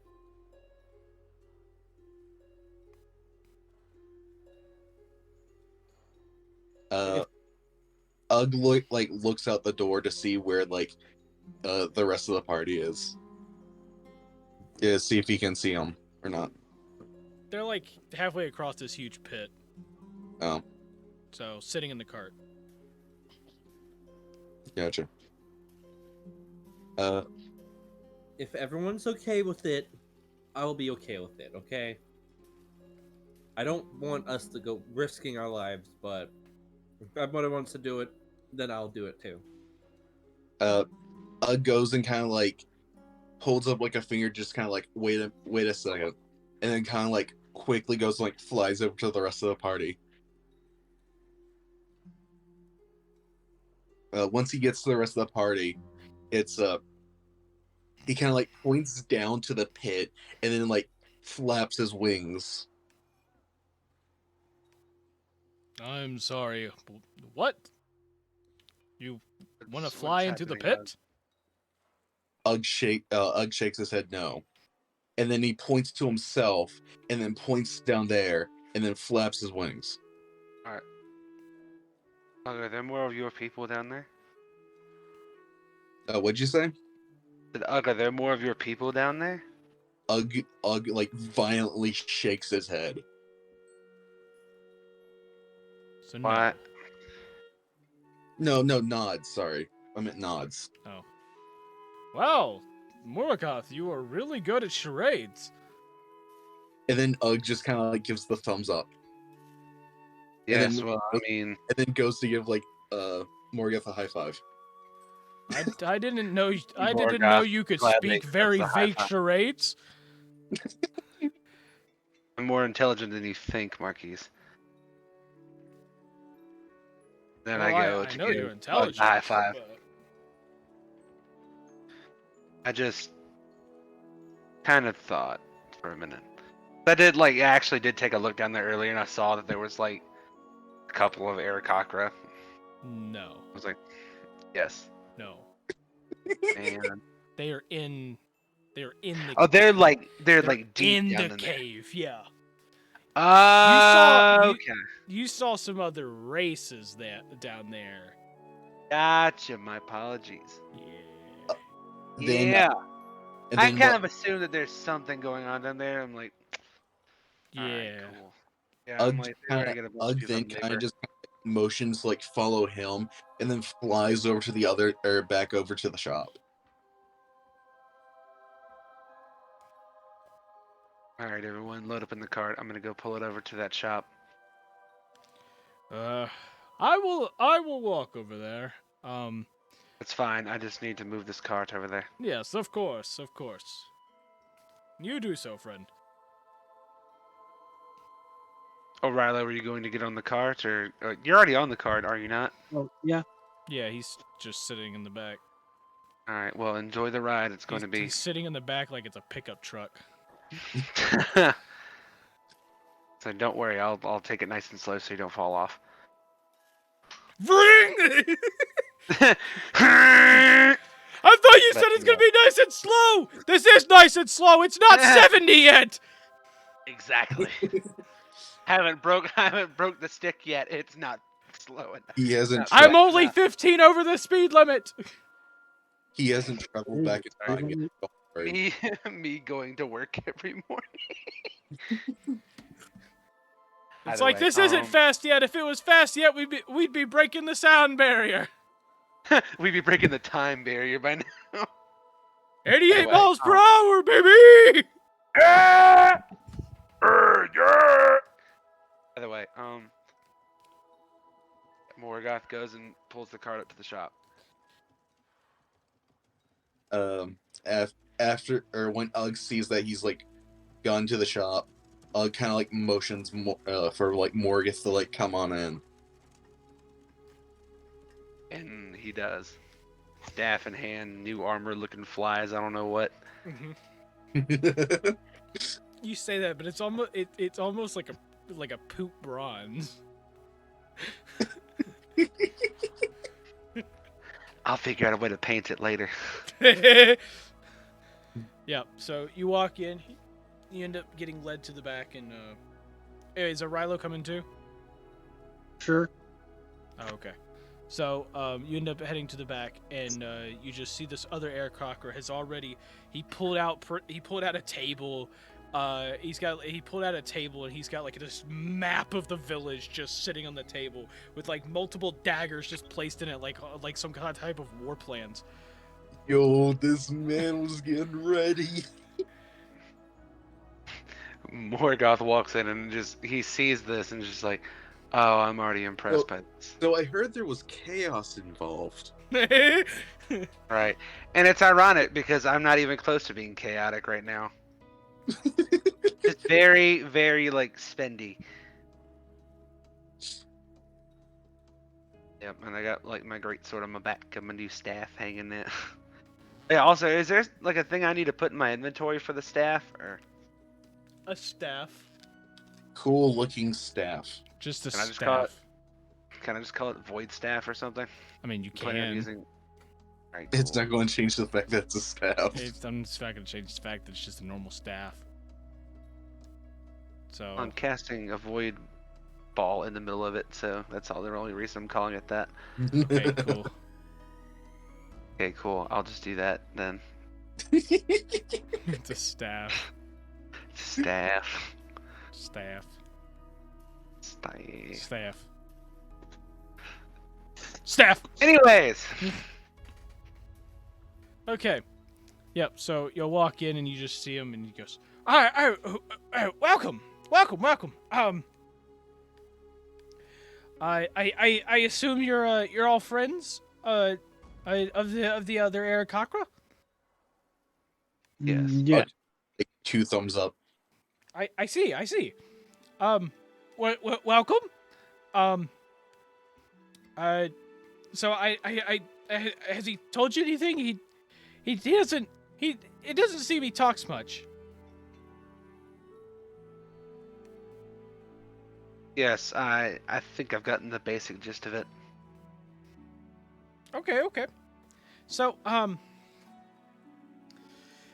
so I've come up with a couple possible plans, which would be very, very difficult. And none of these will be easy. As you've probably seen, there's a lot of miners in there. Luckily, the miners outnumber the guards. The unfortunate part is that none of the miners know how to fight or have the energy to. So all of the fighting will pretty much be left up to us. So there's 2 plans we could do. One is the stealthy approach, in which we can. There's a cave nearby, just outside the village, to the south of it. We'll have to cut through a bit of swamp, but basically, if we go through that part of the village, there's a cave nearby which leads into the back part of, well, the mines they're in. But the problem is that way is a little dangerous. There are a few kind of creatures, monsters, whatever you want to call it, in that cave that are not typically nice to people. And sometimes creatures from that cave end up in the normal mines, and every once in a while there's havoc to be drawn with that. So we could always go with that approach, or the other approach is, well, I mean, we could just go loud and walk in there, but that would pretty much be a death sentence. The other option is once a month, there's a set of there's a new shipment for dynamite that comes in, and luckily for us, it comes in here in 2 days. And so when it gets here, what we would do is wait for them to take the dynamite and get it down into the mine, and then basically we'd ignite it once it gets to the bottom of the pit. The unfortunate part is it would collapse this side of the tunnel. It would collapse this side of the tunnel, but all of the reinforcements are going to be stuck inside. So what would happen is we would have to deal with less guards out here, and once we deal with the guards out here, we can then wait for them to basically remove the rubble from the inside. And once they kind of do that, we can essentially just take them on one by one. So basically, it's kind of like 2 big waves of enemies we fight rather than dealing with all of them at once. And then there's one riskier approach, and that is to, have a couple of us sneak in there as guards in an attempt to con our way out of it. And if we're able to kind of con our way out of it, we can maybe be able to get people out without anyone getting hurt. So, what do y'all think?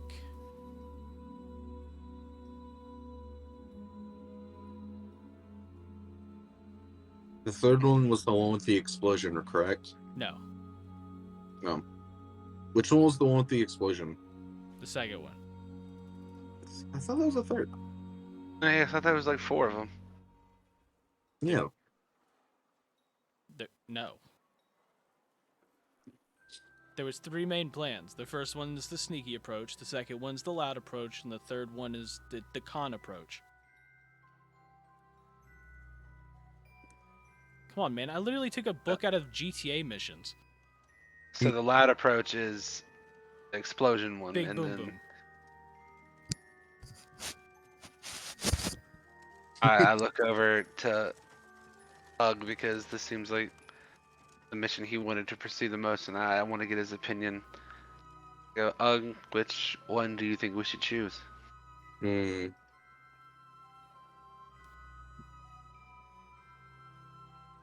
You said what type of things would we be fighting if we did the stealth one? The stealth one, just it's creatures that are in the cave. He doesn't know exactly what. But basically, it's like a back entrance into the cave.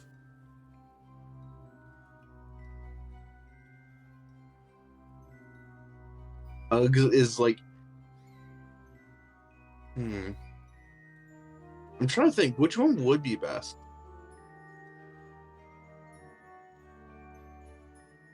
Because if we do the stealth one, we'd have to fight the things in the cave, and then we potentially might have to fight some of the guards. And by the way, this is just a DM to players thing here. You don't have to go with just one. I'm gonna be honest. I was gonna suggest, why don't we do all 3? Some and Because like I really want the explosion.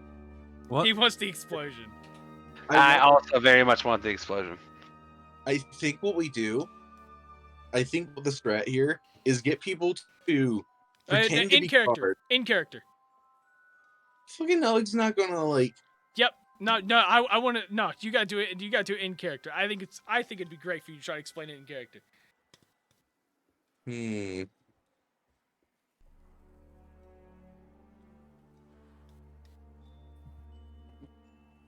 trying to think of how I do this. He does have little props to like show the like caravan. Oh, like does? Almost. It's like he basically took like rocks and like demonstrated with certain things. Like he's got one rock for the cave. He's got another like a brownish rock for the dynamite caravan that comes in, and then of course he's got a map with the huge pit. Okay. Kind of like points at both the one representing the cave and the one representing the dynamite. Okay, so you want us to do a split attack. Ugg nods. Okay. So basically, some of us would take. So some of us would blow up the dynamite, and some of us would sneak in the back. Okay. That would be a little dangerous, but we could try that. Ugg then goes and moves the cave, the one that represents the pit, and the one that represents the dynamite together. Okay, so we take the dynamite and we blow it up in the pit, basically collapsing the tunnel. As we have some sneak in the back.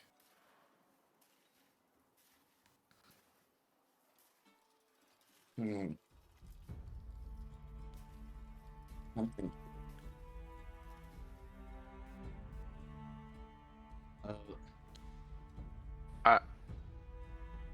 May I make a suggestion as to what I think he's talking about? Sure. Are you trying to say we should sneak in and then blow up the dynamite? Sneak in through the back, then blow up the dynamite in the tunnel after we get to the main part of the cavern? The pit? Whatever. Is there any paper around? Yeah, there's like an inky quill and paper on the table. Okay. Goes over to the paper and writes combine plans, or combine the stealth, or not stealth.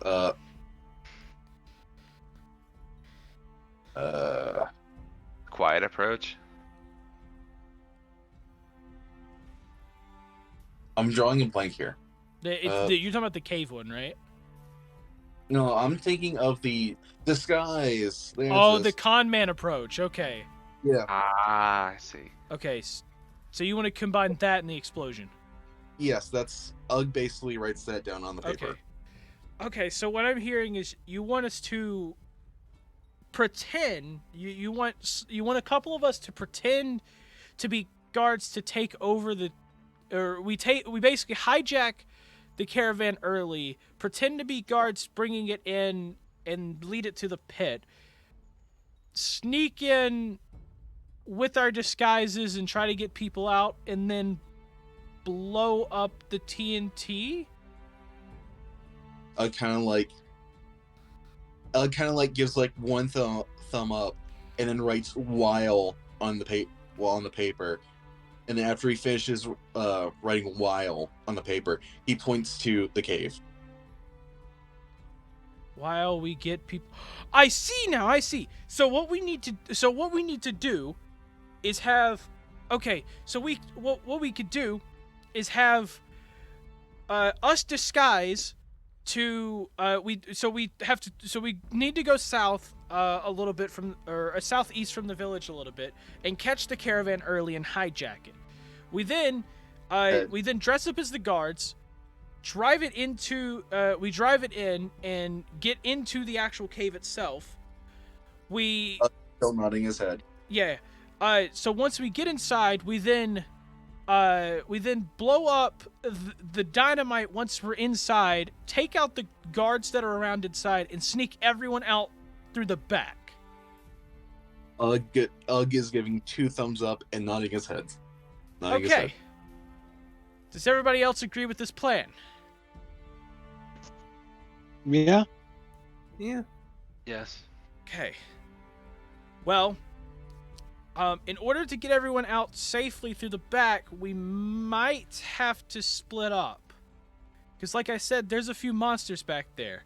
And if we all kind of rush with a bunch of people, we're going to have to protect a lot of people. I'd say there's a good 50 to 60 people down there that are, like in total. Because if we just go for the eDIOCRACY, I don't think the others are going to be too happy. I don't want to sound rude, but I thought it was pretty obvious we would have to split up because I don't think they're going to take like 4 guards bringing the dynamite down. Well, actually, the caravan guards, there are 4 of them. There's 2 that rides on the front and then 2 that rides in the very back, mostly to make sure that none of it falls out. I stand corrected. What we could do is go over there, take out the monsters, and then go hijack the caravan. We could. The problem is the problem with trying to do that is that the path won't stay open long. You see, we can't clear the whole cave.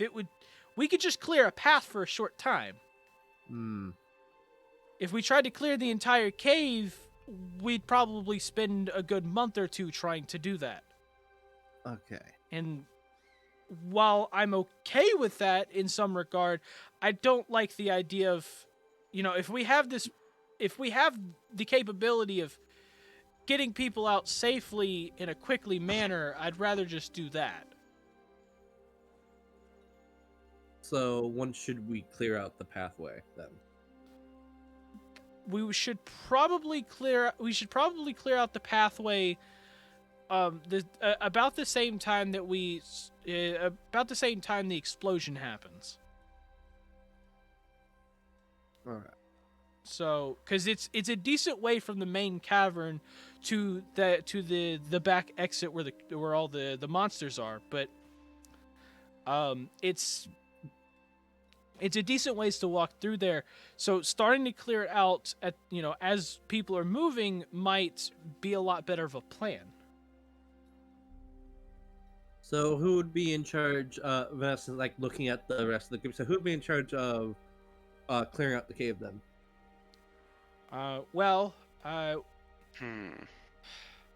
I know that there are some flying creatures in there, but I'm not entirely sure how many. So you need to have at least one person who's ranged. Kind of like slightly gestures towards his bow. Okay, so Eric Hocker friend, it wants to do it. And he'll definitely need to have one or two people back him up. I will do that. Okay, I will say that I can get a few other people. I'm not sure the exact numbers, but I can probably get a couple other willing fighters to help us with this, if needed. And if we are going to take if it is going to take me like in 2 days, we might have another person joining us. One of our friends got lost, and we directed him this way. Okay. If he found his way back. Well, so we might have him joining us. So either way, we can't fully count on it, but yeah, I know. It is a possibility. So, well, since we've got 2 days before it gets here, I'll spend that time trying to see if I can muster up any other fighters. And in the meantime, I guess get ready for it. If you come up with any other plans, let me know. But I think we'll just I guess we'll just go with that plan. So, actually, before I leave, I asked the guy that we're talking to. It'd be like, do you have any like war paint or anything per chance? This armor is not really suitably intimidating enough to fight in at this very moment. Or do you know anybody who might? I've got a bucket of blood out front. I think that's sanitary. That's about the same thing of just I've got a jar of dirt. You have a bucket of blood out back? Out front next to the tanning rack. Front. You think that would stay on this armor very well? Maybe for a couple of hours. No, I'll just take paint. If you know anyone that might have that. I have no clue. Okay. I'll be looking around for that then. Okay. I think to myself, maybe I should just like constantly reapply the blood onto my armor. No, it's not worth my time. Either way.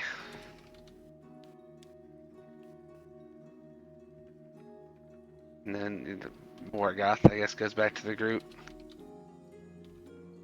You're standing right in front of them. Well, it goes like back to looking at the group. Yeah. Like, what do we do? Like, all right, what are we gonna do now? We have 2 days to wait. Vanessa just kind of looks at everyone. Like, did you guys find Marquise, or is he still? No. Marquise is at the cart. He is at the cart. Yeah, I forgot about that. Whoopsie. Vanessa wouldn't know. You need to get closer to your mic, Travis. Yeah, sorry. But I said Vanessa wouldn't know because she stayed in the shop. So that's what she did. Yeah. You think a good idea to spread the word? Is it a good idea to spread the word? Ugg shakes his head no. Yeah, I would say not either. There could be. I think we should leave it up to the other eDIOCRACY. They seem to know what they're doing, so. Yes, I feel like it's best to leave it up to the one who knows this village and knows who to trust in this village. Either way, I've got to find some war paint for this armor. Then you kind of see Ugg just go and just be like, points to his eyes and then points to his ears and then points to the walls.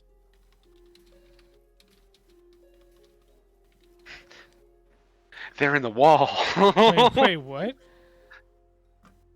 He points to his eyes. He points to his ears. And then he points to the wall. I hear the wall. No. I think what he's trying to say is that Eyes and ears and mouth and nose. we should be more careful about talking because we don't know who's listening. Yeah, who could be next door or above us, or Oh, could be eyes and ears everywhere. Yes, I was trying to do the thing of the walls have eyes and ears. Basically, just careful. It's just that meme. He's in the wall. He's in the wall. He's in the wall.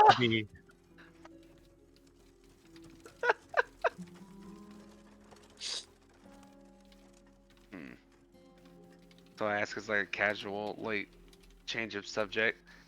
So, I mean, did you guys end up getting anything from here, or other than a very exciting adventure? Just kind of like points to some arrows. Oh, well, it's always good to have more ammunition. Yeah, I also got more bolts, but not pretty interesting. Not pretty interesting stuff. It's boring. Oh, well. We should probably go and look for a place to stay the night. That's If we're gonna be If you here. need somewhere to stay the night, you can stay here. It's not the most luxurious place, but I've I've got a bed. A single bed? Well, yeah, but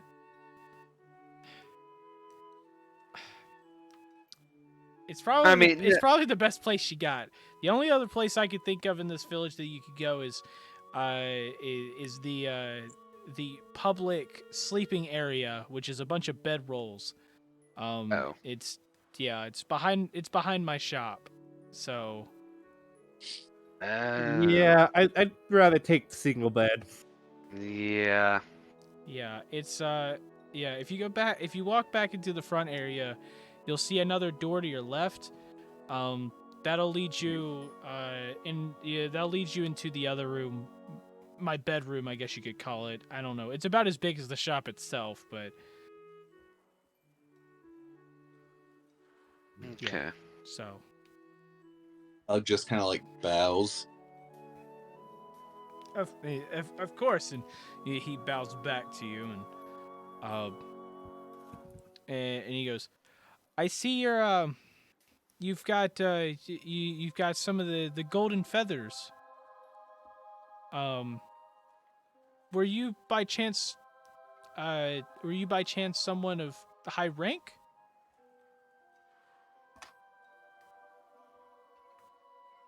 As you like notice that he's got like not exactly gold feathers, but like more of a yellowish. Just kind of like tilts his head. I see. Okay.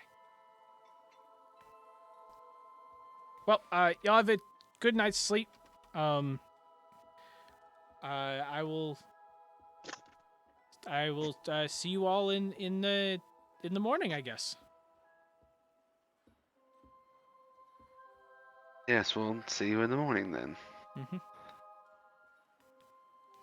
the meantime, do you think you could find anyone who might know where some war paint is? I really, really don't like this brown colored armor. Unfortunately, we don't actually have paints around here. It's very rare we get paints, so unfortunately, I do not. Ah, I see. I will now be figuring out a way to tuck some of my armor under my coat that I bought. I see. But like I said before, I do appreciate it. Thank you. I know that's a very random question. Of course, anything I can do to help. I just kind of like nod to him and just walk up the stairs. Walk to wherever we're going. You mean walk back to the front and then to the left? Yep, just wherever we're going. Mm-hmm.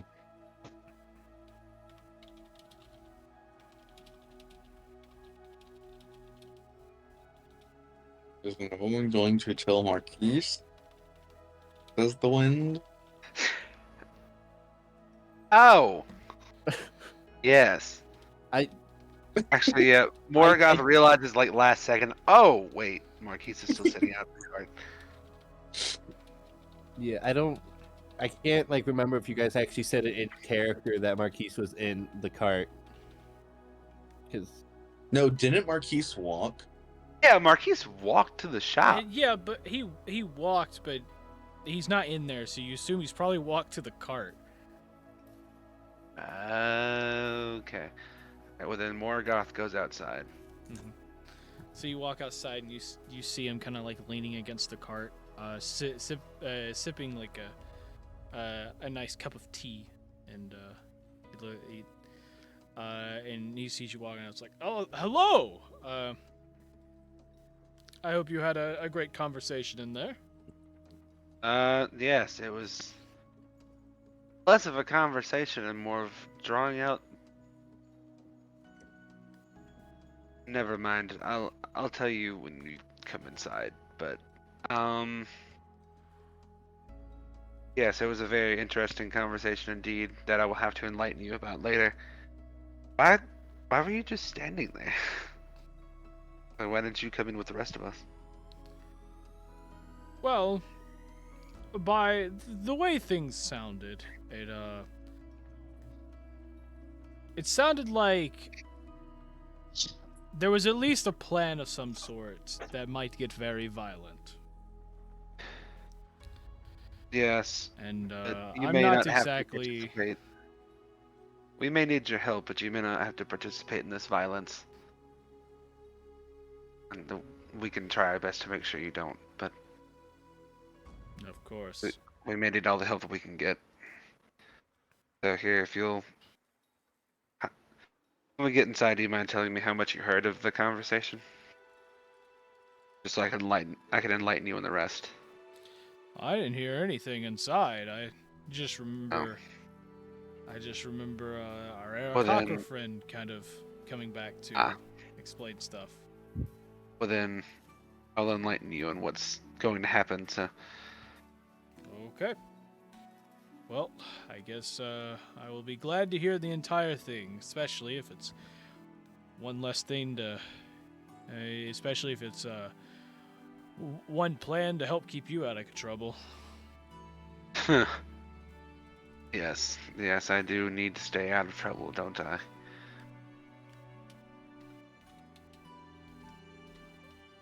And then I just start like walking into the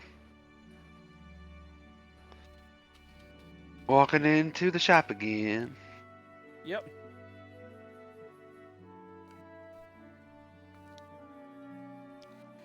So, y'all go inside. You'll go and get your nice long rest, and you're going to be spending the next 2 days getting ready for the fight.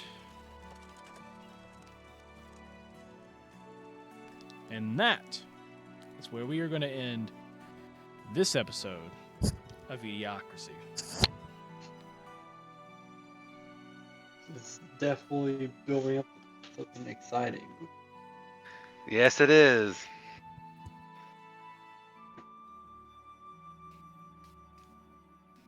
This is going to be fun. John, I really wish you wouldn't have called it a poop brown. Now I'm kind of like, it's all right. I'm gonna try my best. Well, to mold it's a this to my poop own bronze.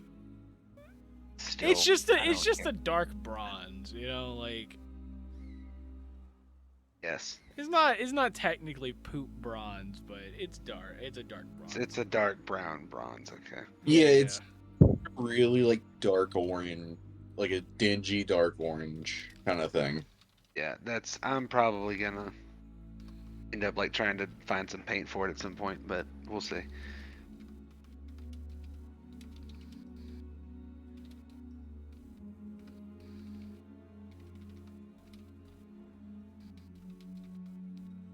But this is gonna be fun. I'm not gonna lie. If you were to actually get that shield, I was gonna try to have Natsa get her hands like on it. Oh no, I was gonna give it to you. Oh, okay. We were both thinking the same thing because I'm like, Yeah, if he no, Yeah, I'm gets like, that he would be uses a perfect. great he uses a great sword. So Yeah. I like, used a great sword, and now I use a staff on occasion. So you yeah, know. that's why I was just like, if he gets it, he's not going to be able to use it because he has a great sword. I mean, Yeah, no. If technically I he use could, it, but it would I be a could little use it with my difficult. staff. But yeah. And then I just see that like he got like that arm around, just like that's a steal. That is a steal. Oh my we- god! When... we Y'all made- saw my reaction when I saw the AC of that. I'm like, Like we gave this like goblin like so much money, but we also just stole so much from him, basically. mm-hmm. Yeah. Some more than others. Okay, so I wrote down the notes, got everything ready. So, yeah, next episode. Y'all ready? Oh yes. It's gonna be great. Okay. So, yeah, that's it for that. So, thank you guys so much for watching. If you enjoyed, make sure you press the like, subscribe buttons down below, and please comment what you thought about the episode and how do you think this plan's gonna go. Tell us in the comments down below how you think the plan's gonna go. In the next episode, you can find out what actually happens. Rocks fall, everyone dies. That is like a legitimate I mean, point. yeah, that is an actual possibility at this point. Yeah. Yep. So, yeah. Put your predictions down below. We will see all of you guys in the next episode of eDIOCRACY. This is the cast of eDIOCRACY saying, peace out. Have an amazing night or day wherever the heck you are, and we will see you guys in episode 32. Bye-bye! Bye. Goodbye.